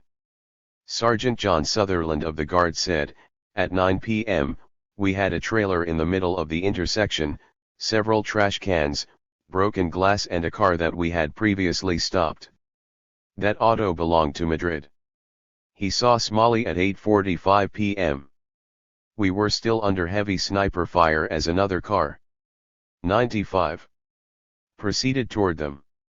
I yelled halt several times in a loud tone of voice. I was just screaming halt as loud as I could. The vehicle accelerated at a higher rate of speed than it was when it first started out. I fired 2 warning shots as the car reached an estimated 45 miles per hour. He fired again, this time at the car. After Smalley was hit, the vehicle went completely out of control, hit a building." As Sutherland recounted his story at the coroner's hearing, the deceased's representative, Albert Jones, demanded the right to cross-examine the witness. The coroner brusquely denied this request. Jones insisted that the code did not compel the denial and denounced the farce and kangaroo court. The only official effort to find out what happened to Smalley ended like most of the other inquiries, with a verdict of justifiable homicide. The law enforcement authorities had decided to make a stand at 103 D Street, called Charcoal Alley because this business district was in flames and the area was abuzz with residents helping themselves to merchandise. At 103 D and Grape Streets, Ramon L. Hermosillo, a 19-year-old Latino listed as Caucasian, was shot at a blockade. This brawny 5'8", 168-pound resident of 9517 Street and native of Texas was killed when the gunshot hit his chest, penetrating his left lung and heart and causing a massive hemorrhage. His uncle, who was with him, survived. "Yes," he said, "they saw the roadblock, those cone-shaped things in the street, as they were going west on 103D at 35 to 40 miles per hour. He insisted that the time was 7 p.m., but the authorities insisted just as vigorously that it was 8:15.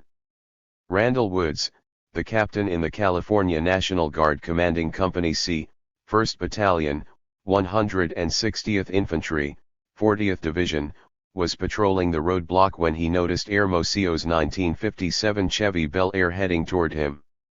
I heard someone yell, 'Here comes another one,' and I looked up and I saw this car traveling at what I estimated to be between 40 and 50 miles an hour.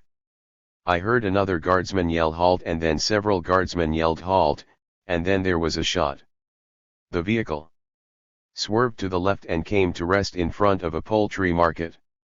We started receiving fire from a brick wall near the apartment house on 103rd and Hickory. There were several snipers wearing red armbands." This description was corroborated by John Jackson of the Guard. Guardsman Victor David Subian recalled the Chevy accelerating at the roadblock. "While firing, we received sporadic sniper fire from an apartment house. And this I observed personally. We had been given instructions." 96. Approximately 9 a.m. that day, to keep an eye out for a red-orange 1957 Chevrolet, which had been reported firing at police. He was the only witness making this assertion. He was also the first one in the area to report the presence of approximately 10 people wearing red armbands on their left arms, and one who had the appearance of being a leader of some sort, wearing a red rosette over his lapel. At 9:30 p.m. at a drugstore at Miramonte and Florence, Joe Nelson Horne, also known as Joe Nelson Bridget, was shot and killed. This 22-year-old black native of Louisiana was 6 feet 1 inch and 165 pounds and resided at 5961 South Avalon. It was reported that he fired at the LAPD officers, wounding 2. The officers returned the fire. Horne suffered a perforation of the heart after 8 gunshot wounds to the chest. Happy face. The authorities were reclaiming South LA block by block, shot by shot. The National Guard was becoming as trigger-happy as the LAPD. Bullets were whizzing through the hot night air. There probably were snipers, though it is not certain if one killed 4-year-old Bruce Moore, who was shot while playing in his yard at 11:15 p.m. at 8800 Mary Avenue. He was the youngest victim of all, shot in the chest with resultant cardiac lacerations and massive hemothorax. His family was stunned by it all, and his mother was inconsolable. The mainstream press and the authorities expressed no outrage. Not only blacks were under fire in the rainbow that was Los Angeles. Juan Puente's death was reported at 11:50 p.m. at 10411 South San Pedro. This 5 foot 11 inch, 181-pound native of Texas was shot by the LAPD in the abdomen with damage to his liver and lung and massive hemorrhage. Richard Young of the Foothill Division of the LAPD was traveling northbound on San Pedro, approaching 104th, at which time my partners and I observed 2 men come out of a broken window of a hardware store at that location. We proceeded to the hardware store and stopped at the corner. The deceased stepped out of the window of the hardware store and began walking southbound. As he reached the edge of the building, where the driveway is, between the house and the hardware store, he turned westbound in the driveway and began running. He chased Puente 50 feet, then stopped. I heard the bushes rustling in this area. At this time, my partner, Officer Wagner, ran around my right and in front of me to the other corner of the building. As he was coming behind me, I ordered the deceased twice to come out with his hands up, at which time all motion stopped in the corner. 97. Officer Ronald D. Wagner said. As the deceased came out of the window, he had his hands clasped in front of him, as if he were carrying something. His body was casting a shadow on the front of his person, so I couldn't tell exactly what he had in his hand. I stepped into the shadows and, after a few seconds, my eyes became accustomed to the dark light, and I could see the deceased standing in the bushes. I ordered the deceased approximately 2 or 3 times to come out. On the last command, the bushes started moving, but I could see the deceased's feet and they were not moving. At this time, I became afraid for my life and the life of my partner, because I thought the object which the deceased was carrying might have been a weapon and he was going to use it. At this point, Wagner stated, I fired 1 shot from 8 feet away. Perhaps Wagner was so nervous because his regular assignment was the valley and now he was in alien territory. No one pressed Wagner on his testimony about light coming from the front of the store, which also shone down the driveway and why he was not able to see Puente clearly. Instead, the officers were asked leading questions. And you felt that this man had just committed that burglary, is that right? Evidence that most likely would have been inadmissible at a trial was introduced, such as Puente's prior arrest and conviction record, along with other damning facts. Happy face, it had been a day of spilled gore. Fire this time had been concentrated in the southerly reaches of the city of Los Angeles. Businesses were in flames or ransacked or both, and their owners had been complaining steadily about what others already had perceived as a pusillanimous approach by the authorities in addressing this problem. As Sunday morning approached and what's ready to don its finery for the weekly church ritual, jeeps filled with armed soldiers continued to rumble through the streets. Their presence and their actions, along with those of the increasingly agitated LAPD, served to put down an unfolding civil insurrection. Of deaf parents. Saturday, August 14, was a turning point in squashing the uprising. The decision by the authorities to enforce the curfew, most notably on 103D Street, simply by shooting those who appeared to be violating their edict, sparked rising anger. In an atmosphere in LA where the Red Scare had stifled the process of Euro-Americans flocking militantly to the civil rights banner, black militants increasingly took on anti-white characteristics. This was facilitated by the fact that most of those pulling the triggers, giving the orders, fighting the fires, commenting on the airwaves, and shrinking in fear were Euro-American. The black leaders like Pettis Perry and Charlotta Bass, who ascribed anti-black behavior to class and ideology, had been squelched, so some African Americans had little option beyond ascribing such behavior to race. Anti-white expressions were not the sole mode of dissent, but it did appear that these words and actions captured attention, particularly when class realities and expressions were denied. Concessions through working class organization had been blocked. One of the few alternatives remaining was concession through lumpen organization, gangs and insurrection. Though the bloodshed of August 14 chased many blacks back into their homes, it would take a few more days to short-circuit what already was being called the Watts uprising. The National Guard and the LAPD could argue that their response was so strong because of the fiery militants they faced. Molotov cocktails were being 98, 99 tossed, snipers were sighting targets, and there was some evidence that all this was organized. Adrian Dove, a consultant to the State Department of Industrial Relations, joined James Burks, Fred Scott, and Carl Martin of the City Probation Department's Group Guidance Unit its street corner gang workers in surveying the scene. We wore old clothes and drove an old car. The fires were still burning as they conducted interviews, 30 in the curfew zone, including some businessmen and 50 gang teenagers. They also snapped photographs. What struck them was the selective nature of the burning. In one block, the Urban League's Watts project was the only unburned building left in its block. A Negro-owned restaurant was left standing and unlooted while a furniture store next door was burned to the ground. Some white businesses were still operating and had not been bothered. They found, contrary to most reports, that poor people of both races were plundering stores, and for the first time in many years, all of the Negro gangs in the LA ghetto have called for an end to the fighting between each other. In some areas water and electricity had been turned off, and police cars were cruising carrying 5 men with 4 shotguns extended from the windows. The momentum of the revolt was propelled forward by what Dr. Paul O'Rourke, Governor Brown's special assistant for anti-poverty planning, called hardcore youth gang leadership, between the ages of 16 and 20. This intelligence was gleaned from gang liaisons like Burks, HRC personnel, and other blacks with ties to the authorities. The spread pattern of the riot coincided with the territories, the turf or sets of the major, hardcore gangs. The method of operation used in the entering and firing of buildings was identical with the highly effective guerrilla tactics in use for many years by these same gangs when they fight among themselves. The safe conduct signs and signals, which allowed Negroes to pass unharmed through active riot areas, were of gang origin. These included the familiar 2-finger, victory sign for the Slawsons, 3 raised fingers representing the Watts Gang V, and the familiar circle of the thumb and forefinger forming a 0, the sign of the gladiators. O'Rourke warned that if the gangs were not confronted, there would be a recurrence or worse of the bloody riots, but this time featuring sharp clashes with white gangs.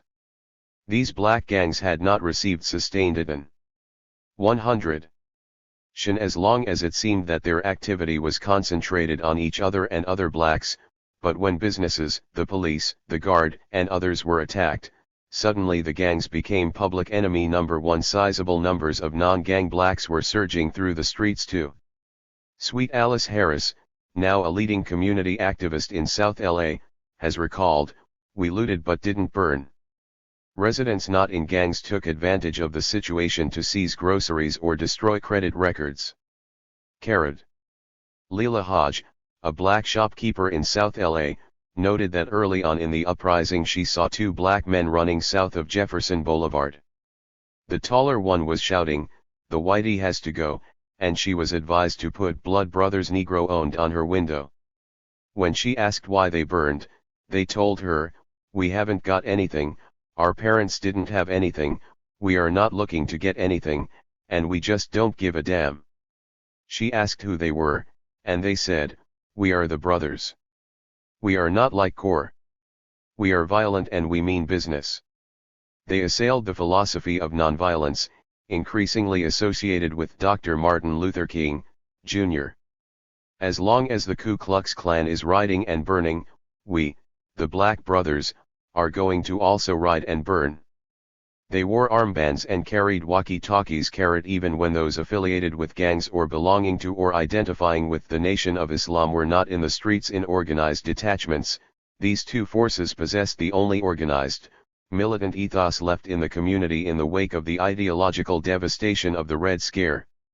Thus, even when these militants were not present in fact, their ethos, or presumed ethos, was being adopted en masse by black youth, many of whom were repelled by the sight of blacks in the South being beaten by racists and not striking back, and many of whom had been abandoned by mainstream civil rights organizations. The vernacular associated with the NOI was now in wide use.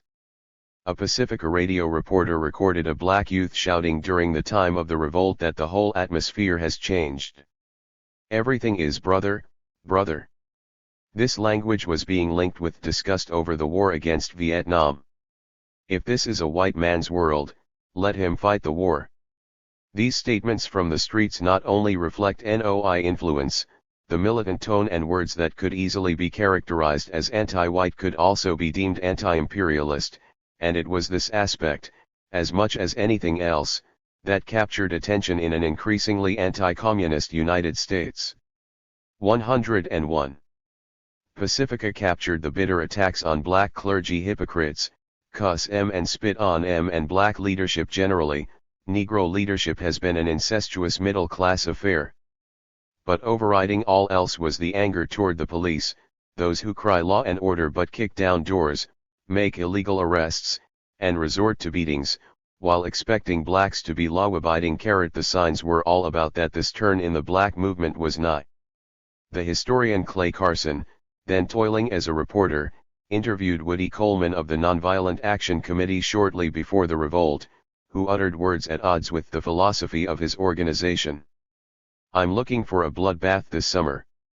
We're going to get tired of being peaceful and nonviolent without getting anything. We're still getting crumbs, we're going to get a big slice of that cake." Carson observed, his ideal is to have a mean and nasty organization, where people have everything to gain and nothing to lose. Coleman called Dr. King a misguided or misinformed individual and expressed admiration for the NOI registered. Even if the authorities had not been paying attention to the LA Free Press, there was ample evidence that race relations in LA had taken a dangerous detour. Before the uprising there had been random assaults on cars bearing whites. After the uprising, one analyst tried to explain to a worried, predominantly white audience what this all meant. Today's Negro, he said, had neither the psychological defenses nor the social supports that permit passive adaptations to racism. In a sense, he concluded, they are the hearing children of deaf parents.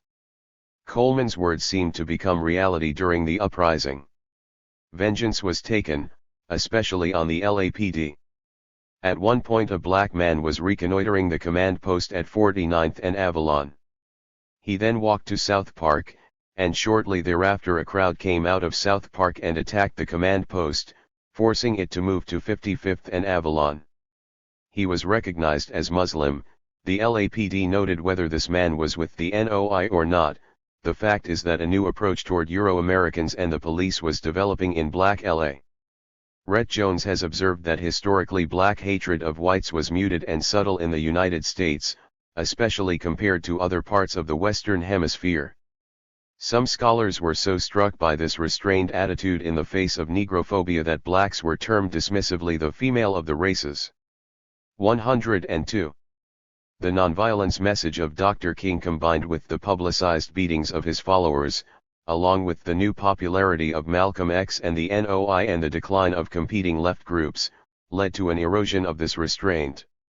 The increased racial identification by blacks that came with this erosion was substituted for a rising mobility, the lack of which then fed back on dislike of whites. The anti-whiteness was so vigorous and unrestrained precisely because these angry sentiments had been curbed for hundreds of years. Paradoxically, Black nationalism was a common platform and one way to reconcile tensions among darker and not-so-dark blacks, just as white identity was consummated at an altar of anti-blackness, black identity was sanctified as anti-whiteness.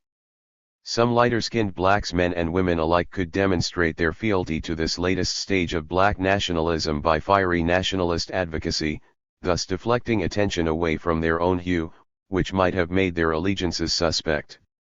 LA faced not only the national bipolar racial dilemma but tensions between African Americans and Chicanos, which Yvonne Geriou, the executive director of Family Service of LA, claimed were steadily increasing since World War II.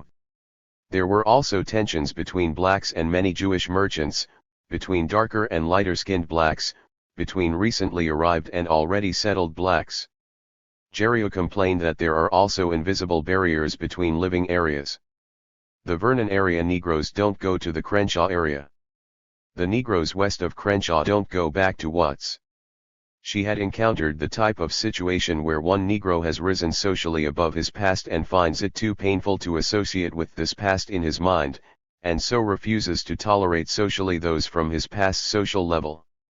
As a result of this encrusted race and class-driven anger, the riot was a release of tension. There was an apparent correlation between darker skin and lower income. Studies showed that the darker skin seemed to bear deeper anti-white feelings and seemed more willing to use violence to address their plight. When the authorities sought to bar not only whites but light-skinned blacks from Viet Watts, such studies were bolstered. The piercing hatred for whites was stunning. Michelle L. Grace of Gardenia, 21 years old, said that the windows of her car were smashed and a jeering crowd yelled color-coded comments at her. Richard Sexton, 24, of 12451 East 80th Street, was beaten on the head, kicked in the ribs, and dragged from his car, which was then burned. An acerbic 18-year-old black woman did not flinch in describing the kind of anti-white action. 103. Experienced by L.E. Grace and Sexton. I threw bricks and rocks and anything I could get my hands on, to hurt them. We were throwing at anything white. Why not do it to you guys? You're doing it to us. Robert Richardson, the newly recruited black reporter for The Times, was flabbergasted by it all. I went along with the mobs, just watching, listening. It's a wonder anyone with white skin got out of there alive. I saw people with guns. The cry went up several times, let's go to Linwood. Whenever there weren't enough whites around. Every time a car with whites in it entered the area, the word spread like lightning down the street, here comes Whitey, get him. The older people would stand in the background egging on the teenagers and the people in their early 20s. Then the young men and women would rush in and pull white people from their cars and beat them and try to set fire to their cars. Registered.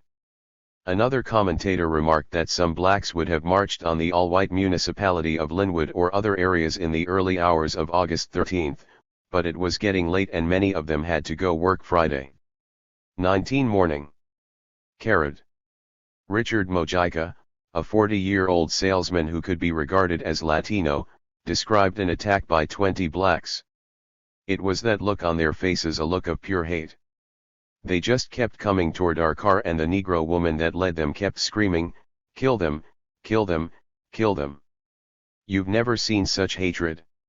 Something has made those people awfully mad to show that much hatred. Mojica was left to ponder this anger with his car in ruins, his fiancée seriously wounded and his memory seared. Carrot registered an award-winning Pacifica radio broadcast captured many of the angry voices in the streets. To the lilting soundtrack of White Man's Heaven is Black Man's Hell, by the increasingly popular NOI Calypsonian Louis Farrakhan, taunting blacks affirmed that the white man is low and dirty. There were numerous references to Mr. Charlie and bitter accusations, white man will say good morning to the Spanish before the Negro. Negro will talk back, Spanish will obey. Violence was not abjured. If the white man has the white Ku Klux Klan, we must form the black Ku Klux Klan. The mildest comment was, I don't believe all of them are devils, just most of them. This real wrath seemed to engender a fevered reaction from the 104. Authorities and the Euro-American community at large. On the evening of August 15, the police were told officially. The Blood, enforcement arm of black Muslims, plan their grand finale sometime tonight in the ravaged riot areas. Their manpower will come from Hollywood, Beverly Hills, and Encino. Caller identified self as Willie Owens, 948 East 49th Street. Receiver of message believes call was attempting to draw attention away from Pasadena, Encino, Hollywood, and Beverly Hills area. The What's debacle was formulated last Christmas 1964 by a 300-member syndicate and scheduled for Friday, August 13, 1965. They changed their mind. This caused a new party to be formed within this party called the Blood. This new party gained numbers and forced the Muslims to go along with the original plan, which erupted prematurely by younger impatient members before heavy-duty weapons could be obtained.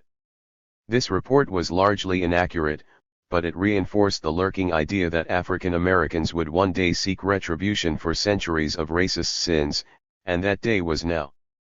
Undoubtedly, this pervasive feeling fueled the bloody reaction by the Guard and the LAPD.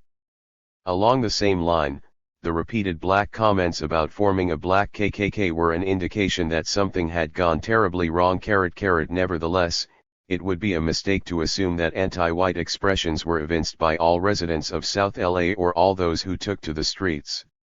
When Adrian Dove entered Jordan Downs during the height of the revolt, we were repeatedly asked to express their idea that this was not a war against all whites. We were told that this was and will be a continued war against the LAPD and Chief Parker.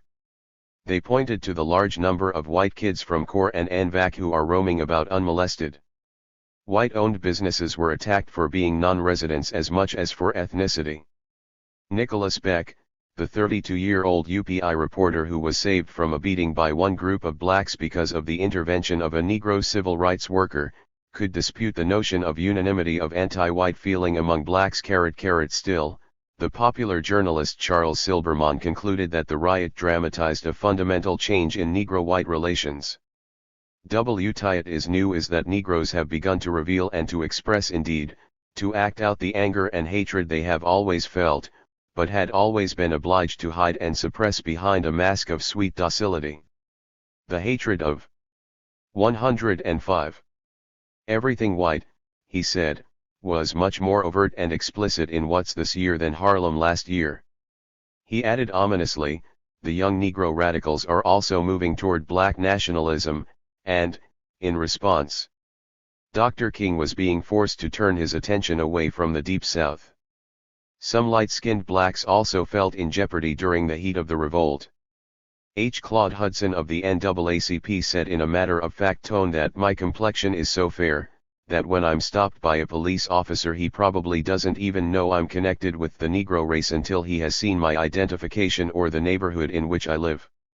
Happy face, he decided to spend a good deal of time at home during 11 to 17 August 1965.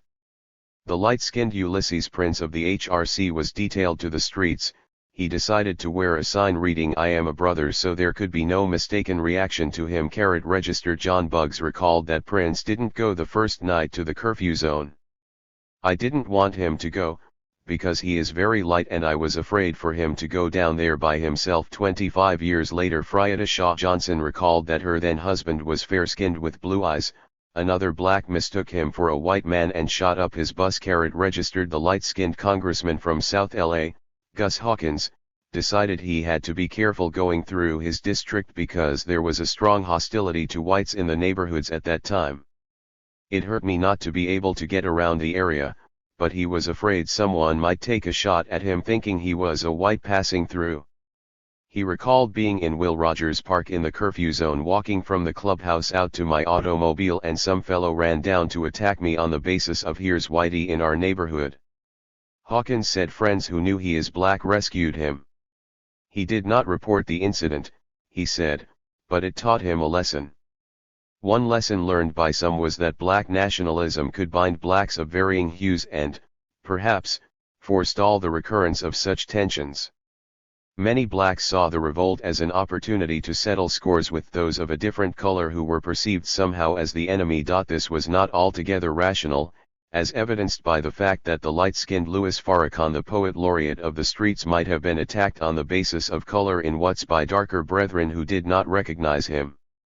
Still, it is hard to dispute the perception that Watts marked the point when masses of blacks were manifestly demonstrating that Dr. King's ideas were not accepted universally. Ironically, many of the protesters saw themselves as 106.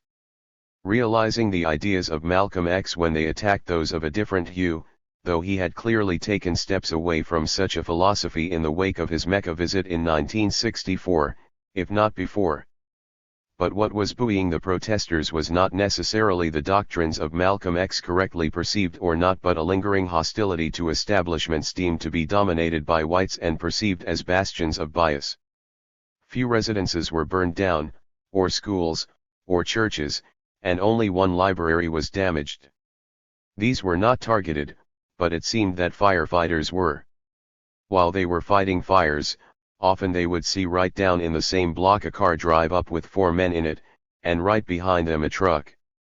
They would break into a building, load the truck, beep beep, beep beep on the horn. Everybody would come out of the building, one man would go back in with a bucket of gasoline, throw it into the building, ignite it, and away they would go. Our men were shot at, had bricks and large chunks of concrete and asphalt thrown at them, and they were literally driven away from fires. The top command of the department was forced to give orders that in such cases the firefighters should let the buildings burn. Raymond Hill of the department said black gangs, who had trucks and signals with horns and everything, organized the attack. In the melees the department's heavy pieces of equipment were damaged, 25% of the 400 total, and over 40 of them had all their windshields broken out and a couple of tires shot out. 32 of his men were injured, 4 were shot, 1 was killed, and many others were hit by flying missiles. On August 12 one of his men was driving a fire apparatus from Manchester and Hoover, and he went across Manchester to Avalon and from Avalon to Imperial Highway, that's 28 blocks, and he said during that entire 28 blocks they were literally bombarded with missiles all the way. Both windshields were broken out. One chunk of concrete came through the windshield and one hit the man on the neck. His colleague Antone Peter Jacek added that protesters used flammable liquids and Molotov cocktails. He inadvertently discovered on Pasadena Avenue in the northeast section of town, a factory. Putting the Molotov cocktails together. The fire department's methods of detecting the location of fires were inadequate.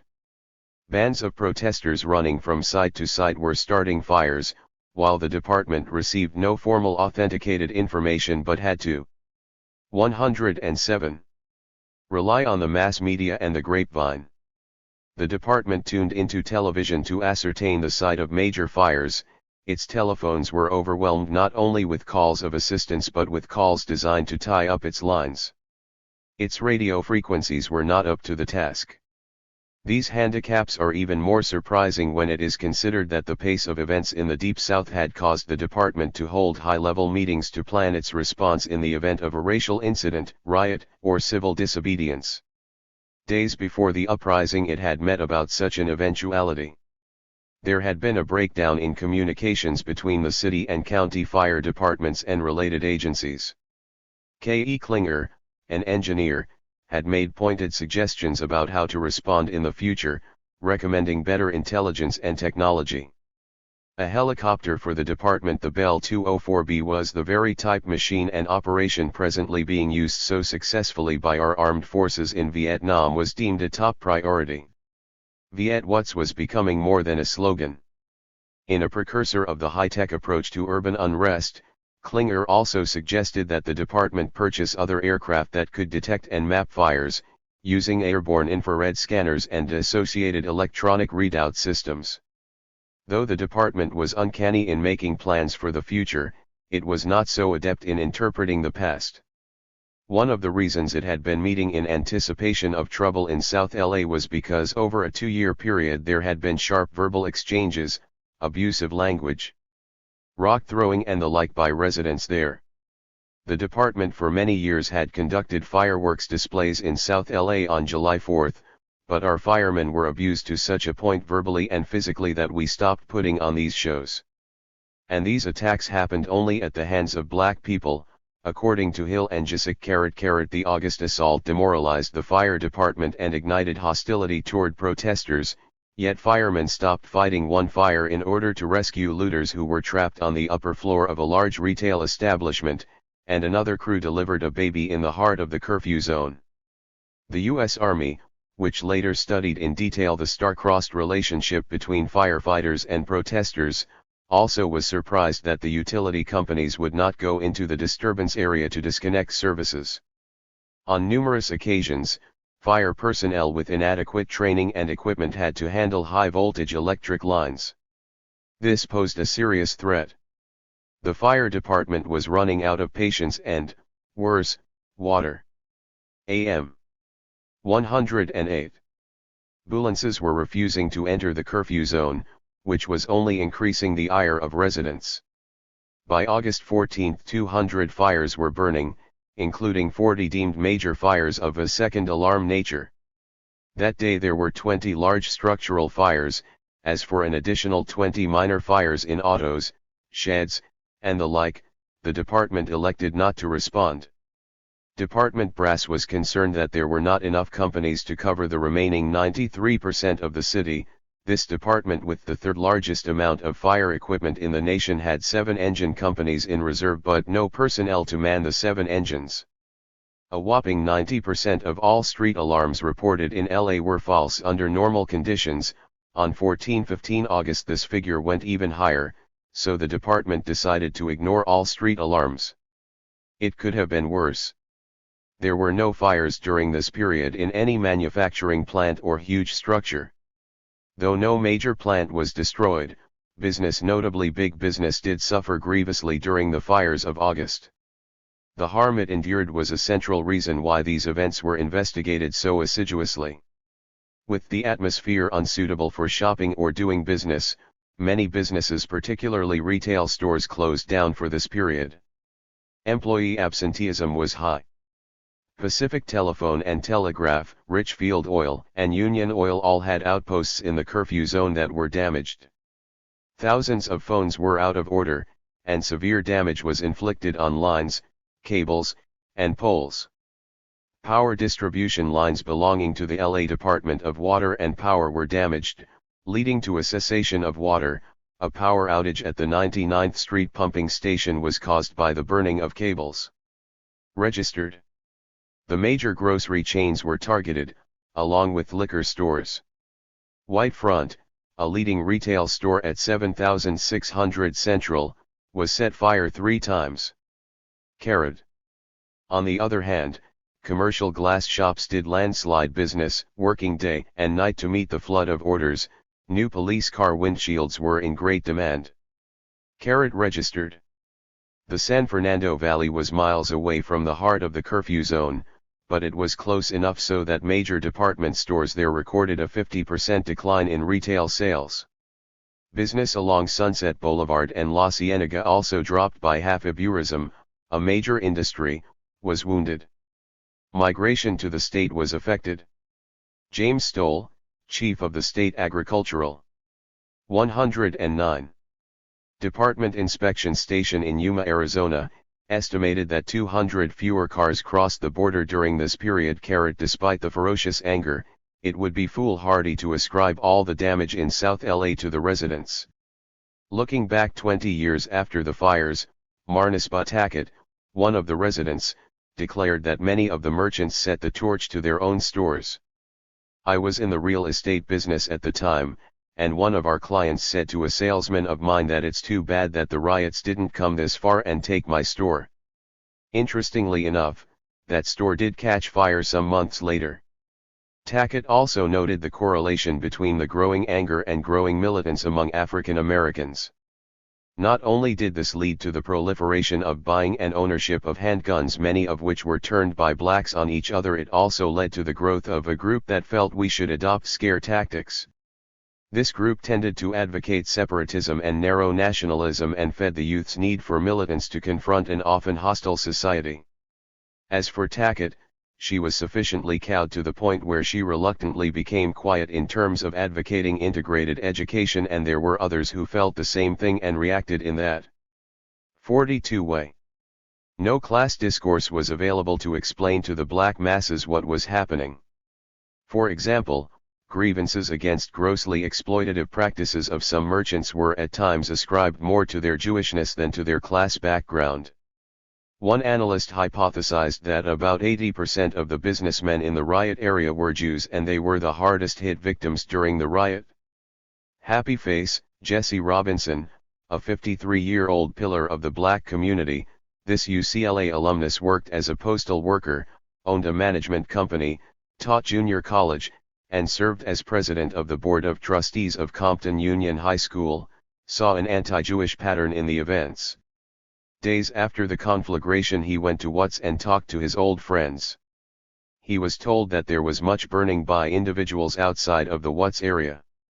He referred to a group of rioters with rifles, trucks with gas on them burning in a selected fashion. Jewish stores. The Central Avenue blocks, known as Charcoal Alley 2, and the original Charcoal Alley, 103D Street, two of the primary shopping districts in South LA, were both devastated. Weeks after the damage, Richard Marshall of South LA was still seething with anger about how we, the older people, felt exploited. We wouldn't buy anything. There were just a bunch of Jews selling 110 U.S. second-class merchandise for first-class prices. One time I went into Mr. Sobs to get a pair of swimming trunks. He sold them to me and the rubber was rotten because they had been on the shelf so long. He was not totally insensitive to the class dimension, noting that the riot was a chance to get even with the power structure. This latter comment makes it clear that caution is required in assessing the extent of anti-Jewish fervor in South LA. Consider the experience of Hyman Haynes, executive director of the 6th Region of the Jewish War Veterans, who operated a thrift shop at 47th and Broadway that was left unscathed. He had an excellent reputation for fairness in the community and, crucially, had a black manager who remained on the premises during the entire period. Nonetheless, the decline of a class discourse and the rise of strains of Islam that were not congenial to Judaism in the midst of a nation where anti-Semitism never was far from surfacing combined to make life difficult for many Jewish merchants in South LA. The ripple effect included lessening Jewish support for black causes. Many blacks did not distinguish between Jewish merchants and those that were called white or Caucasian. Much of their anger existed because these people were merchants, not because they were Jewish. Otherwise, Hyman Haynes would have suffered the fate of other Jewish merchants in South LA. Peter Sarnoff owned Paramount Cleaners and Laundry at 401 West Compton Boulevard and a number of other shops in the area. The Cleaners, he discovered, was torched during the revolt by Charles Muldrow, a disgruntled former employee. The tall, thin Muldrow, 23, lived at 208 West 97th Street. On November 2, 1965, he ran into Sarnoff and instructed him to close his other businesses or sell and move out. He said he was acting on behalf of a Mr. Kinamview described by Muldrow as a rich Japanese. Whether Muldrow was dissembling or not, any merchant in South LA in 1965 would have had difficulty, as Korean American merchants discovered in 1992, amid black nationalists of various class backgrounds who viewed non-black stores in their neighborhood as an indignity. Many small businesses were ruined during this time. Richard Walker, white, lived at 3204 Euclid Avenue in Linwood, but with his parents owned Willowbrook Feed and Hardware at 12,907 to 11 Willowbrook.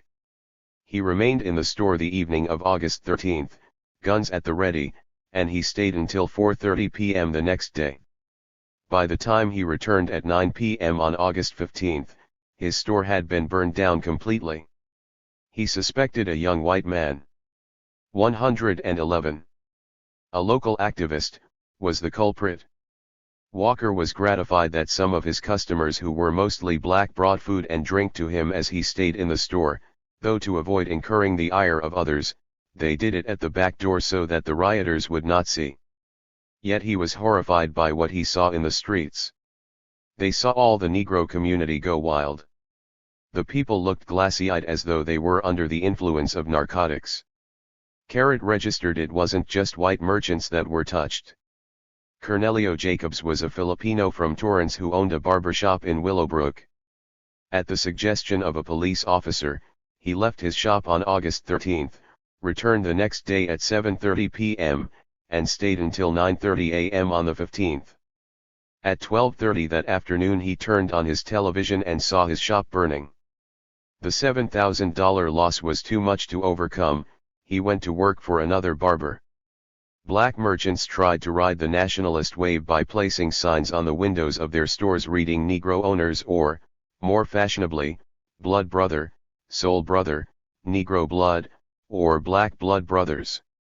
Many of these stores were left untouched even when areas around them were reduced to ashes. This was visual evidence of the parallel aims shared by blacks who were burning and those who, probably, were not. Nevertheless, a number of black merchants were burned out despite their race, which underscores a class aspect of the events. Their fate did not prevent one shopkeeper from putting a sign on his store reading, "Me Chinese, but me blood brothers too." There were countless reasons why blacks might be upset about business practices in their neighborhoods.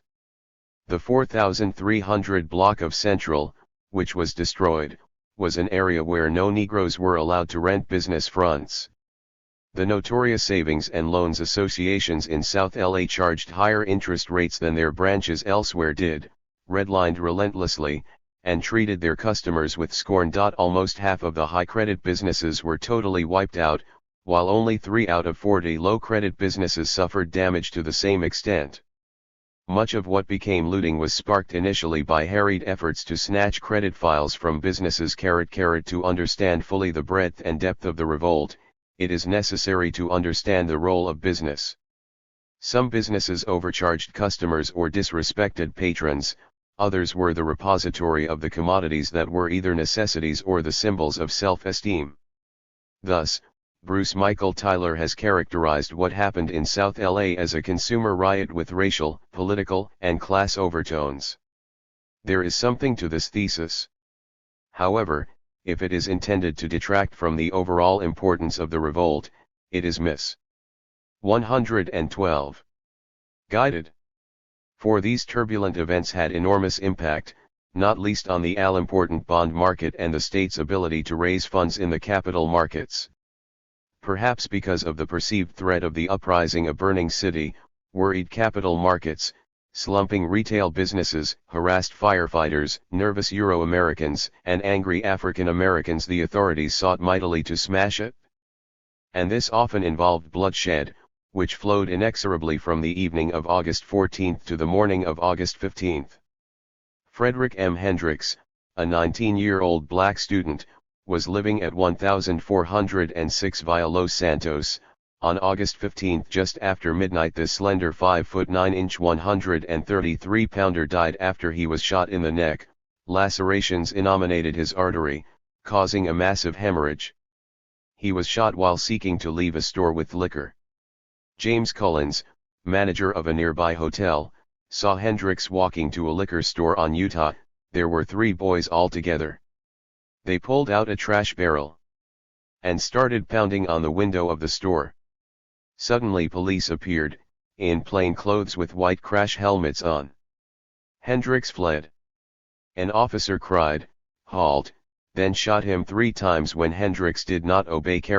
Minutes later, Eugene Shimatsu, an 18-year-old Japanese-American residing at 3460 2nd Avenue, was shot in the chest by an LAPD officer at a liquor store at 5440 West Washington.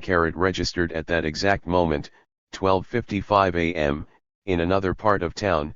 Joseph Wallace, a 29-year-old black man living at 1459 East 90th Street, was shot by a guardsman while trying to drive past a barricade at 59th and Avalon, or so they said. A gunshot wound lacerated his lung and induced hemorrhaging. Troy Bryan Hill of the 85th Armored Division recalled how it happened. He was proceeding down Slauson Avenue as a passenger in a quarter-ton Jeep, with a three-quarter-ton truck following behind. They noticed coming down the road toward them at, it seemed like, a high rate of speed, perhaps 50 miles per hour, a light-colored car. It was after midnight, and curfew was 8 p.m. I immediately took it upon myself to assist in stopping this car. It appeared to me that he was trying to get away, so I had my driver pull perpendicular to the road and had the three-quarter-ton block the rest of the road. Wallace didn't seem to slow down at all. Undaunted, Hill motioned my men out of their vehicles. And I had them get behind the vehicles and load. 113. Their weapons, chamber rounds. I was armed with the .45 automatic pistol as it was, I would say about half a block from me. I could see it apparently wasn't going to stop or slow down, so I fired a couple of shots over the car, in an attempt to stop him some way. Wallace did not stop. He continued on. His speed carried right on into the intersection, and there were only a few feet between his car and my vehicles. I figured my men were behind it, so I fired at that time. I fired into the car. I fired all my rounds, 6 or 8 rounds. The last round, he turned, he skidded, and slid down in the other direction, and up on the curb. I motioned my men and they all fired, too, at that time. He hit a power pole and came to rest in the middle of the block. I felt at that time that maybe he either had hit on the accelerator or he was trying to get away again. So, I instructed my men to open fire. Although the information was offered at the coroner's hearing that Wallace was an ex-convict, that fact was unknown when he was shot, fired on time and time again. His death was ruled justifiable homicide at 4:25 a.m. Lonnie Cook was killed by the guard while allegedly running a roadblock at 62 D Place and Vermont Avenue *, registered by 7:50 a.m. The sun had risen on a new day, but old patterns persisted, as Paul Harbin, a 53-year-old black man, ruefully discovered. He was huge, 280 pounds and 5 feet 8 inches, and lived at 1325 Walnut. Those with Harbin at the time were reluctant to speak about what happened, which left it to the LAPD to shape the event. John Moreland of 1942 South Central said bluntly, "I don't know anything." Thomas W. Hooker of the LAPD was not so reticent. He had gone to the ShopRite supermarket at 2004 South Central. The windows had been broken out, part of the market, the north half of the market had been burned. One heard noises coming from the market. One ran across the parking lot towards the market. It was quite dark, and my vision was cut down, due to the display racks. It was 5:15 a.m., he recalled. I heard my partner yell, "Hold it, police!" One heard running, and observed 2 persons in front of me.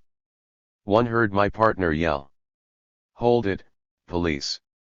He spotted Harbin. One heard several shots. He then apprehended Moreland, who was with Harbin. He saw an object in Harbin's hand.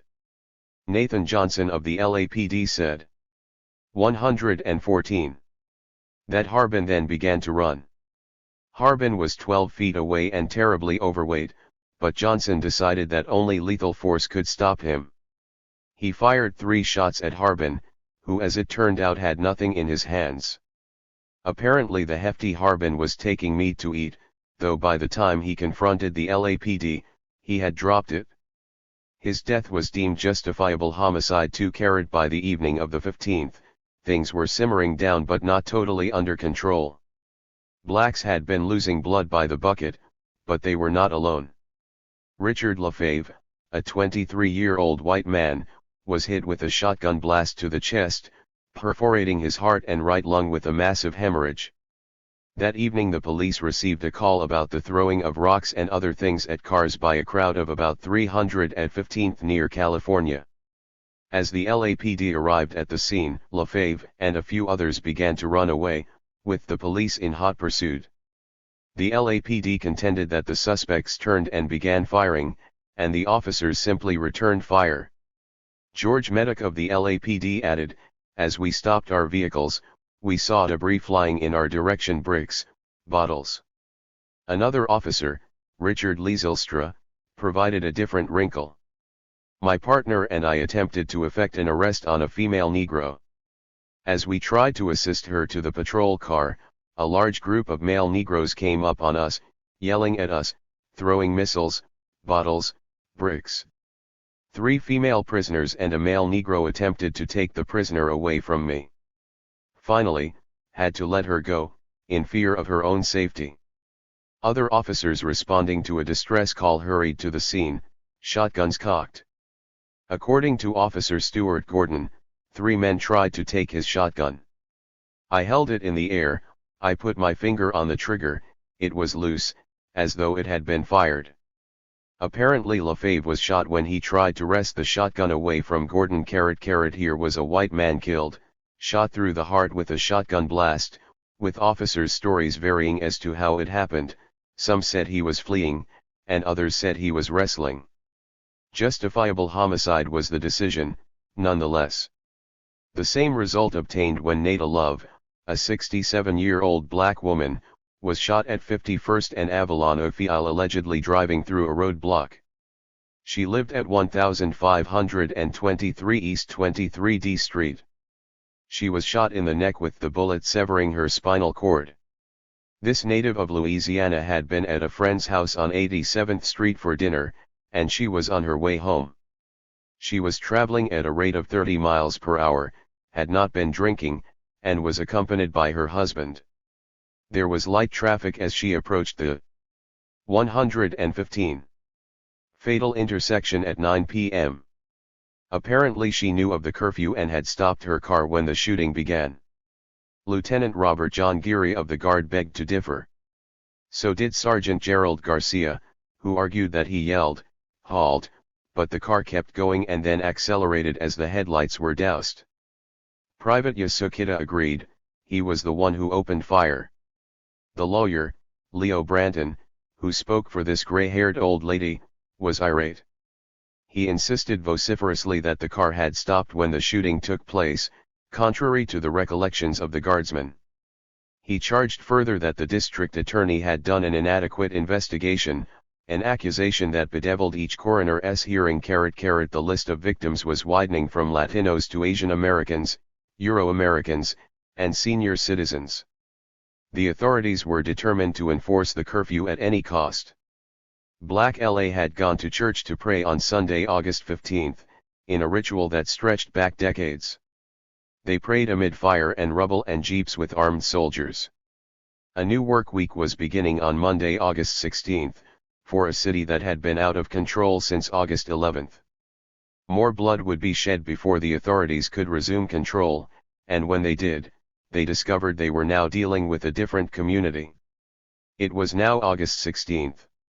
There were still pockets of resistance.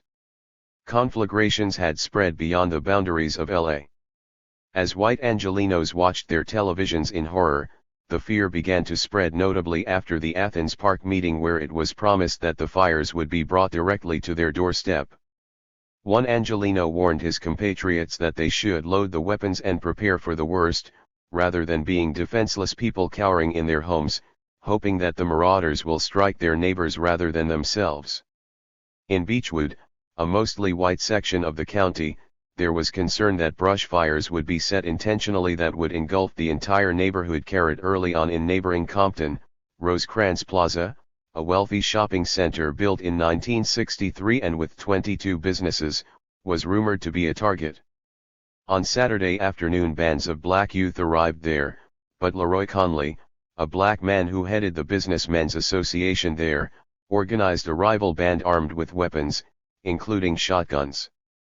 To Conley it was a class, not a race, confrontation. We were all working together. There wasn't any black or white. Maxie D. Filer, another black leader in Compton, encountered black youth stoning a white motorist. I was trying to steer the white man away. He wouldn't turn. He pulled up and stopped. Go on, please, I told him. Instead he stepped out of his car. "I am a minister," he said. He turned to the crowd. "Let us pray," he told them. These youth were in no mood to get on their knees. He was knocked to his knees instead. I could see blood. "Please," I told him. "Don't go down.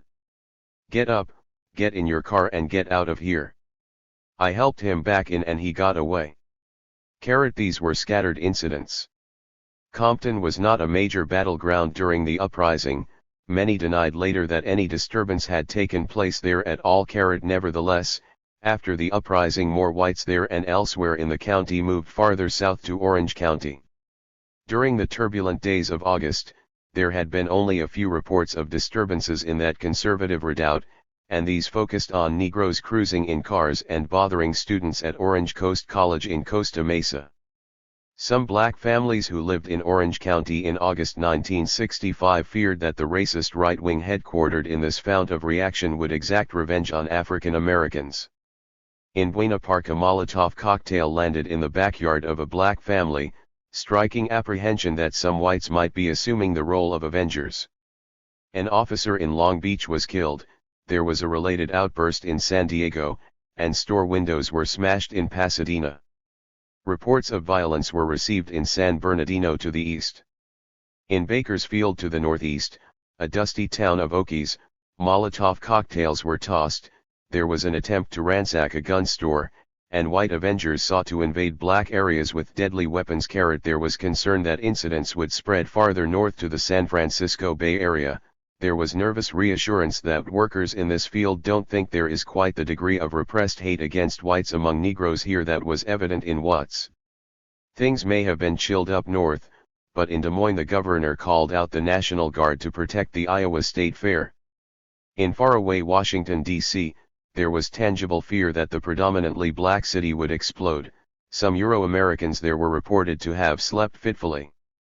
Watts was a factor in subsequent major conflagrations in Detroit, Newark, Miami, and other urban battlefields. Though police in Detroit carefully studied Watts, that did not help appreciably when the city went up in flames in 1967. Tactics deployed in the streets of South LA by protesters were emulated by their counterparts across the nation. Nor did the specter of Watts stop at the U.S. border. There was fear that the example of Watts would be imitated in Britain. Headlines about race wars showed up in Sunday papers in Europe, and editorials in the United 121 Kingdom backed the Labour government's pending plan to curb immigration from the West Indies and Asia. Television stations in Germany and newspapers and magazines from Milan to Sweden, from Australia to Vancouver, provided coverage. Registered writing from Athens. New York Times columnist C.L. Sulzberger warned that although preventing future uprisings would cost not only immense sums but also immense effort, it was not just a matter of internal U.S. policy. It is also a matter of vital foreign policy. On August 16 at 1:53 a.m., Aubrey Griffin, a 38-year-old native of Oklahoma, was Monday's first victim. This thin, 5'11" 156-pound black man worked at the Berkshire Furniture store. He received 11 shotgun wounds in his chest at his home at 314 West 93D Street. The LAPD officers had gone there because he had reputedly shot at a guardsman minutes earlier. When he refused their demand to come outside with his hands raised, they shot through the closed door and killed him. His wife, Rowena Griffin, disputed this version of events. "We were in bed, and we heard a noise, something scaring us. We got up. We started to the hall and my husband told me to stay in the bedroom. I heard the front door close. I heard all the shots come in my house. No time elapsed between the door closing and the shots being fired," she said. Aubrey Gene Griffin, Jr., home from his post in the U.S. Air Force, was watching television as his father stepped outside. 15 seconds passed, then he came back inside, closed the door, took a step, and then a volley of bullets came through the front door. John L. Freitas of the Guard alleged that he had been fired on at 93D and Broadway. He spotted Griffin. "Well," there was a warning to raise your hands, etc., and this person ran inside the house. Freitas was 20 yards away and shouted for Griffin to come out. A combined force of 25 LAPD and guardsmen surrounded the house. The lighting was very good, visible. Frona Garcia of the guard heard the original shot at Freitas and saw Griffin 2 minutes later. When the LAPD arrived and went to the house, the officers demanded that Griffin raise his hands, but he ran inside. The lighting was real good. It was a clear night. The LAPD's Glenroy Mozingo was told that a man shot at them, the guard from the house with the light on the porch. He saw Griffin running into the house and demanded that he come out. The response, he said, was a 122. Blunt fuck you. Come in and get me. 2 shots rang out, and the door slammed, whereupon they opened fire. No gun was found on the body. Gary Walter Boyd of the LAPD, one of 15 police officers there, agreed with his partner, Mozingo. I had a 12-gauge shotgun I borrowed from a friend. I saw Mr. Griffin run into the house. I shot twice with my shotgun towards the front door. He entered the rear of the house, and there was still some shooting going on. So, I had to crawl on the floor, and I started crawling down the hall. He was not certain, but it appeared to me, sir, that shots did come from the front porch. Pierce Brooks of the LAPD testified that a search after the shooting led to recovery of a .32 caliber weapon. However, the investigators that looked at this gun, one of them an expert, told me that, in his opinion, this gun had not been recently fired. It seems that a mistake was made, and Aubrey Griffin, a working man, a husband, a father, a living contradiction of traditional ideas about the black family, paid with his life. Though the zenith of the uprising had long since passed, the LAPD did not hesitate to shoot first and ask questions later. The streets of South LA were emptying, and the curfew was being observed, but there was another problem. The massive publicity had brought sightseers to the streets. By the morning of August 17, thoroughfares were jammed bumper to bumper. Others seeking to see the now famous What's from the freeway had to be protected from residents dropping objects from the overpass by posted guardsmen. Ringling Brothers and Barnum and Bailey canceled their shows in the curfew zone, incurring a $250,000 loss. Angelenos had found another site to galvanize their attention, the aftermath of an uprising. But they were premature. There was more violence to come. The LAPD had decided to go the presumed source of the problem by attacking the temple of the Nation of Islam. The Nation of Islam, the religious sect headed by Elijah Muhammad, whose anti-white theology was combined with black nationalism, had established a major base in Los Angeles. Many factors helped to explain this. The color consciousness of black LA provided fertile ground for the NOI's denunciations of the white devils. The shallow historical roots of black LA combined with the negrophobia they were forced to endure made African Americans there highly susceptible to the call of the NOI.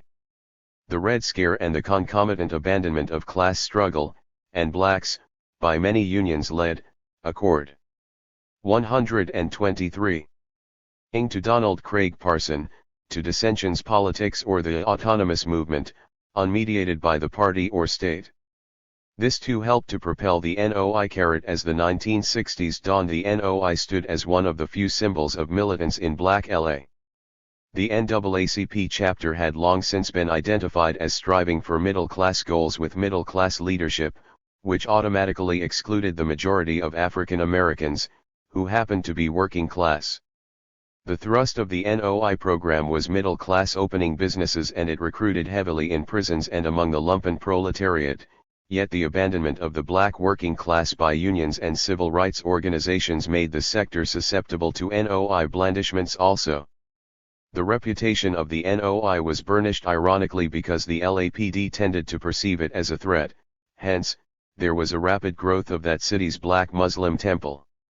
A quirky local black newspaper, the Herald Dispatch, had forged an editorial and financial alliance with the Nation of Islam and had begun publishing a weekly column by Malcolm X entitled God's Angry Men.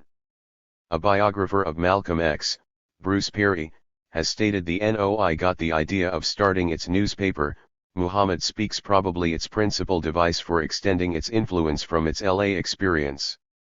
In 1962, a violent shootout between the LAPD and the NOI had left a number of Muslims and one officer wounded. The NOI alleged this battle was precipitated when more than 100 savage policemen crashed their way into Mosque number 27 without warning or provocation, shooting and killing and leaving in their wake, 1 dead, Ronald Stokes, 2 permanently crippled and several others wounded. William 12X Rogers was one of those left paralyzed from the waist down for life, his spine shattered by a police bullet. Endearing the NOI to Black LA was the fact that Elijah Muhammad provided Rogers with an electric car so that he could get around. This gesture and the overriding fact that the NOI seemed to be the only organized force interested in confronting the hated LAPD brought more adherents to their door. An all-white coroner's jury ruled that Stokes's death was justifiable homicide. What also led to admiration of the NOI was the rumor, apparently not totally inaccurate, that black Muslims from coast to coast converged on LA as a result for the purposes of revenge. According to Bruce Perry, eventually a number of brothers secretly decided to act on their own. They 124 began hanging out at night on Skid Row.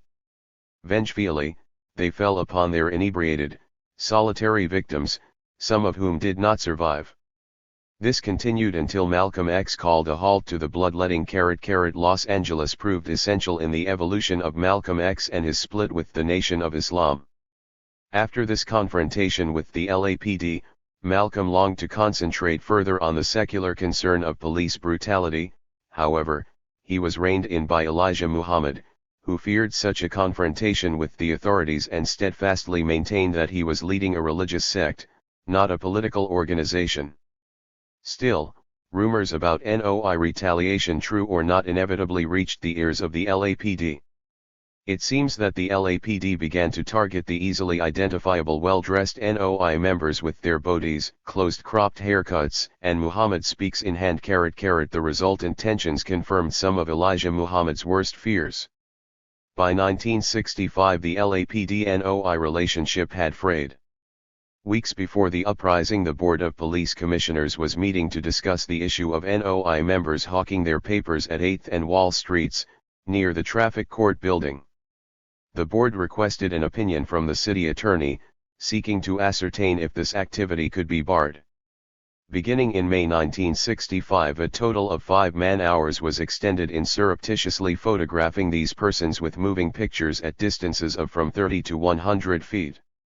This 8-minute film showed that the NOI modus operandi was to take one of their papers from under their left arm, place it in their right hand, and walk along for several paces at the side of a potential customer with the newspaper near the front portion of the customer's body. This approach allowed the NOI to proselytize, even if a paper was not sold, a further worry for nervous police. When South LA erupted, a ready-made villain was already in place, the NOI. Though some, in the fashion of the day, pointed to communist agitators as the villain, this was a hard proposition to sell in the wake of a thorough Red Scare and rooting of the left. Attorney General Thomas Lynch pointed to NOI leader John Shabazz as the man who lit the fuse. As early as April, Lynch had fingered the NOI as a potential, present, and future danger to the nation. Chief Parker concurred. A representative of Mayor Yurdi cited their hate literature. Registered Mana Utter of Albuquerque worriedly wrote the McCone Commission and confided that an old gentleman in Puente passed on the information that a train had gone through town carrying trainloads of Negroes. She wondered, is it possible that black Muslim-type haters could have been sent? 125. To the ghetto population centers to provoke violence. Gary Allen of the Birch Society fused the Red and Black Scares by claiming that the revolt was planned, engineered, and instigated by some 40 to 50 Negroes sent by the Communists into LA by an intellectual elite called the Organization. This, he claimed, was the result of a communist NOI alliance. An anonymous letter from Philadelphia not only blamed the NOI for the revolt but alleged a NOI tie with the Black Dragon Society and that Elijah Muhammad was the son of a Japanese intelligence officer. That this claim was communicated via a high-level government official lent it a certain credibility. A related analysis sought to blame Charlie Sims of the Deacons for Defense and Justice, who had been on the radio before the revolt, but it too referred to the Black Dragons. Founded in 1930 in Detroit by Major Sadakata Takahashi, alias Nakanakan, of the Japanese Imperial Intelligence Service. Elijah Muhammad, the analysis continued, is of Japanese Negro parentage. Takahashi is his father. It was noted that when Malcolm X was shot, the first person to reach his side was a woman of Japanese descent. Just as the Red Scare involved the specter of Moscow, the Black Scare invoked Tokyo. These allegations about the NOI were being ventilated at the highest levels. Attorney General Ramsey Clark was dispatched by the White House to monitor events in South LA. During the afternoon of August 16, he was informed by a confidential source of unknown reliability that the NOI held a meeting yesterday of 200 members. At this meeting the Muslims allegedly took credit for the Los Angeles riots and made plans to burn Jewish-owned businesses in the troubled area. The Muslims also allegedly threatened to kill Dr. King if he comes to LA. Happy face. Part of the problem was that a fine distinction was not being drawn between instigation by the NOI and the influence of the NOI. For example, when asked how he knew that the NOI and not someone else was involved in a specific anti-LAPD activity, John Buggs did not point to the members' distinctive dress but their language. Generally, black Muslims refer to other Negroes as brother. This is not a euphemism that is always used by Negroes to each other.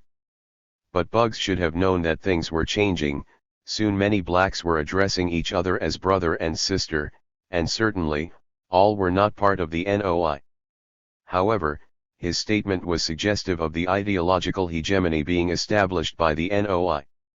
Curiously, much of Black LA was identifying with Malcolm X, who had 126 been estranged from the NOI at the time of his death in early 1965, in part because he wanted to move the NOI in a more political direction. His opponents preferred more emphasis on theology. Yet, it was these same opponents who, ironically, benefited from Malcolm's murder and reaped the benefits in Black LA of the political direction they had rejected. Archie Hardwick of South Los Westminster Neighborhood Association was pointed about this in an interview. This was a male revolt directed at the white power structure. They identify with Malcolm X's philosophy. This androcentric attitude reflected the real problem that the matrifocal black society had in adjusting to the patriarchal United States and, in addition, to the developing male chauvinist black nationalism. Hardwick also touched on a real issue of separatism that was to bedevil the mainstream civil rights movement. Following Malcolm X and the so-called 5%ers, he said, black youth found meaningful the belief that since the Negro won't be accepted by the white society, he must live and create his own society. The final act in the What's Uprising took place on 18 August, exactly 1 week after the commotion had begun, when the LAPD assaulted the Muslim temple. Minister John Shabazz of the NOI had charged 2 days before that the LAPD and the National Guard were seeking to provoke an incident. They had made, he said, filthy remarks and have taunted us by flashing lights in the window. The Guard and LAPD were frustrated, for they had wanted to confront a detachment face to face, but like the Redcoats in 1776 and the U.S. military in Vietnam, they had been forced to deal with diffuse guerrilla bands instead. The Muslim temple at 5606 South Broadway was the kind of stationary target they had been pining for. They bombarded it with between 500 and 1,000 rounds of ammunition. 59 Muslims were arrested, and 8 others were cut by flying glass. Though the authorities denied it vehemently, LAPD informant Louis Tackwood claimed subsequently that he, at the instigation of the Special Investigations Section of the LAPD, made the controversial anonymous phone call August 18, 1965, informing Newton Division Police that guns were stashed at the Black Muslim Mosque. The LAPD's story was different. though not necessarily in contradiction with Tackwoods, claiming it had aid. 127. Quate provocation for its actions.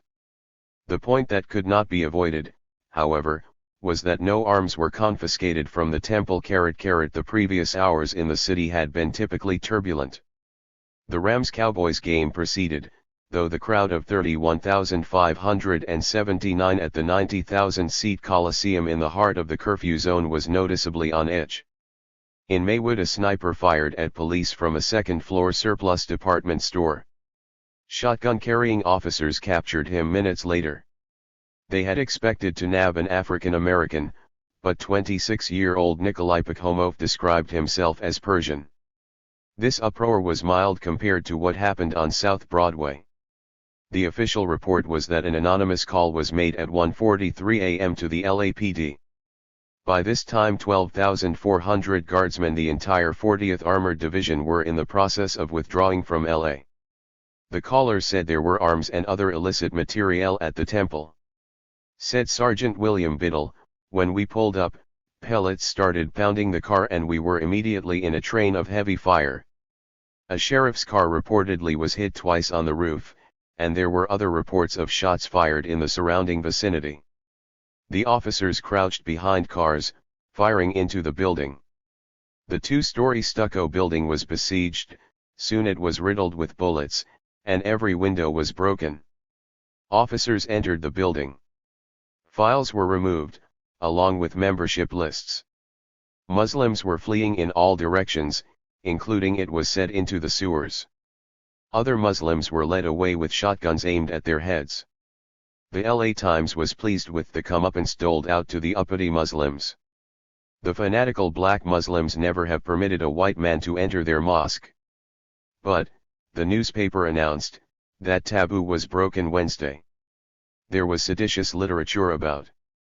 The floor was littered with hundreds of leaflets which exhorted, "Stop police brutality." The newspaper was shocked by other touches. On a chair, strangely for the Muslims or non-Christians, was a painting of Jesus Christ. The Times, the paper of record for the state, apparently was unaware that the NOI often employed Christian symbolism to attract African Americans to Islam. It was a reason for the group's popularity in Black LA. The Times did not bother to investigate the flimsy LAPD story, as it had neglected to ask questions about the preceding spate of killings by the LAPD. However, Assemblyman Mervyn Dimley and City Councilman Billy Mills were not as restrained. Mills, in particular, did yeoman service, as his investee. 128. Gashin involved a reading of the transcripts of the police, fire, and civil defense committees of the council that inquired into the assault, together with reports from the police department, fire department, and the hospital that treated the victims. He also personally inspected the premises. His conclusion was simple: the attack was an unwarranted, unjustified and irresponsible use of police power.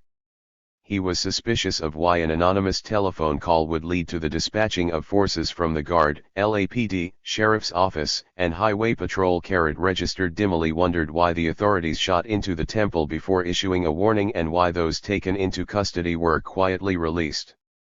He was not alone in his skepticism. Frank Miller, president and manager of the United Veterans Club, located at 5874 South Broadway near the temple, said that at the time the temple was being assaulted, the LAPD smashed windows of cars on the street and attacked other buildings unlucky enough to be close to the NOI headquarters. He said that as many as 25 shots were fired into an apartment over a garage at 5868 South Broadway, 24 shots hit the sign above the roof of the club.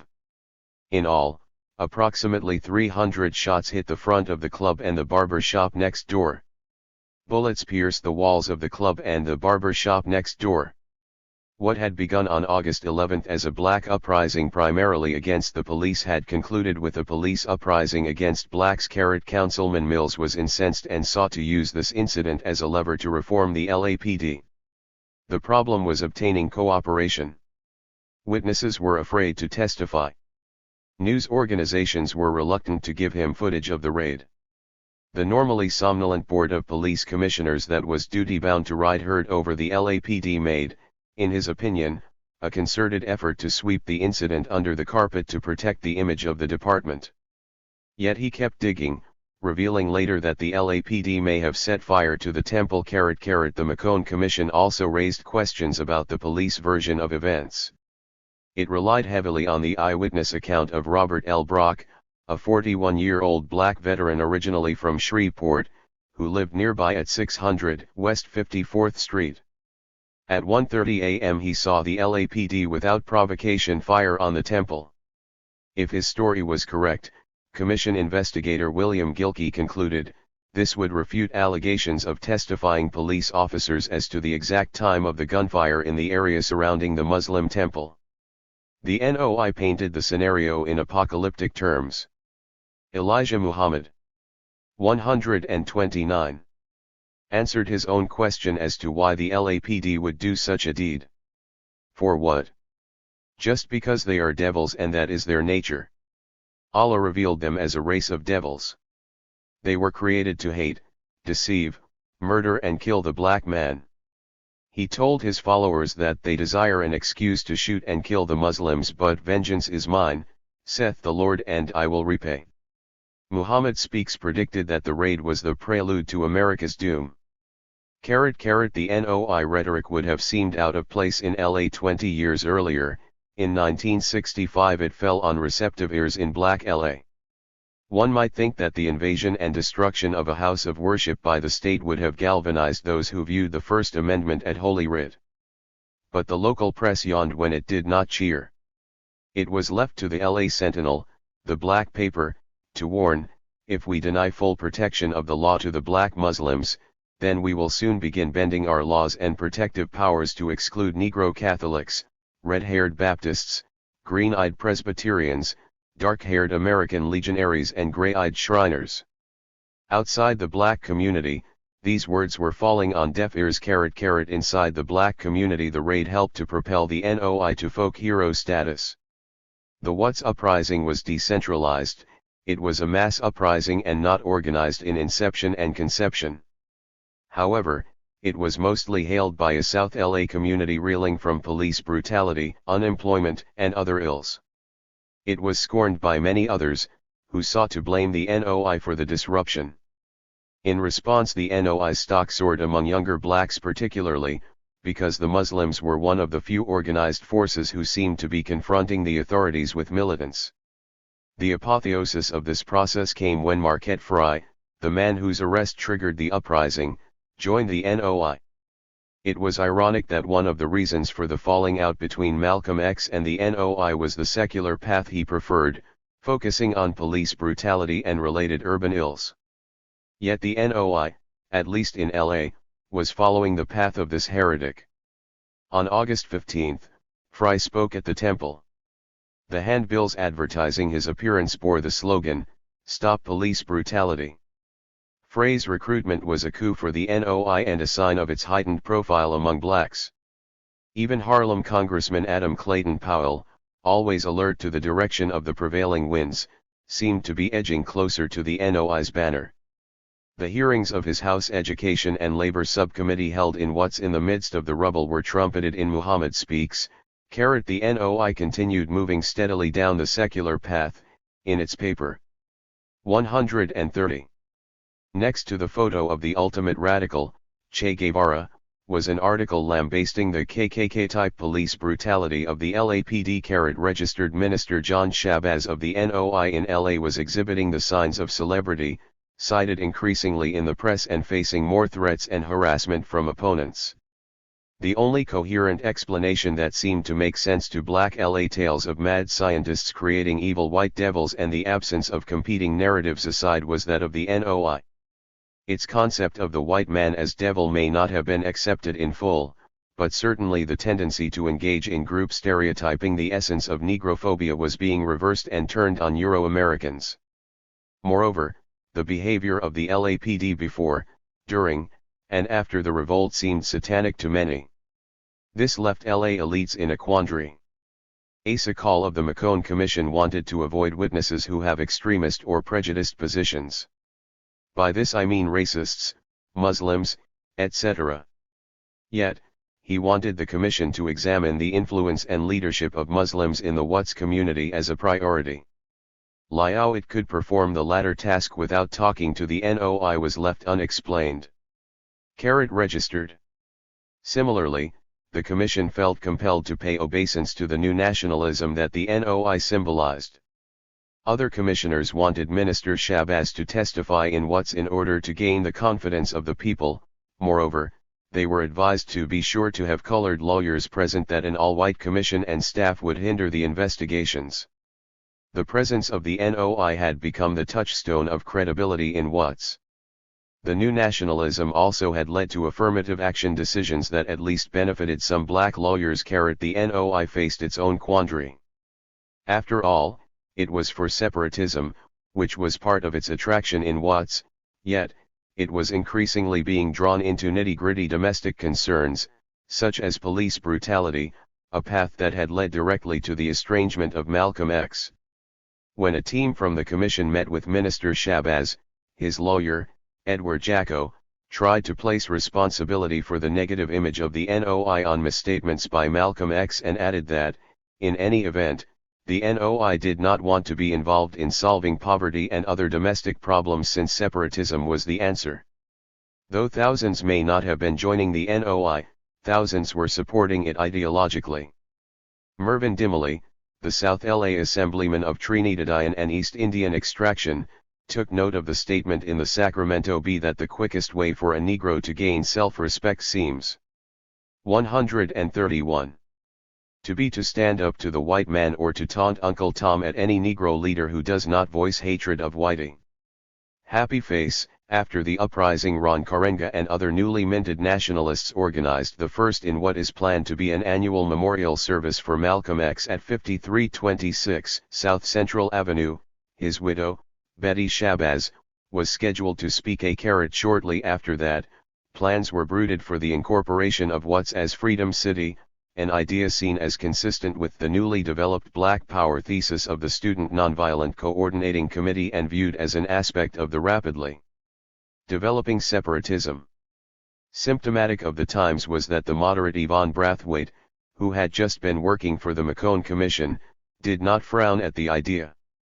Happy Face. The NOI's growing popularity in South LA was signified when Jet, the popular black weekly, warned about the challenge presented by LA Muslims to Negro leadership in the ghetto.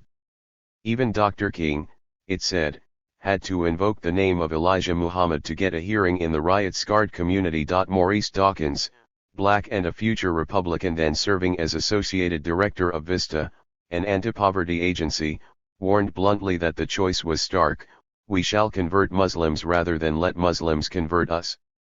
He counseled a massive effort to convert NOI members to Christianity. Happy Face. Such dire predictions and remedies were symptomatic of the fact that a turning point had been reached in Black LA. The revolt had propelled the NOI forward, and along with it a new militant, anti-white style. After comparing Watts Law and Woodstock Cape Town, James O'Toole agreed that August 1965 marked a departure in that it inspired Black LA not to internalize anger but to express it outwardly. Analysts were discovering that in the aftermath of the revolt, there had developed a correlation between positive views of the NOI and black militants. Tom Tomlinson added, in the eyes of most black and white citizens the black Muslims were the only exponents of black radicalism. Registered a confidential planning document prepared by law enforcement authorities to counter a future revolt focused not only on the Negro but also the black Muslims. The document stressed that now they must treat blacks with extreme courtesy in order to defuse their anger, irregardless of poverty. Fortunately, they reassured themselves, this was a localized phenomenon. The above conditions are peculiar to the Watts and Willowbrook area. We have other Negro communities where the above is not true. It was unclear. 132. If the childish minds it ascribed to blacks were found only in Watts Willowbrook or also in these tamer areas, blacks were changing in the aftermath of the uprising. Much of their language had begun to reflect the new nationalism epitomized by the NOI. Registered white elites were paying attention. Richard Simon, a high-level official of the LAPD, though he compared the NOI to Nazis, stated flatly that except for the NOI, blacks had insufficient pride. What was evolving was a grudging acceptance of the NOI and the new nationalism. This was understandable, for unlike the Red Scare, which raised a threat to what was dearer than life itself, private property, the so-called Black Scare as evidenced by the NOI, stood for separatism and was ambivalent about dipping into public coffers to fight poverty. Here was a scare that could possibly be accommodated, particularly if police brutality could be contained. The ultra-right American Eugenics Party went further in endorsing the new nationalism, in particular its separatist overtones, in language that could have been lifted from the nationalists themselves. Only Negro police should patrol the Negro area. The Negro community should have only Negro employers and employees. Negro nationalist groups should be encouraged so that a measure of pride in their race can be held up as a symbol. Of course, there was also language that the new nationalist might have taken umbrage to. Negroes on welfare, especially those not married, should be prohibited from having children. The party also advised that as many blacks as possible should be repatriated to Africa. Many nationalists would have agreed about this too. Some conservatives felt that nationalists' emphasis on identity was a welcome respite from the left's emphasis on income redistribution and working class unity across racial lines. The What's uprising helped to set in motion a nationalism that filled an ideological void in Black LA. The Black Scare was unpredictable. It could and did present a threat to the person of some elite whites. The stories and pictures of whites being pulled from their cars and attacked were frightening to some with melanin deficiency.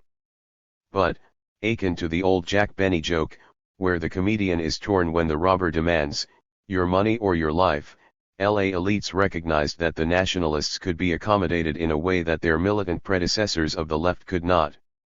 As long as separatism was decoupled from reparations, the NOI influenced nationalism not only did 133 not present a threat to private property, it could even be helpful along with racism in keeping apart those who might want to unite jointly against the LAPD and the elites it was sworn to protect.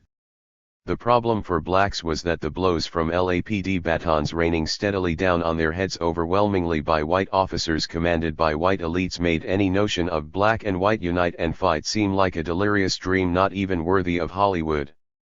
Iron Fist. Los Angeles Police Department has been pointed to as the principal malefactor, the signal offender in angering blacks to the point of insurrection.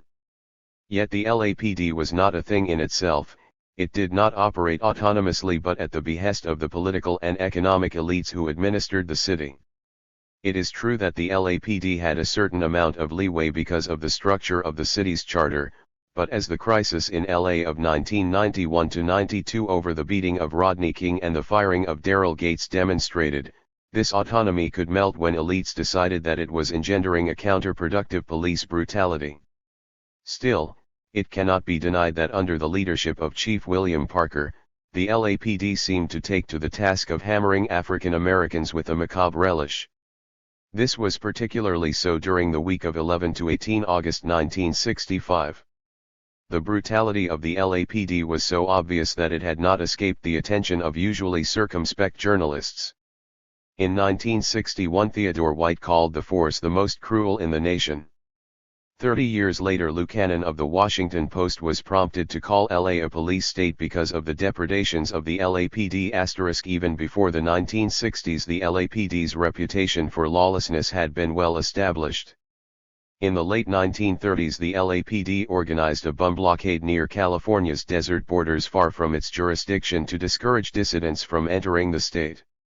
The department was notorious for its widespread abuse of Mexican Americans on the border as well as within the city. As for African Americans, the LAPD was typically contradictory. It was one of the first departments to have black officers in uniform, though it remained profoundly racist in its policies, allowing black 134, 135 officers to work in only 2 areas, both of them in black communities. Police patrols were also segregated. Black officers were not allowed to patrol a white beat.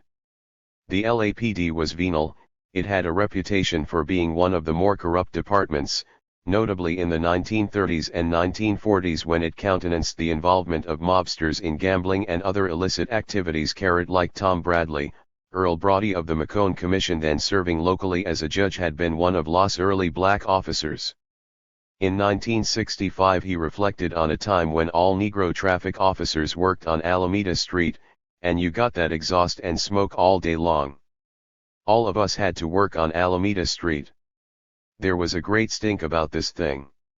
Also, all Negro officers always work in the Newton Division. Now they say they ought to be congregated where they can take care of Negroes, and they don't want to do this. Recalling those days, Joe Walker, a black officer, remarked, "I was just out of the academy when they teamed me up with this guy." His policy was to stop and hopefully arrest any black man he observed in a more expensive automobile than he owned. His partner amassed more felony arrests than anyone else in the division, and in a relatively short period of time rose through the ranks to captain. Highlighting the force's continuing corruption, Walker also recalled that when the eruption finally came in 1965, among those seizing merchandise from stores were not only residents but LAPD officers as well. Mike Rothmiller, a white former officer, has drawn an ugly portrait of Negrophobia in the LAPD over the past few decades. Racism was expected, part of the group persona. Shrink from it and you were an odd duck, perhaps a pink one. Race hatred was nonetheless a dominating force. Officers lied in arrest reports on routine felony cases. Some loonies did manage to bluff their way through the department's psychological screenings. These were crazies whose ultimate goal was to waste someone, lunatics who liked nothing better than to inflict pain. Some officers randomly and arbitrarily beat and tortured black men, even those who were not suspected of anything. Bending fingers back, twisting ears, tightening handcuffs into medieval torture devices, slamming the victim's head into the door while placing him in a vehicle were some of their milder techniques. Sometimes they dangled suspects by their ankles from the edge of buildings. Overwhelmingly, their illegalities were perpetrated against black men, who were perceived to be least able to protest effectively. During the Christmas season of 1959, in a typical maneuver, the LAPD 136 gave out official bulletins to merchants describing how African American and Chicano shoplifters operated. Nothing was said about white shoplifters. This was just a continuation of a department policy that explicitly set a quota on arrests of blacks. Raids and arbitrary arrests of suspects in Black LA led to inflated statistics, which led to more raids and arrests, which led fearful white constituents and politicians to approve Chief Parker's ravenous demands for more resources and influence. The resultant police records handicapped those blacks when they applied for jobs. Police units were integrated in 1961, and despite the small number of black officers, this may have abetted the brutal practices. But immediately preceding the insurrection, there were a series of serious clashes between blacks and officers. Things seemed to reach a peak during the crucial election year of 1964. Despite this horrendous record, the LA consistently opposed the idea of a civilian review board to reign in the department. Black women were not immune from assault by the authorities. Sonora McKellar recalled later the many stories over the years, told too often to discount. A woman is walking home alone after dark. The patrolmen pull their car up to the curb, get out and flash a light in the woman's face. She is asked to walk a certain distance and told that she is under the influence of either narcotics or alcohol and that she is to get into the car to be taken to jail.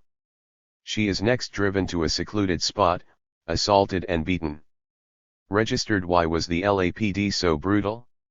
There were many targets for its hatred, not just African Americans but Latinos, Asian Americans, and Native Americans too, and this might have compounded racism geometrically and exponentially. After the beating of black motorist Rodney King in March 1991, veteran LA litigator Stephen Yagman said that brutality may be worse in LA because officers were compensating for the fact that LA was so large and sprawling yet had a comparatively low ratio of police to citizens. This brutality was a form of draconian deterrence, intended to make potential lawbreakers think twice before risking arrest by the LAPD. The notorious 77th Street Division in the heart of the August 1965 curfew zone was a veritable heart of darkness for Black LA. One angry black complained that you'll find more people in jail in the 77th precinct than anywhere in the city of Los Angeles, on suspicion. Don't wear tennis shoes, because if you wear tennis shoes, you might go to jail, for suspicion. They search you in all ways. You spread your legs. Registered tennis shoes were not viewed by the LAPD as comfortable footgear. 137. But as felony flyers that could be used to escape quickly from the scene of a crime. With little internal check on the LAPD, the department was left to investigate itself. The Board of Police Commissioners, which some thought should be the departmental watchdog, was a toothless terrier. In 1964 there were more excessive force complaints from whites than blacks, 63 versus 42, as well as 13 from Latinos and 3 from others, though this may have been a function of black reluctance to step forward. In 1964, 12 officers resigned in lieu of disciplinary action, 11 were removed after hearings, and 9 were suspended. 470 officers altogether received disciplinary action during this year. At the apex of the LAPD and symbol of their iron fist policy toward blacks was Chief William Parker, a native of South Dakota who arrived in Southern California in 1927 with his parents. He passed the bar in 1930 and earned his military spurs during World War XI. This military experience epitomized a central problem with the LAPD. It approached the policing of Black LA as if it were an alien community during wartime. Chief Parker boasted about his experience in helping to plan the invasion of France and as one of 1,500 men in the theater that were privileged to read all of the invasion plans. This, he suggested, had been helpful experience in subduing South LA. He helped to train the police in Germany after the war, and this experience may have been a factor recommending him when he was appointed chief in 1950. Quickly he distinguished himself for his propensity to make one insulting statement after another about African Americans and Chicanos. "You cannot ignore the genes in the behavior pattern of people," was Parker's comment on the significant number from these two minorities that wound up in prison. During the uprising he compared blacks to monkeys in a zoo. He once noted that of all types of professional people, workers, and citizens, women school teachers have the least respect for police officers. As flames consumed the city, he conjectured inaccurately that LA would be 45% black by 1970 and wondered, now how are you going to live with that without law enforcement? Despite its bluster and reputation for toughness, the LAPD was unprepared to confront the guerrilla tactics deployed in Watts during the insurrection.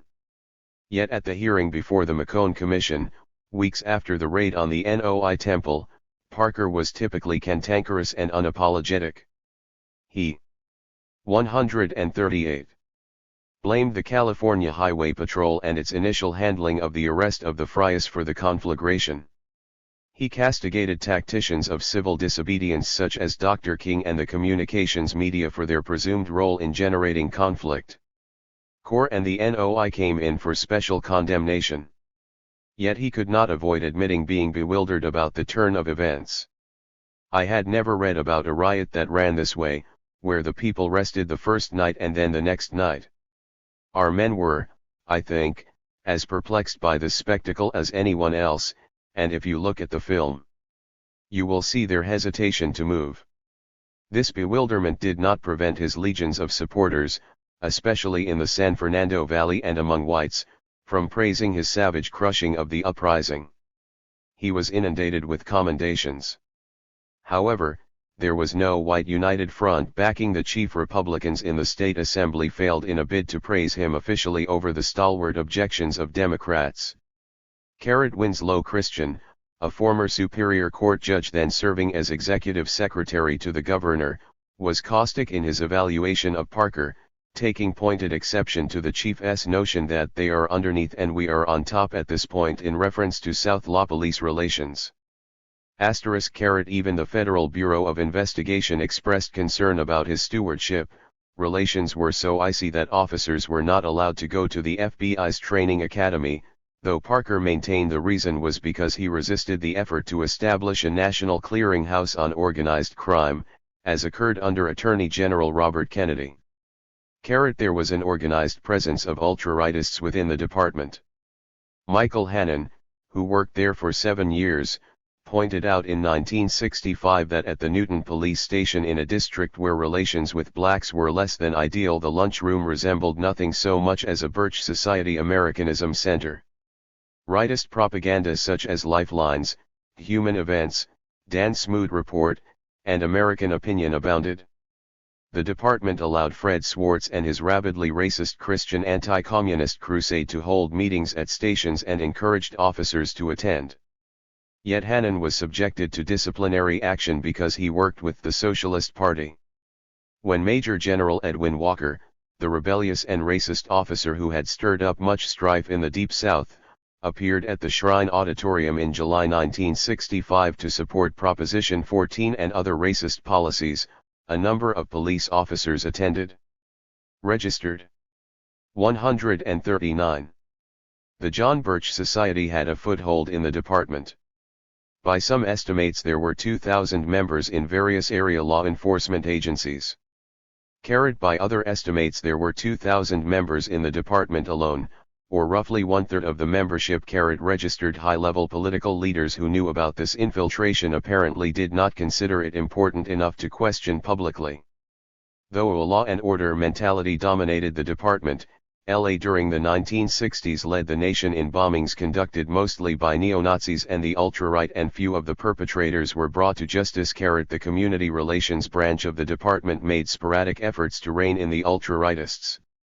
Memorandums were issued demanding that officers desist from thoughtlessly wearing campaign slogans and insignia on visible portions of their clothing while on duty. Many white officers supported Proposition 14 in 1964, interpreted widely as a racist initiative. Directives were issued mandating that objectionable material concerning this measure and related sensitive topics be kept off bulletin boards at stations, but this too was widely ignored. At the same time, Hannon and the left were hampered severely by official and unofficial means from circulating their views in a like manner. Days after the rebellion, City Councilman Tom Bradley complained about scurrilous fake NAACP membership forms found on station bulletin boards reading, marital status, check 1, shacked up making out worn out still trying and I believe in equality, that niggers is better than white folks is and make of auto, check, Lincoln Imperial Cadillac. Right-wing officers and firefighters combined to form the Fire and Police Research Association, which published the FIPO News. According to William Becker, an assistant to the governor, FPRA was the organizational base of the radical right and possibly the organization front of Birchers and people more extreme than that. Its agenda was the usual hodgepodge, ranging from blaming the revolt on the Reds to blasting Bob Dylan. Its influence on the department membership aside was palpable. Captain Thomas King of the LAPD thought blacks to be inferior, considered the civil rights movement to be communist-dominated, and praised the Birch Society. His views were far from being atypical. Such views often were translated into action in the streets. Patterns of brutality tended to escalate in 1965. Congressman Augustus Hawkins of 140 South LA found the LAPD to be abusive and arrogant and accused them of trying to control things by force. This abuse cut across class lines in the black community. White officers often bore a fiery resentment toward black middle-class men driving expensive cars. These officers evidently could not tolerate this violation of the credo that blacks should remain hewers of wood and drawers of water. Simultaneously, their monolithic handling of blacks heightened nationalism among the black middle class and made it more difficult for them to conceive of themselves as distinct from their less affluent brethren. James Williams, executive director of the LA World Trade Center Authority, said in 1965 that he had been stopped while driving 12 times by the LAPD in the past 6 years and was treated roughly each time. Willie F. Brown, an unemployed migrant from Mississippi, married with 2 children and a resident of 12,609 South Willowbrook, recalled seeing handcuffed black men beaten with batons by officers. Bill Lane of the LA Sentinel was flabbergasted when he saw officers both white, making a Negro woman walk the line. She had been driving her car, had banged into the back of a white couple's car at a stoplight. Her speech was thick. Her eyes were somewhat glassy. The crowd which had gathered was obviously put out over the scene, which was on Central Avenue near Vernon. To me, the whole thing was something that should not have been conducted on the street. Even with the indignities, the August detonation could have been avoided if prophylactic measures such as a vigilant police commission had been in place.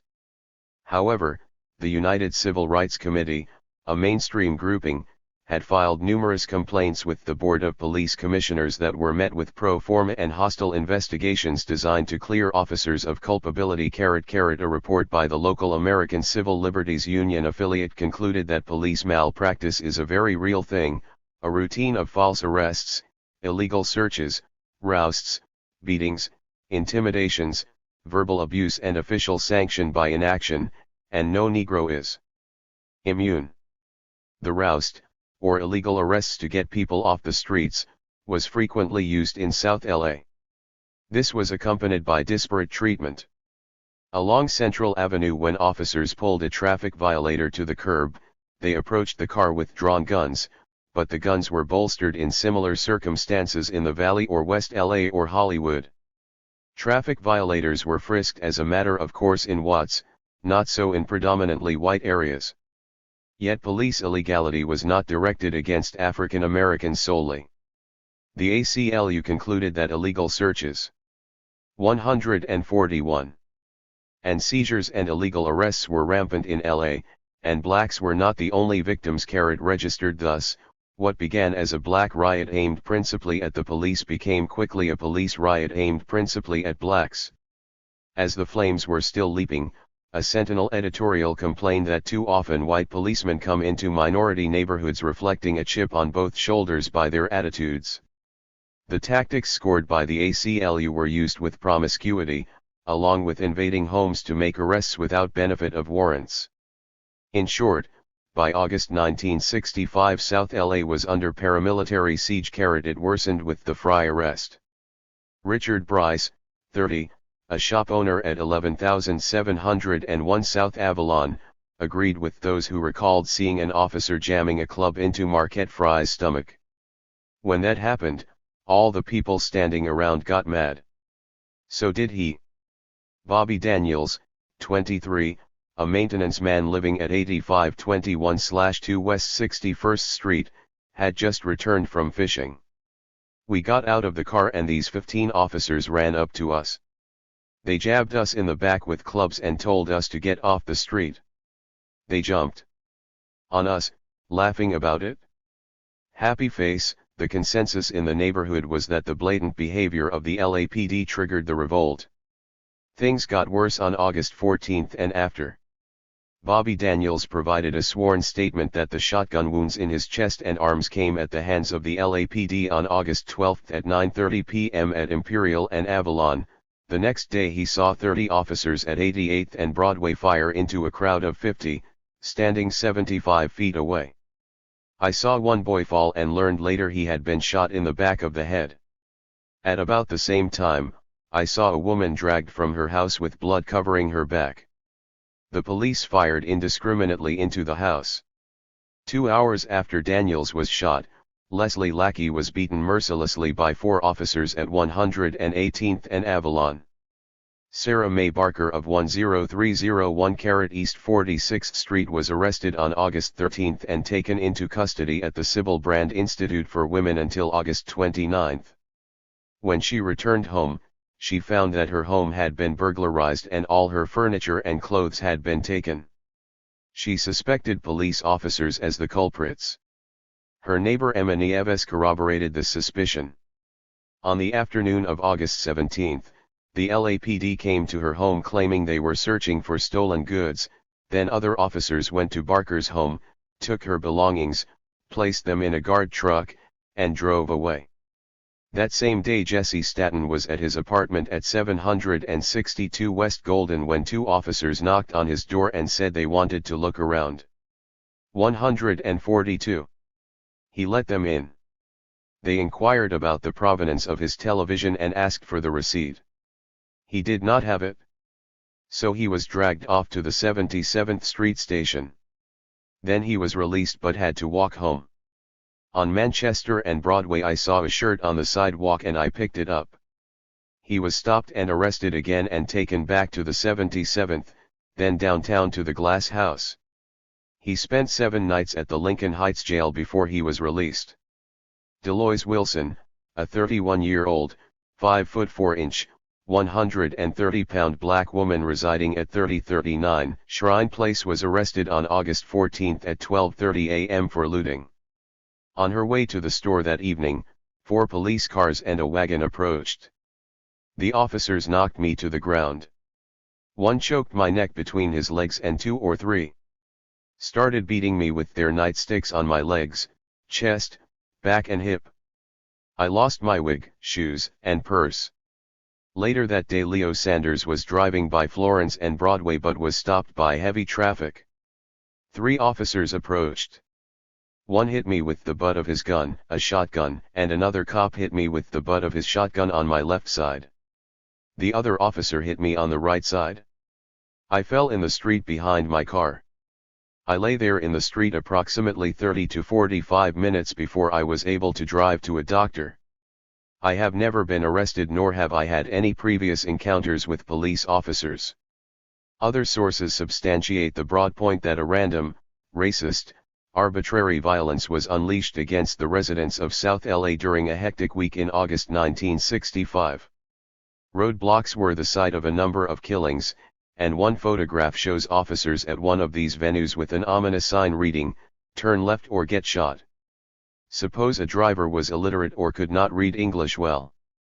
Another photograph showed 5 black men lined up against a wall as 6 officers and 2 guardsmen with bayonets held them at bay. A Times reporter on August 14 spoke to a 40-year-old black woman who had lived in the city for 17 years and who considered herself a responsible person. She stated, "I have never heard policemen talk like they did last night. My husband and I saw 10 cops beating one man. My husband told the officers, 'You've got him handcuffed.' One of the officers answered, 'Get out of here, nigger. Get out of here, all you niggers.'" Archie Lee Howard was stopped by the LAPD and the guard on August 14 in the evening at 68th and Hoover. As I opened the door and stepped out with my hands up, a police officer began hitting me across the top of the head with his billy club. He was beaten 3 different times that evening by 143. The LAPD. Black women were not exempted by the LAPD. Carrie Lee Smith was driving with her baby on August 16 but got stuck in traffic. She got out of her car to look around but was arrested and taken to the 77th. A police officer named Anthony Joyce made a remark saying it must be jelly 'cause jam don't shake that way in a salacious reference to her buttocks. At the station the people there said there were women there that was beaten, stomped, killed, shot. One woman had her teeth knocked out, another was shot in the side, another shot in the foot, one had her eye almost knocked almost out. Decoven Richard Bowie recalled that riding down the street the police didn't care who they shot at, they would just start shooting. Lots of people that I have come in contact with haven't even gone to a doctor. They are scared. They are doctoring on themselves. He heard officers refer to a resident as black son of a bitch. Need to be back in Africa. Another black man, Larry Allen Overby, was on his way home on August 18 when a squad car with 4 officers pulled him aside. They questioned him, and then one officer turned and hit me in the mouth, causing the loss of 4 teeth and 8 broken. With the quelling of resistance, it seemed that the LAPD ironically escalated its cruelty. In a sworn statement, Benjamin Dokes averred that on August 18 at 3:30 a.m. he was sitting on a chair in a shoeshine parlor at 57th and Central when 2 police cars with 3 officers in each arrived and commanded all to leave. After a brief exchange of words, One officer clubbed me with the butt end of his shotgun and knocked me out completely.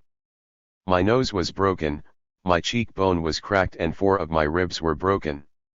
I almost lost my right eye. Advised I would be shot if I didn't run. He was hospitalized for 3 days. Registered this police riot had unintended consequences. It served to reinforce the NOI contention that whites are devils, for there were no other competing militant explanations. It brought more protesters to the streets, with more anger. One of these protesters, who only gave the name Joe, got involved when he heard an officer yell, "Nigger." The LAPD, he said, never took time to stand and talk. They were hitting everyone. Girls and little kids. The cops drove up to clusters of people and got out of their cars and started swinging at everyone with their billy clubs. That's what got the people mad. The average person out there in 144. The streets knew what it was and he considered it a war. At first it was against the white police. Then not just the police, but all whites. After the rioting started, more and more other whites just seemed to keep coming into Watts. They came to see us put on a show. They say it wasn't organized, but it was. Not in the regular sense. But the people met in the park and talked about what had happened and what they planned to do that night. Registered. After the uprising ended officially, the truculence of the LAPD continued. Roger Wilkins, nephew of NAACP leader Roy Wilkins and a Justice Department official, was stopped by the police on August 23 at 11 p.m. and subjected to a harrowing interrogation. On August 26, Lionel Lewis, 20, single, Los Angeles City College student, and not so high on the social totem pole as Wilkins, was working as usual for Cassidy Distributing Company, handing out free samples. He had stopped to use the toilet at a bowling alley, when an officer approached and began beating him and shouting, "You niggers have messed up Watts, but you better stay out of Eagle Rock." The normally staid LA Sentinel became worried. They were stunned about the flood of telephone calls and office visitations from persons making charges of police brutality. But it continued. The West Side Social Club at 4607 Southwestern was a haven for Black City employees. It had about 700 members, who were the sort of hard-working, tax-paying blacks that many of the right-wingers in the LAPD said they did not object to, yet weeks after the uprising the LAPD raided this establishment in response to accusations of gambling and wrecked the club. The viciousness of the assault seemed to reflect a kind of compounded class and race resentment, akin to the lynching of prosperous black shopkeepers in the late 19th century Deep South. Such attacks directed across class lines at blacks were like a recruiting broadside for the NOI. Interviewed during the height of the rebellion, Minister John Shabazz railed at Dr. King and his philosophy, denounced the white man, and added, "This is war."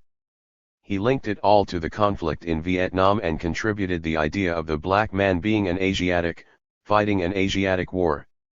Though new recruits may not have been knocking on the door of the NOI temple to gain admittance, there was little doubt that the ideas of Minister Shabazz were becoming hegemonic in South LA, and the brutality of the 145 LAPD was a major reason. On this same radio broadcast featuring Minister Shabazz, Bob Freeman and Cleveland Wallace of CORE recounted numerous instances of police illegality in Watts before 1965 and complained that very little of this was covered by the press. They sought to explain without reference to demonizing why police officers were stoned by crowds and why whites generally were assaulted. Freeman used the phrase power structure, not white man or white devil, to describe the foe. Such language was emblematic of the nascent New Left Panthers, which soon were to meet their Waterloo.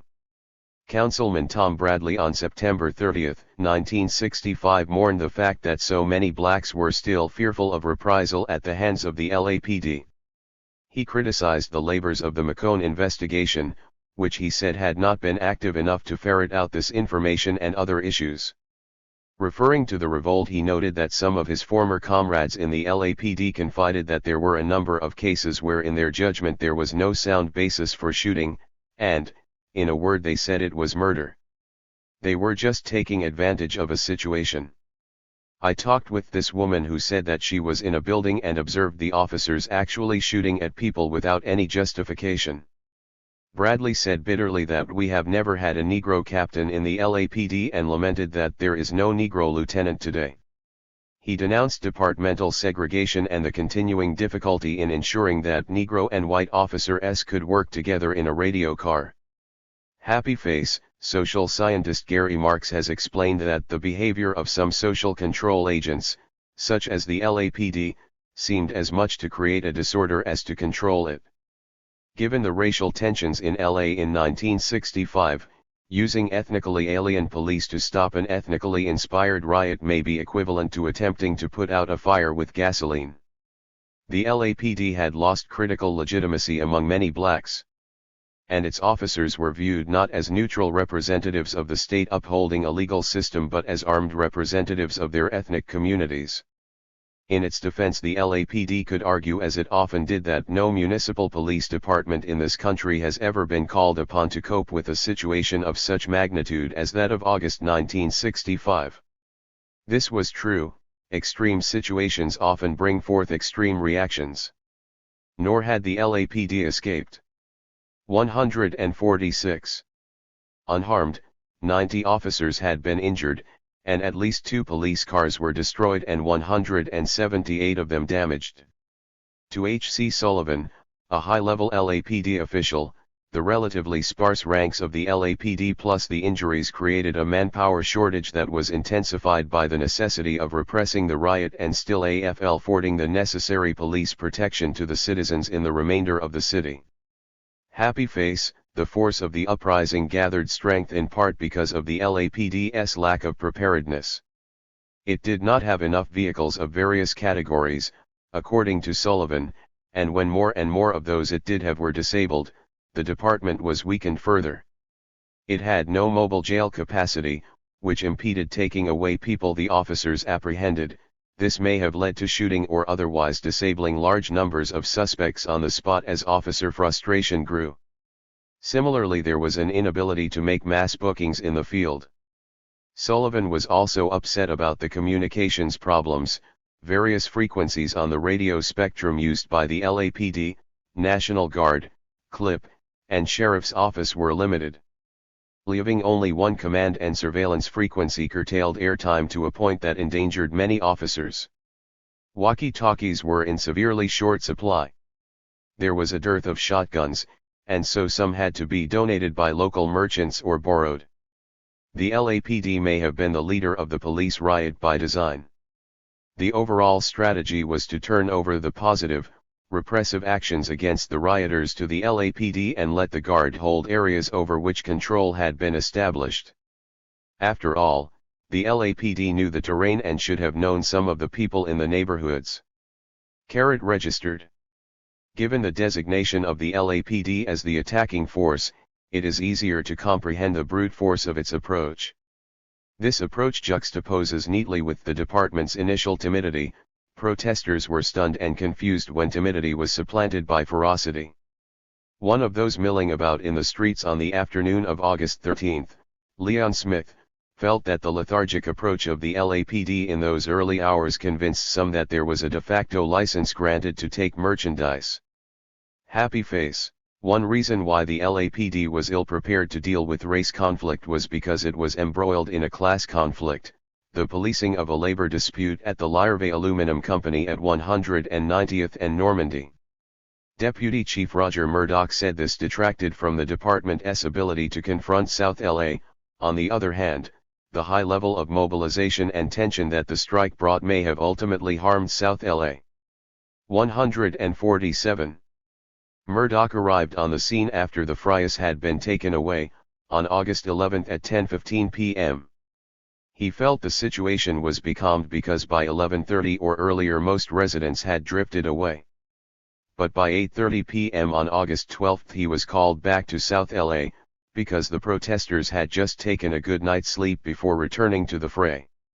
Then he had to deal with the frantic ministrations of John Buggs and his entourage, who were beseeching the brass to replace white officers with certain youth recruited by the HRC, called Muscle, and with the few black officers. According to Murdoch, it was they and not he, as widely reported to his chagrin, who said, "We think the colored officers would make less of a target." Murdoch firmly opposed this proposal to use black officers exclusively because, he said, they have a problem dealing with their own people. And they have a problem because in lots of jurisdictions colored officers aren't allowed to arrest white people. Black officers were enforcing law that was applied unequally, and this alienated broad sectors of South LAP. Murdoch was to the right of Buggs in that the latter's nationalist-tinged affirmative action proposal might have been more successful in smashing the insurrection. And that was the point and part of the reason why black nationalism had such an appeal and why affirmative action could have surprising origins. Having blacks repress other blacks was a kind of nationalism that many could embrace. Murdoch was not lagging on this question altogether. He was quick to point out that we had colored officers in there in plain clothes for intelligence purposes.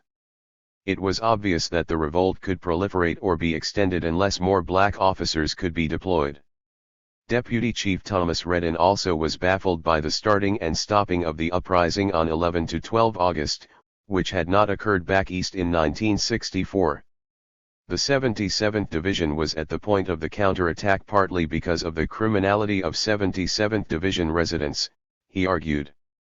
He tried to exculpate his force in psychological terms, citing his men's personality traits of being tolerant and resistant to fear with control over their emotional expressions. Others would argue that these latter two factors, if anything, helped to explain the viciousness of the department's response. To be wound up tightly was not necessarily the best psyche needed for the LAPD to handle the complex class and race tensions in South LA. The attack on the Muslim temple is a case in point, and Redden went to great pains to show why the LAPD's actions there were eminently reasonable. He stated that when the officers arrived, the front door was opened for them and they were let into the temple. He did not say who was courteous enough. 148. To do this in the midst of insurrection with rumors swirling about LAPD retaliation against the NOI. Then suddenly shots were fired from the temple at the officers' parked cars, he remembered. With that provocation the LAPD fired round after round at the temple. At that juncture other officers entered an open rear door, he recounted, and let in even more officers. There was a grand melee resulting in all sorts of fights and foot races and wrestling matches, and then a fire broke out. This fire seems to have ignited spontaneously. The McCone Commission did not bother to ask how. It was all a strangely appropriate conclusion to a week beginning with blacks rebelling primarily against police and ending with police primarily rioting against a rapidly growing symbol of black militants. Murdoch and Redden were not alone in seeking to explain away the department's behavior. Richard Simon, yet another white male deputy chief in a city replete with minorities, he administered the community relations branch of the LAPD, attempted to explicate why the LAPD's reaction was so negrophobic. The Caucasian officers, he remarked, using the common term of the period to denote whites or Euro-Americans, found it difficult to distinguish the Negro who is a professional man, strictly a law observer, and the Negro who was a lawbreaker, who presumably was not of that elevated status. Lai did not explain, nor was he asked, how or if he could make similar distinctions within other racial groups. That the official with supervision over community relations would look at the issue this way illuminated, if it did not explain, why blacks of all classes could be subjected to police attack. This statement was a bit much for Simon's questioner, the usually restrained Judge Earl Brody. You say police brutality is a phony charge. That's right, answered the unflappable Simon. Well, intoned the judge, then in the next breath you say policemen have gone to prison for every charge set out in the penal code. Oh yes, responded Simon brightly. We have the problems, we always have had. Happy face, Murdoch, Redden, and Simon all were defensive and supportive of the department's actions in August 1965. Daryl Gates sharply criticized the LAPD response from a safe historical distance in his 1992 memoir, but in 1967 when he had the opportunity to comment on his experience as captain, commander of Intelligence Division and field commander 2 years earlier, he was reticent. Not so. Lieutenant Frank Beeson, Jr., who was on the scene early on August 11 and who took credit for making the decision. 149.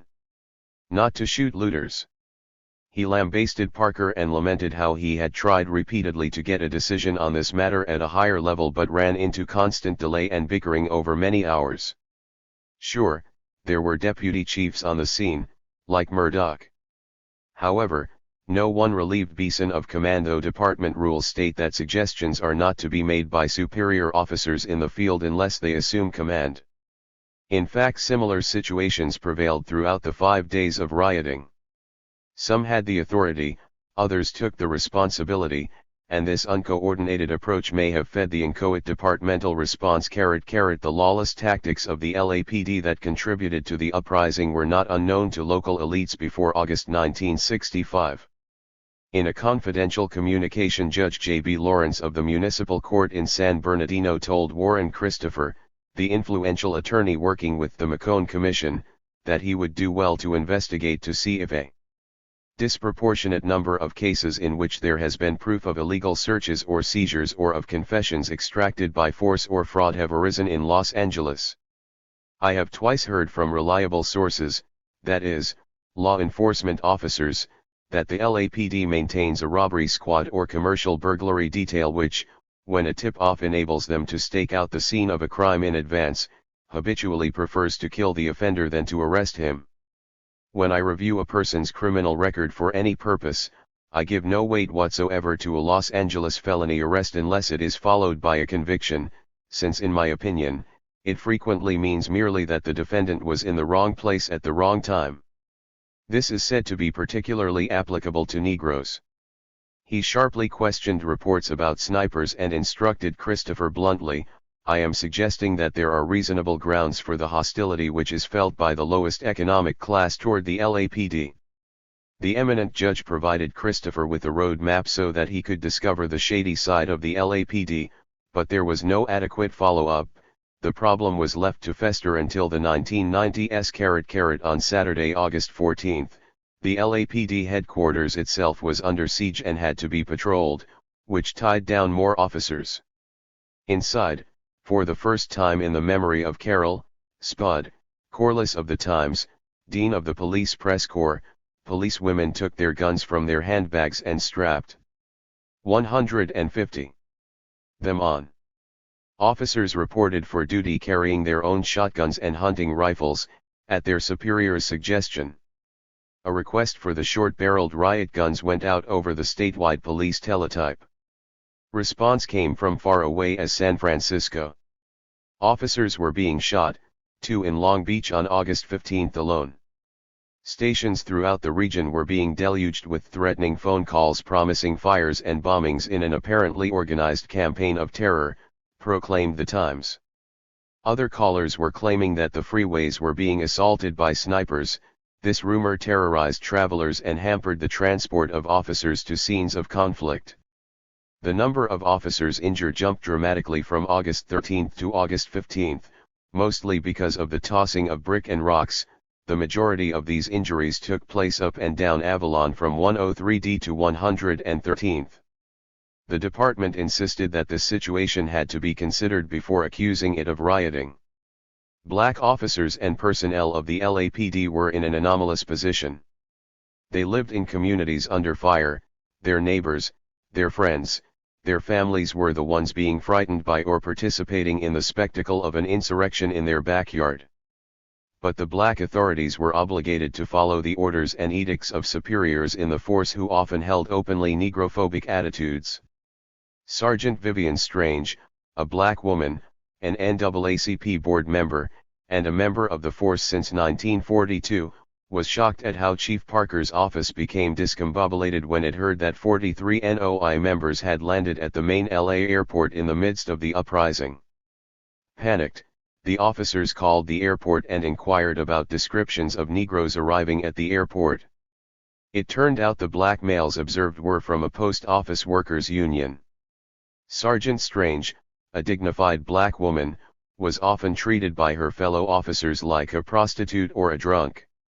Officers often were forced to roust such alleged deviants as a regular part of their work week and rarely encountered darker peoples in their segregated neighborhoods.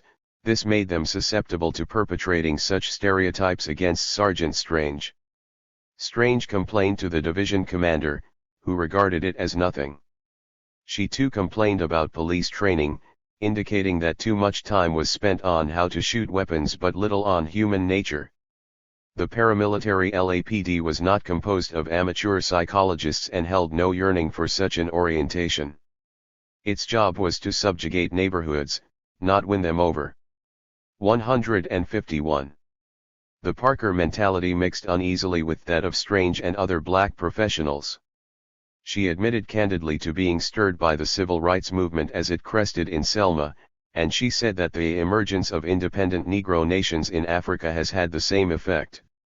Carrot registered the changing political situation helped to influence some black officers to resist the trend of ruthlessness toward their blood. This was a positive aspect of the developing nationalism. As a result, black cops were harassed severely by fellow officers, guardsmen, and other authorities. In turn, to prove their reliability, some black cops felt obliged to heighten brutality against black LA. Parker's office was an organizational mess at a time such a situation was needed least. LA elites knew this. An eyewitness told Warren Christopher that on August 13 at 4:15 p.m. he was in the chief's office and it was racked by bedlam. Carrot registered, but the nature of Parker's appearance before the McCone Commission helps to explain why local and national elites were in no hurry to castigate and isolate the LAPD chief and or his practices, an omission that can be counted as one of the major failures of LA's leaders. John McCone, former CIA director, reminded Parker about the recent Panama riots and the recent revolution in the Dominican Republic, where African-derived peoples had played central roles and where police brutality was an issue. The events of August 1965 had been an insurrection, there were high stakes, and stern measures were necessary. The right-wing notion that black LA was there to be subjugated because it was potentially revolutionary fodder was the guiding principle, and this ethos only backed up Parker's incompetence and brutality. McCone went on to mourn the police officers killed in Santo Domingo, 600 of them, he said, a statement in obvious sympathy with Parker's burden. The chief added that he found it startling that referring to a Negro male as boy, regardless of age, is considered brutal. To refer to a Negro woman by her first name is absolute taboo. The diligent chief had asked the vice president of a large university if it was acceptable to call a black woman a negress and was told that it was, but, he fumed, he could not do so under LAPD rules. He was dumbfounded about the evolution of the etiquette of language. He was more sensitive about language directed at his officers, or at least the men. This is an oppressive assignment to give these young men who have been taught to be courteous and are addressed as an individual who has sexual intercourse with his mother. Motherfucker, an increasingly popular term in the nation and black LA and symbolic of the increasing encroach. 152. Meant of lumpen culture, was not scrutinized by the LAPD in order to divine deeper meanings that would help the officers accomplish their mission, it was just condemned. Parker expressed no similar concern about epithets tossed by fellow officers at the 4% of the force that was black. However, he was solicitous enough to them to contend that the Negro police are treated worse than the Caucasian police in the larger community. But what was the most downtrodden, oppressed, dislocated minority in this country? Blacks. Black cops? Chicanos. No, the police of this country, said Parker. Though the chief was not predisposed to psychology, sociology was another question. The problem with African Americans, he maintained in an argument foreshadowing future discourses, was that the people who have progressed moved out of Watts, while the flotsam and jetsam have remained. Yet, sociology aside, Parker's job involved, among other things, being prepared to handle the kinds of emergencies that beset LA in August 1965. And the fact was that the department was not prepared to do so. To cite one example, Parker stated that his main purpose during those days was to arrest as many people validly as he could. "I don't want illegal arrests because those will cause us trouble." However, this depopulation strategy was foiled by the lack of vehicles to transport those arrested away, inadequate systems for booking suspects in the field, and the like. This issue, which minimally might have aided in suppressing later uprisings, was not pursued aggressively by the McCone Commission. Instead, Parker was on the receiving end of soft queries, such as when Asa Call of the Commission inquired gently about harassment or brutality. Toward blacks? No, toward the police. Though the McCone Commission failed to go after the chief or his practices when he testified or afterward, others were not so timid. He was now the whipping boy of the black community. Pickets at police headquarters were now more regular. Police brutality was now an issue that would spark the formation of the Black Panther Party. Publicly it seemed the chief was feeling the stress, for his misstatements seemed to increase as time proceeded. 6 months after the uprising he was claiming that it had started spontaneously but had been exacerbated by persons with bullhorns. In fact, as the Times carefully pointed out, the bullhorn was actually a police bullhorn borrowed by a person trying to help the police. The Republican Party and the ultra-right, now in the political ascendancy in Southern California, were behind Parker. A number of residents of South LA also were not displeased with the department's rough handling of the N-153 surrectionists. Mrs. Ozzie Gonzaki had lived in Watts 22 years, her husband had worked for the North American Aircraft Company for 15 years. She was conservative and supportive of the department's tactics. Others in Watts disagreed, and they were joined in their concern by Herbert Carter of the HRC staff. He had sought to provide training in human relations for law enforcement personnel, but it boomeranged. For some of the officers it had merely crystallized their antagonistic attitudes and their identification of human relations concerns as radical. These officers were active in far-right organizations, unsympathetic to the Negro, and held deep biases against the NOI. Worse, they maintained an on-guard approach to all unfamiliar Negroes.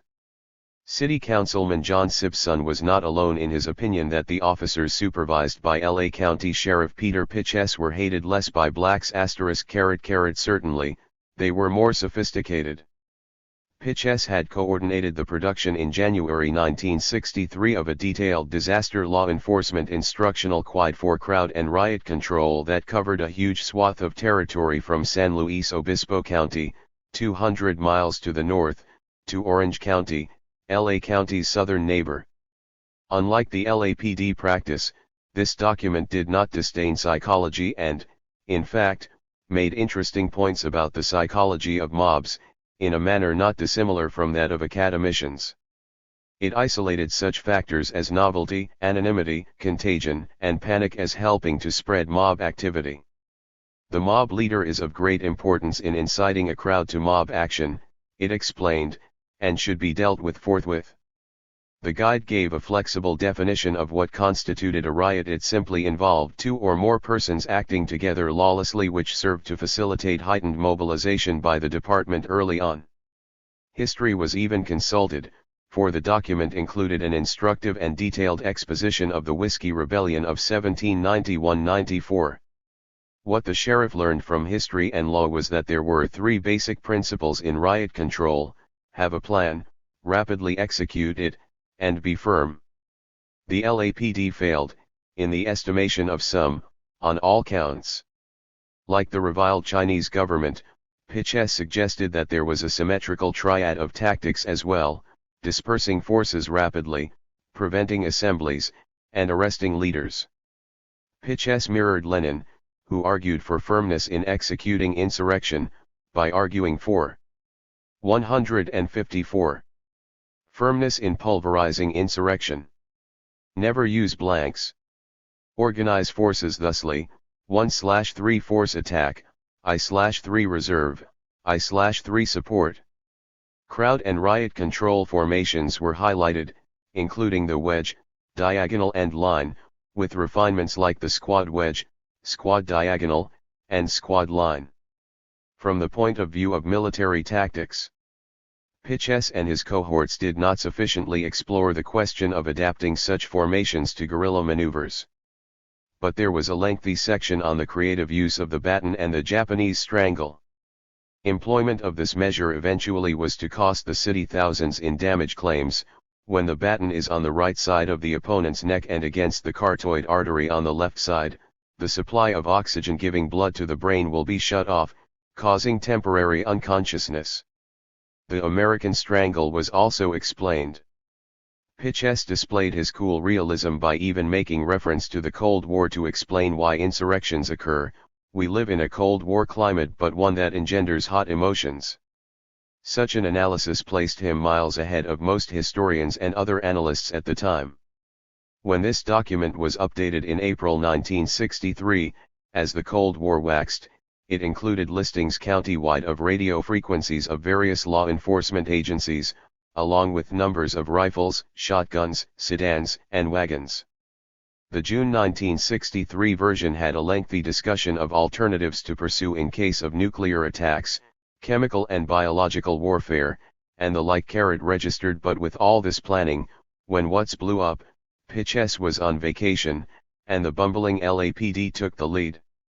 The sheriff's force was able to respond en masse to a request from the city on August 12 at 10:07 p.m. for reinforcements, but like the LAPD, it had 200 men tied up at the Harvey aluminum strike. There were 3,800 to 3,900 officers in the department, with 5.8% black, and 1,500 non-officers, of whom 27.2% were black. Registered. Their community relations detail, a de facto intelligence unit, seems to have been more effective than their LAPD counterpart.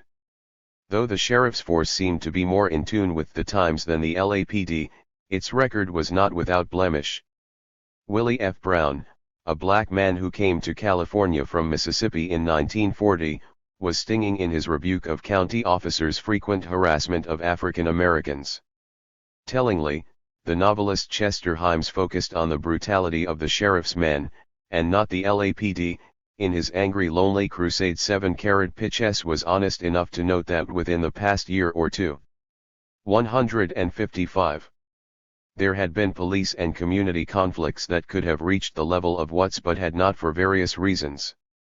But Pitches' central point afterward was that LA had gotten off easy in August 1965. He recognized that the fact that the National Guard was in mobilization for summer camp had allowed the authorities to mount a more forceful response than they could have ordinarily. Chief Parker was not impressed with the sheriff, however. When asked why the latter's office was not held as culpable for the Watts outburst, the chief replied bluntly, "Because he sits there and keeps his mouth shut and doesn't get in trouble with anybody." Worse, the sheriff made his deal with the U.S. Civil Rights Commission and other unreliable liberals. LA's leaders chose to back Parker, when they easily could have compared his record negatively to that of Pitches, undermined the chief, and gotten rid of him. The LAPD's reach theoretically did not extend beyond the borders of the city. In those parts of LA County, the sheriff and or local forces reigned. Compton was one of those areas. Its chief, William K. Ingram, was a self-described white, Protestant, native Kansas, born 1909. He was like Parker in many ways, having served in the military, the U.S. Navy, where his primary responsibility was security.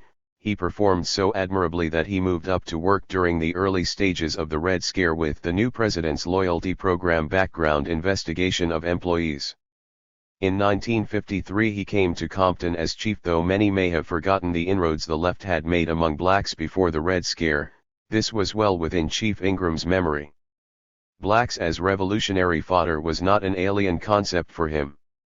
By 1965 his town had split in two, with the west side being mostly black and the east side mostly white. Of the 76,600 population, he estimated that 40% were black, and this portion was growing rapidly as, not accidentally, white population declined. However, less than 10% of his force was black. He did ensure that his force's training included at least 6 hours in public relations, at least 2 hours in race relations, combined with 4 hours in riot control. Compton was not untouched by the adjoining fires, though most of its businesses survived intact. The looting was minor. According to the chief, he credited the response of his force, which went on 12 hours on 12 hours off duty with no time off on weekends from August 14 to 26 August I. 156. This lack of reported damage can be ascribed to overly legalistic approaches. Benjamin Fryer of 1314 West 138th Street in Compton recalled that on August 12 he was hit with stones and sharp arrow-like objects propelled by 12 Caucasian males at the corner of Central Avenue and Rosecrans Boulevard. He called the Compton police but was informed that he was hit in the county and that, therefore, the city of Compton had no jurisdiction. Happy Face, the LAPD took a similar approach. However, Ingram's tactics were not so questionable as that of his Long Beach counterpart, Chief William J. Mooney, who was praised by the Sentinel because he was able to quell the riot by having his 600-man force adopt the legally flawed approach of entering the troubled Negro section, chasing people off the streets and back into their houses. It was the California Highway Patrol that stopped the fracas, and this led directly to the revolt. Inevitably, the way the patrolmen handled this matter was criticized, often by self-serving LAPD brass seeking to shift the spotlight from their own activity. Chief Parker blamed the CHP on the nationally televised program Meet the Press, at state Senate hearings, and anywhere else there was an open microphone. The CHP had a lot to explain, Parker's criticisms aside. Its reputation among blacks was not sterling. Perhaps 3 of 3,000 officers were black. Its leader, Bradford Crittenden, conceded that the CHP was freely labeled as a white organization, and his background as a labor attorney apparently had not prepared him to alter this. Crittenden gamely sought to defend his record and rebuke Parker as being neither factually nor actually correct, and the rhyme of his reason gave resonance to the fact that the CHP may have been a tad more innocent than the LAPD. However, the CHP, with its predilection for arbitrarily stopping blacks who happened to be driving in expensive cars, was not totally blameless for South LA's lack of confidence in the fairness of law enforcement. Registered the National Guard proved to be the decisive factor in subduing South LA. This kind of activity was not its forte, and it committed numerous blunders as a result. Many of the recruits were raw, poorly trained, and racially insensitive. Their often chaotic reaction to the events of August 1965 cannot be ascribed to lack of planning. Beginning in August 1963, right after the massive march on Washington addressed by Dr. King, the Guard's leader. 157. Lieutenant General Roderick Hill, initiated a series of meetings about how to respond to civil disorder and threats to maintaining rule. These meetings included the Deputy Chief of the LAPD, Roger Murdoch. An emergency plan was developed and updated. On October 13, 1964, it was changed to allow the deployed forces to carry hand grenades. It was an elaborate plan of approximately 100 pages that seemed to be aimed as much at Moscow as South LA. The use of passwords and countersigns was outlined, and the key areas of arms, food, transport, medicine, payroll, censorship, communications, and burials were covered. A section recommended paying civilians for ongoing supplies with invoices. The enemy within was not neglected. Known subversive or disaffected personnel within the state military forces will be disposed of by appropriate administrative or punitive action. Thus, the possibility of a coup would be negated. Registered through the fall of 1964, as ultra-rightists gained strength in the GOP and as the battle over Proposition 14 created hard feelings, the National Guard and the LAPD held a series of meetings, with the state's Attorney General kept apprised. The LAPD was viewed with Birmingham in mind. The city has no police dogs. It does not condone their use nor the use of fire hoses. It does contemplate the use of tear gas. The understanding they reached bolstered Murdoch's contention that the city police force would be assigned to crowd control duties without reference to race. The rules of engagement said, bayonets would be fixed but weapons would be loaded only upon specific orders to do so. Registered *. Despite this meticulous planning, the Guard did not perhaps could not envision the breadth and depth of what confronted it in August 1965. But just as Chief Parker deflected attention away from his department's performance by pointing to the inadequacies of the CHP, he was similarly generous with blame when it came to the Guard. He was joined by others who accused Lieutenant Governor Glenn Anderson in charge initially because the governor was in Greece of being derelict in responding to the city's call for the Guard registered. This charge was at the heart of the conventional wisdom about the What's uprising. It was investigated thoroughly by many and almost derailed Anderson's budding political career. He was derided as the man who fiddled while What's burned. More than once, Anderson was forced to recount the chronology of his actions. Early in the afternoon of August 12 while he was in Santa Barbara, he was informed about the troubles in Watts. He left for LA by 7 p.m. and 158 arrived at 9:05 p.m. He met there with Lieutenant General Hill and others. He too was fooled by the protesters' decision to get a good night's sleep, because he left for Berkeley the next morning at 7:25 a.m. for a University of California Regents meeting. By 12:45 p.m. he went to McClellan Air Force Base to meet again with General Hill, and by 3:50 he had ordered troops committed. The next morning he flew over the curfew zone in a helicopter. He was low enough so that I could almost recognize people that were looting and going in and out of stores. Anderson was the top man in charge, in a sense, and this 52-year-old Euro-American man born in Hawthorne was taken aback by what he had seen. According to John McCone, he was not up to the task.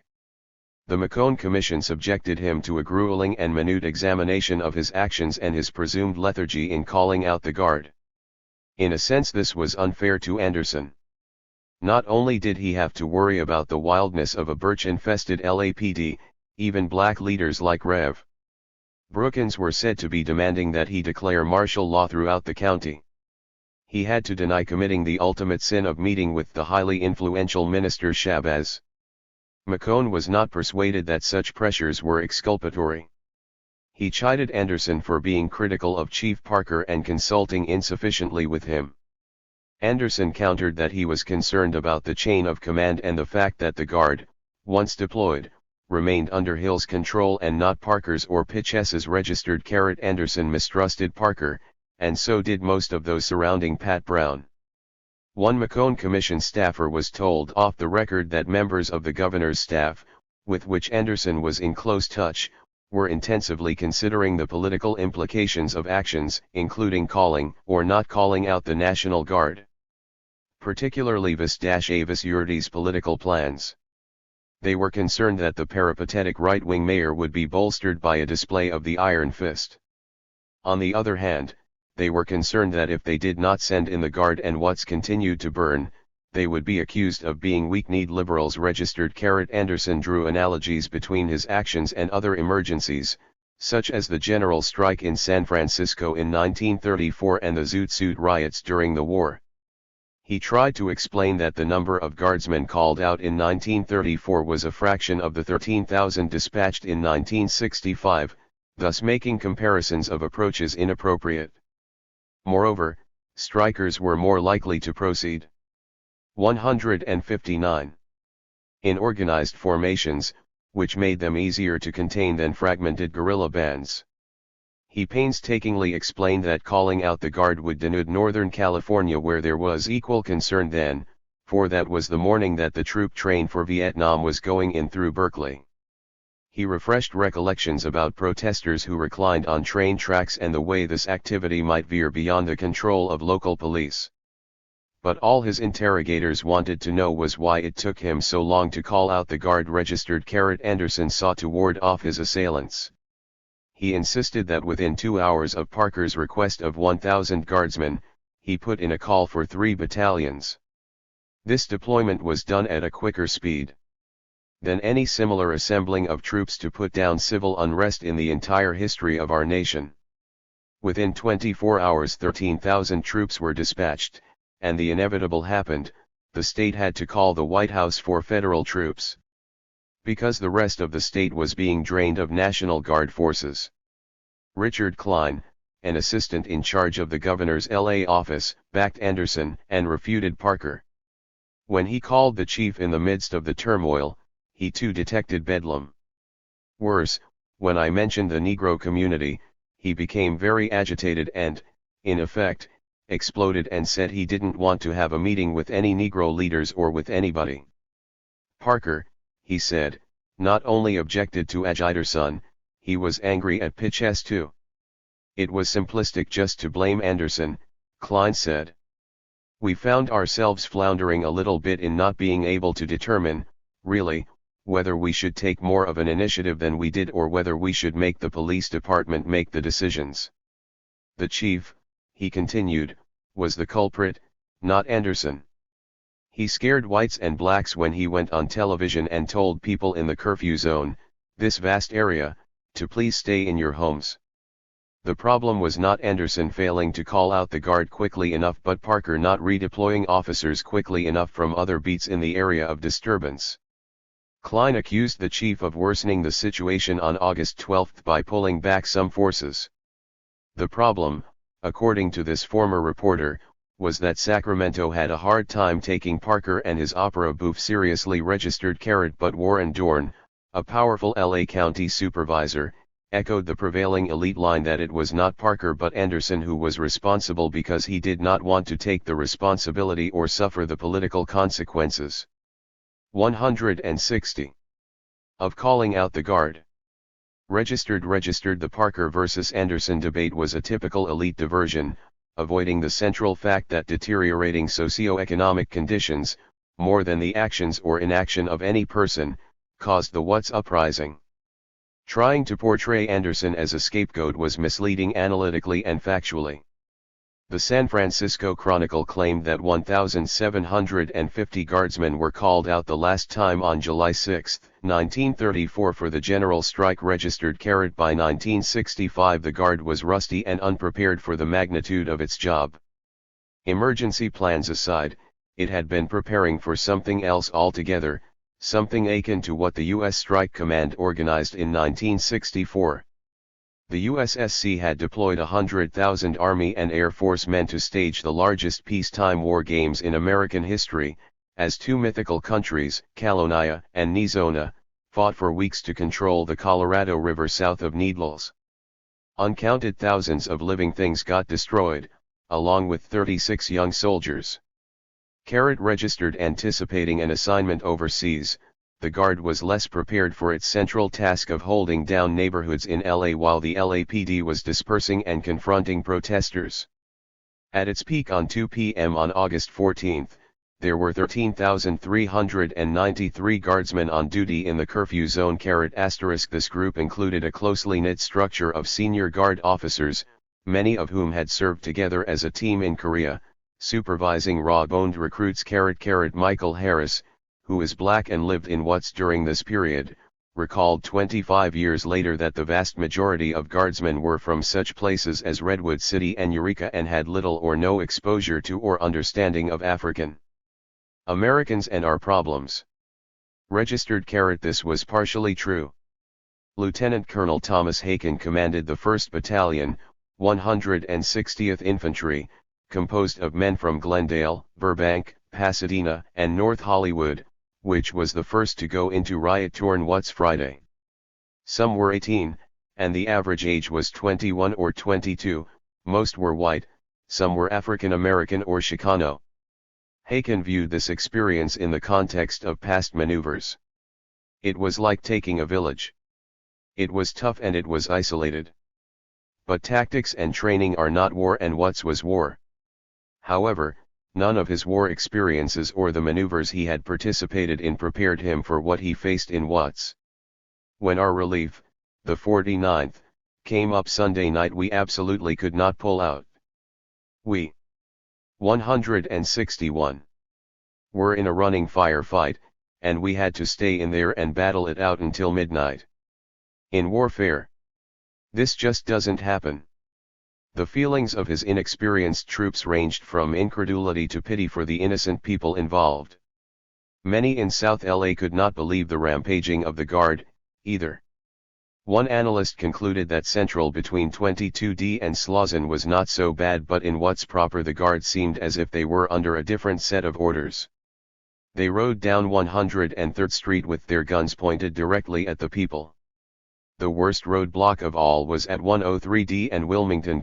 Jimmy Walker, a resident of the area, said that he had seen guardsmen drive down 103rd Street shooting out street lights and later shoot into a fast-moving 57 Chevy. 2.5 decades later, Michael Harris was still haunted by the searing image of two of my neighbors lying dead in the street, their bodies riddled with bullet wounds as young guardsmen stood over them, magazines emptied, bayonets affixed, looking up at me quizzically, seemingly searching for answers. Howard Moorhead, a black cameraman working for CBS, said he had no problem in dealing with the crowd during those days. The most trouble I received was from the police and National Guard. Early on Saturday it was quite possible that the young guardsmen were frightened and did not know what they were doing. Some did not even know how to challenge me or ask me for identification. Despite all of the emergency and contingency planning, the Guard was not prepared. But what could prepare these troops for the experience of guarding trapeze artists in a circus at the sports arena from angry area residents storming on the periphery? Registered. Nevertheless, Julian Hart, whose beat for the Times was military affairs, assessed the Guard's performance positively. Writing in the National Guardsman, he boasted of how the Guard had fought and won a complete pocket war in South LA. It was a civilian insurrection, and they were lucky to have triumphed. As late as Sunday, August 15, there was sincere doubt that the state's full resources would be enough. Those fighting the Battle of Watts, already a rich source for war stories, faced harsh conditions, bivouacked in USC dormitories, the racetrack, public schools, and armories. All in all, he was proud of his boys. From division down it was great training under fire and under operationally charged conditions. Others were not so sanguine. James Macaulay was of the opinion that one must fear what would happen to California if a foreign foe invaded the 162 shoreline. Others were quite concerned about the numbers of Guard uniforms stolen during the deployment and where they might wind up. Registered. Still others were concerned about the civil liberties implications of turning a state militia loose against civilians and the de facto martial law conditions in the curfew zone. A writer for the Yale Law Journal that judicial abnegation in this context is especially unjustified since the involvement of Negroes as objects of these deprivations increase the likelihood that 14th Amendment standards are being violated. Registered. But like the contretemps over Anderson's actions, Lieutenant General Hill of the Guard came in for his share of criticism that blamed him not for the civil liberties violations but for the failure to suppress the revolt sooner. In a shrewd effort to increase his budget appropriation, Hill conceded that his force was grossly deficient for street fighting action, but he disagreed with the widespread idea that his failure to divert a Guard unit traveling through Long Beach to the curfew zone was somehow responsible for slowing suppression of the disturbances. Registered. County Supervisor Warren Dorn felt that Hill's explanations were misleading. Registered. Hill, a 51-year-old veteran of the Asia-Pacific theater in the Second World War, conceded weaknesses, so better to advance. We are short of radios, quite a bit short for tactical operations like Watts. The Guard was not armed properly, he insisted. The 3rd Brigade proceeding north from San Diego was armed only with .45 caliber pistols, to a lesser degree with .45 caliber military-type submachine guns, and a few rifles. None of these weapons, except the rifles, are suitable to use in civil disorder emergencies.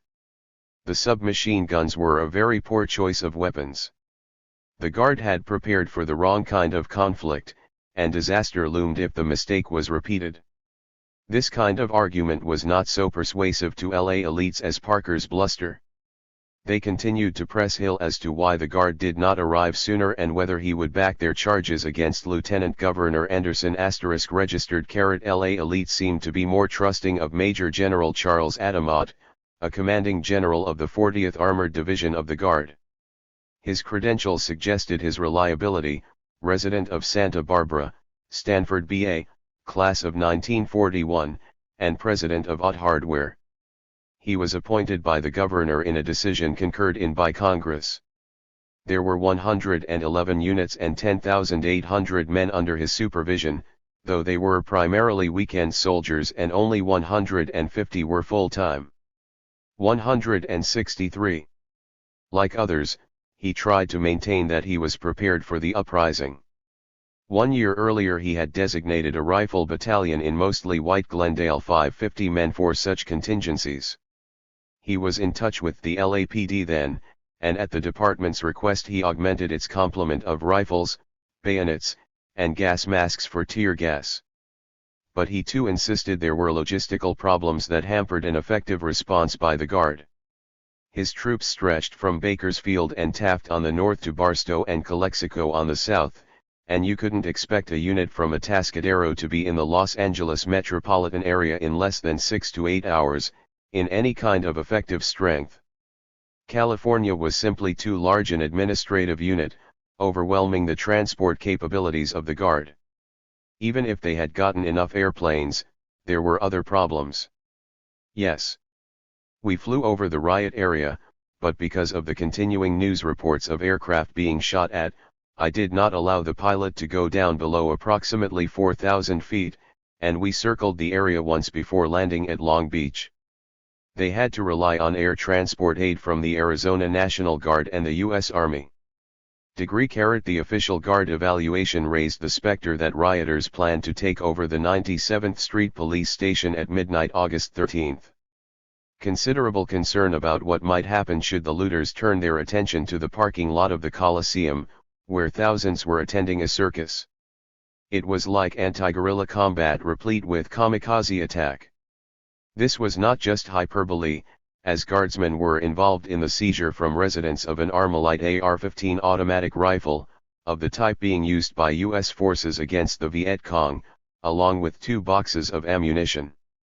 Some residents had the temerity to go straight to the Guard, pretending to be guardsmen, and request ammunition. The Guard encountered other problems, such as the dearth of portable address systems and floodlights. But that was minor compared to another fear raised by others, the possibility that the deployment of the Guard could increase the chances of a successful military takeover. This was a false fear, the report insisted, though others were not so sure. Reforming the Guard so that it could better confront civil disturbances was one of the many lasting legacies of the uprisings. Parker, Pitchess, Hill, and Crittenden in that order of exemption generally were not blamed by LA elites so heavily as Lieutenant Governor Anderson for the failure to suppress South LA sooner, even though Anderson did not have immediate oversight of those pulling the triggers. Registered * the most blameworthy should have been 164. Parker, even the Guard's excesses could have been laid at his feet, according to Bruce Tyler, since every Guard unit had high-ranking LAPD officers attached to them. Parker and his officers had decisive powers over the Guard. But the right wing was too strong, and the situation was considered to be too dire to risk blaming the chief. Anderson would just have to do. Mike Davis has argued that after August 1965, instead of moving away from some of its failed militaristic approaches to South LA, the LAPD took the opposite tack. Its airborne effort deployed so profusely during the Week of Rage, notably helicopters, became the cornerstone of policing strategy for the entire city. South LA seemed to resemble a village in Vietnam, being buzzed on a regular basis by loud, whirring helicopters. Many whites began to empty out of the curfew zone, in light of the perceived black threat to crucial nodes of white power. Resegregated spatial security became the paramount concern. All this was set in motion directly at the volition of the LAPD, yet again it was the worst of all worlds for the city because the department subconsciously never recovered from the humiliation of August 1965 when it temporarily was forced to surrender the streets to a rebellious ghetto. The notorious black police informant Louis Tackwood argued similarly that what's shocked the LAPD. Nobody believed the niggers had it in them. The department decided, as a result, to beef up its intelligence arm in the black community, a new squad that the LAPD put together that was to work in the streets and infiltrate militant organizations, and they promised me a lot more money. After Watts, he noted happily, domestic counterinsurgency has become a growth industry. All of LA was what-sized. The bell did not just toll in South LA as the intelligence arm for the entire city was increased. Days after the embers had cooled, the directors of the Orange County League of Cities worried that an insurrection could spread to their region. They proposed that local police be mandated to hold off the hordes for approximately 8 hours. After that, local forces would be depleted or used up. At that point, the only remedy would be a hurried call to the governor for the guard. The official investigative arm appointed by the governor, the McCone Commission, disappointed many with the limited scope and pallidness of its 165 recommendations. It was considered daring for William Colby of the staff to pose the similarly racist Chicago Police Department as a model for the LAPD. In Chicago, he reported, officers stress courtesy toward Negroes even when they are arrested. This enables Negroes to retain their dignity. Deputy Chief said he even tips his hats to a Negro prostitute. Paul Jacobs, writing for the Kerner Commission appointed by President Lyndon Johnson, concluded that the Police Training Academy presented a totally inadequate range of courses in problems dealing with race relations and community relations, and this should be changed. The department was simply too militaristic. Even its efficiency reports are based on a form developed by the U.S. Marines. The LAPD needed to think of its officers more as social workers than Marines. The LAPD's hostility to psychology under Chief Parker, not even a mental health film was allowed to be shown to the department. Officers had to go. He also indicated why the McCone Commission was so weak in its call for reform. Its staff was primarily drawn from former investigators for the FBI or for other law enforcement. 114 agencies. There was no doubt that the LA elite and the McCone Commission were well aware of the need for change in the LAPD. They collected a thick sheaf of complaints that dwarfed what they had on the sheriff's office and the CHP. Yet the commission rebuffed the idea of a civilian review board. It recommended only that division commanders and others in the chain of command not investigate complaints about their subordinate officers. The board of directors of the Apartment Association of the county, a constituent element of the local elite, demanded a quick and expeditious creation of auxiliary forces of the LAPD, to be given all necessary equipment, such as riot guns. This request was heeded. Daryl Gates has pointed out that the development of SWAT teams and heightened consciousness about fighting guerrilla war in South LA were a partial response to Watts. Without official authorization, several of us began reading everything we could get our hands on concerning guerrilla warfare. They had discussions with the military. As in a Vietnam village, large numbers were painted on the roofs of public housing in order to facilitate helicopter surveillance. On the other side of the fence, many of the concerns of blacks, though not all, were ignored. And some concerns were deemed to have been addressed inadequately. The African-American baseball player John Roseboro was appointed to a community relations post by the LAPD, but many blacks, 166, felt this was a patronizing and cynical exploitation of their interest and success in sports. Black anger was expressed sporadically in these weeks after the uprising, and this included physical attacks on white officers in incidents reminiscent of what happened to the Friars. In some cases they were just retaliating in response to what the LAPD was doing. For a time after the uprising, the LAPD, allegedly acting on reliable and unreliable tips, went to private homes, private residences, recovering loot with just willy-nilly breaking in doors, claiming property, and worse. The McCone Commission did prepare a memorandum which it ignored, recommending strengthening the ineffectual Board of Police Commissioners. Amazingly, on August 18, 1965, when the board met as flames and smoke still wafted over the city, it virtually ignored what was taking place in the streets. Not until agenda item number 8 did it get to what was going on outside, passing a unanimous resolution praising Parker and the LAPD for the many tireless hours served, the personal courageous devotion to duty. Albert Hudson was a member of the board and voted in favor of this resolution. This similarly light-skinned son of NAACP leader H. Claude Hudson, was, in a sense, on the board because of his connections within South LA, but in praising Parker he did not represent the black masses. The militant, though erratic, Los Angeles Herald-Dispatch him, "Have you noticed how quiet Elbert Hudson, our so-called representative on the police commission, has been since the Watts outbreak? I guess Charlie told him to keep quiet and keep his mouth closed, and he is." Hudson's performance showed that installing reliable, mild-mannered Negroes in high-level posts could provide an aura of legitimacy, while continuing the status quo. Jesse Brewer, a black officer who benefited from this policy, declared that after the Watts riots I saw a positive trend, to ensure that affirmative action was taking place. This trend, he continued, proceeded until about 1980 when the U.S. Supreme Court rendered the Bakke AQQ/Zion, then progress was reversed. Some of the old racist and reactionary personnel, hiring, and promotion policies were amended. The eventual election of former officer Tom Bradley to the mayor's office was partly a spin-off of the changed atmosphere brought by affirmative action. The Kerner Commission's John V. Lindsay recommended in 1967 that recruiting of Negroes by police, the Guard, and so on be increased, and L.A. 167 was moving on this track well before the New York mayor's words. Even Mayor Yurdi recommended hiring thousands more Negro officers. The Community Relations Branch of the LAPD, which was a de facto intelligence unit, was augmented with Negro personnel. The City Council voted $6,050 to finance race relations seminars for high-ranking officers.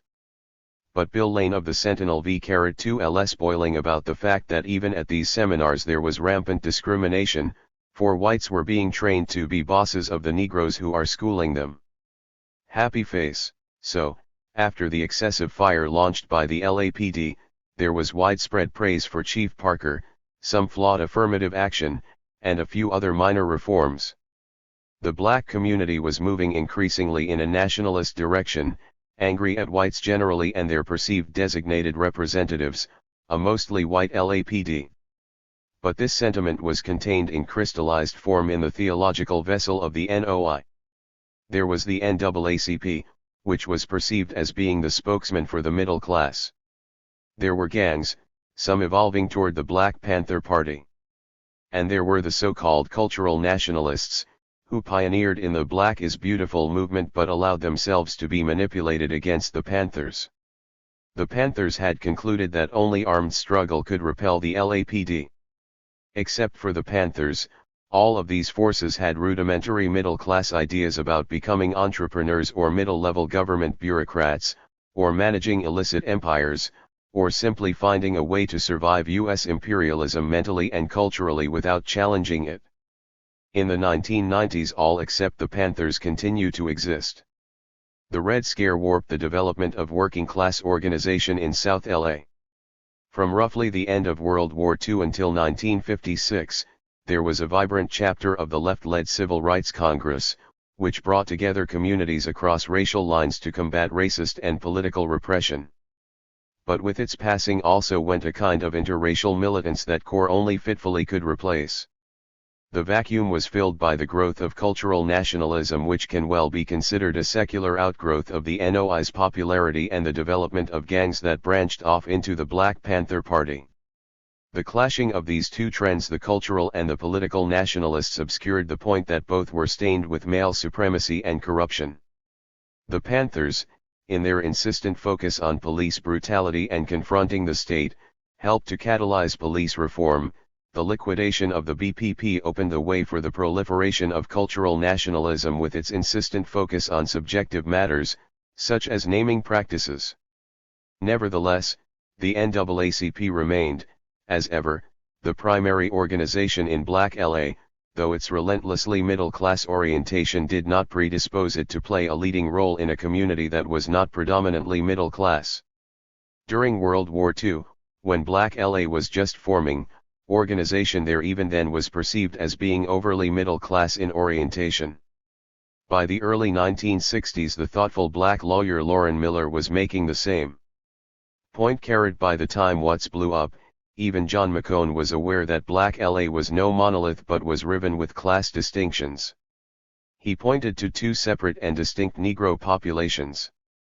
One east of the Harbor Freeway which is quite disadvantaged and the other west of the Harbor Freeway which was not. A striking consensus, ranging across ideological boundaries, quickly developed.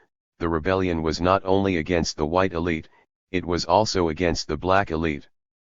The progressive assemblyman Mervyn Dimley made this point. But he was not singular in this opinion. Newsweek declared that the unrest represented a failure of the largely middle-class Negro leadership to reach the alienated ghetto masses. Though many in Black LA quickly proclaimed that what had taken place was a righteous rebellion, the elite black sorority Delta Sigma Theta condemned the rioters. Its spokesperson, the prominent attorney Sadie Alexander, presented a statement at the group's 28th convention in LA in August 1965 which scorned the small number of lawless individuals who presumably were responsible for what had transpired. In addition to underscoring self-hatred and the injustices to Negroes in the South, the black psychiatrist Dr. Alvin Toussaint zeroed in on class divisions as a reason for the uprising. In working-class Black LA, they equate the middle-class Negro, the professional, with the whites. They see them sometimes not caring for what happens to the common Negro. Saul Alinksa, a noted community organizer, added his own angle: South Central LA has no legitimate leadership. Neither are there any legitimate organizations in South Central Los Angeles. Alinksa saw a vacuum of leadership among blacks. The civil rights leaders are out of touch with the masses and the gut issues. As for OEO's community action groups, Los Angeles can forget them, they are for the birds. This was a harsh indictment, yet, as it related to the preeminent civil rights organization, the NAACP, it resonated. The local branch had begun just after the association was founded in 1909, but the branch was perpetually racked with infighting and conflict, which seemed to accelerate after the major black migration during the Second World War. NAACP Field Secretary Terry Hall Pittman said that this large population growth fueled an ever-growing group of individuals who want their chance for recognition. There was a crisis of rapid change as the branch was unable to absorb the influx of actual members and potential recruits. 173. The branch faced the irony of a serious drop in membership in a city that is constantly growing. It shrank from 14,000 members in 1945 to 2,500 by 1950 registered. This decrease was precipitated by the disarray brought by Red Scare purges, as anyone deemed too radical was ousted. By 1965 the LA branch was not well organized and was somewhat ineffectual. Weeks before Watts went up in flames, local NAACP leader H. Claude Hudson confessed that the LA branch is just drifting along. This inactivity existed in a city where the police were rampaging through the black community almost daily, employment discrimination was rife, and housing discrimination was a painful reality. In the fateful year of 1965, the branch leadership was top-heavy with preachers, lawyers, and doctors, which helped to exacerbate the organization's distance from the common concerns of Black LA. Indeed, like a police arson squad that sets fires, the local branch seemed more preoccupied with getting black demonstrators out of the streets than into the streets. Registered worse, there were constant rumors about mismanagement of organizational funds by a leadership that had gained prominence by charging the left had depleted the Scottsboro funds. This was demoralizing to those members who sought to be active. This state of affairs was not inevitable, it stemmed in part from the purges during the Red Scare, which sapped considerable energy from the organization. In part, it stripped the branch of some of its sounder white members, who often were prone to be Henry Wallace supporters or those otherwise most likely to be suspected of being Reds or Red sympathizers. These purges also made the branch hesitant to become involved in activities deemed to be overly controversial. It would be difficult to defend the interests of Black LA without controversy. In 1948 NAACP leader Roy Wilkins began to warn branch leader Norman Houston about the danger of having Reds as members. Thus began a concerted effort to oust all those who could be perceived as subversive. This culminated in 1956 when NAACP officialdom objected to a projected visit to LA by the organization's founder, W.E.B. Du Bois, now under siege because of his refusal to buckle under to Cold War pressure. This year was a turning point for the LA branch. In the late autumn there was a fierce election battle for leadership that sharpened tensions between left and right. The anti-communist slate was headed by Maurice Dawkins, who reappeared in the 1990s as a prominent black conservative. The progressive slate was read 174. Baited, characterized as long-reputed Stalinists. This outlook made the moderates and conservatives suspicious of one of the more militant African Americans in the state, the journalist Almina Lomax. The left, in turn, charged that red-baiting allegations were just a cover for more nefarious activity, such as looting a $5,000 fund raised to aid the nascent civil rights struggle in Mississippi. The left lost. This ideological pall caused some association members to distance themselves from the leading progressive black attorney of LA, if not the country, Loren Miller. From 1937 to 1948 he was a battering ram for black LA, serving as counsel in over 100 cases involving racially restrictive covenants in conveyances of property. The removal of racial barriers facilitated the removal of formal anti-Semitic barriers. The House Un-American Activities Committee harassed him about his ties to the National Lawyers Guild, the National Negro Congress, and Henry Wallace. This was guaranteed to make him suspect in certain NAACP circles. What the NAACP apparently did not realize was that no amount of purging would satisfy some who were predestined to view the association as inherently subversive simply because of its mission. As late as 1960 Roy Wilkins was being instructed that the LA branch remained subject to communist domination. In 1962 the NAACP reaffirmed its trailblazing 1950 resolution mandating purges of the left. A year before the rupture of 1956, the branch was in a tizzy. According to Thurgood Marshall, the local shenanigans on the West Coast involved personalities and individuals. Loren Miller told Marshall that the situation is a complex one, with rivalries and misunderstandings arising out of personality complexes, differences as to regional structures and activities and differences as to program emphasis. Teria Hall Pittman added that the internal conflicts involved old alliances, the struggle of old leadership. The struggle for status in the LA community of leaders in church, fraternal and social groups. There were individual as well as group rivalries. What all three knew was that the branch was riven with conflicts over such issues as what faction had the deepest roots in Southern California and what faction was mostly newcomers to the area. There were color conflicts. There were conflicts over the extent to which the left and its program, which involved sharp emphasis on confronting the right and the LAPD, would be ousted. Even after the left was weakened severely in the aftermath of the branch elections of 1956, problems remained, and some of them illuminated why the branch had such difficulty in confronting the LAPD. By late 1957, 175. H. Claude Hudson felt obligated to request that LAPD officers, plainclothesmen, attend a branch meeting where threats of bodily harm and physical violence loomed. He was chagrined when white uniformed officers came instead of the colored plainclothesmen as requested. Such reliance on the LAPD led to a new battle that erupted between the right and the center for control of the branch. It would be mistaken to characterize the LA branch as hopelessly incompetent. In 1961 it campaigned against employment policies of major establishments like the Biltmore and the Beverly Hills hotels, because they hire Negro waiters only on an extra basis when Negro social clubs have their functions at these establishments. Its middle-class orientation notwithstanding, the branch made a unanimous decision to protest such bias. Yet the telling indicator of its effectiveness was the branch's continued decline in membership. Membership had grown since the dark days of 1950, by 1961 it was 5,800 but, as NAACP leader Gloucester Current conceded, the association was losing support throughout the country, and that included LA. Less than a year before the uprising, Regional Secretary Terry Hall Pittman was complaining that the branch had reached a new low in membership and finance during the past biennium. One confidant of Current, elected as branch secretary, sarcastically referred to her organization as the world's most messed up branch.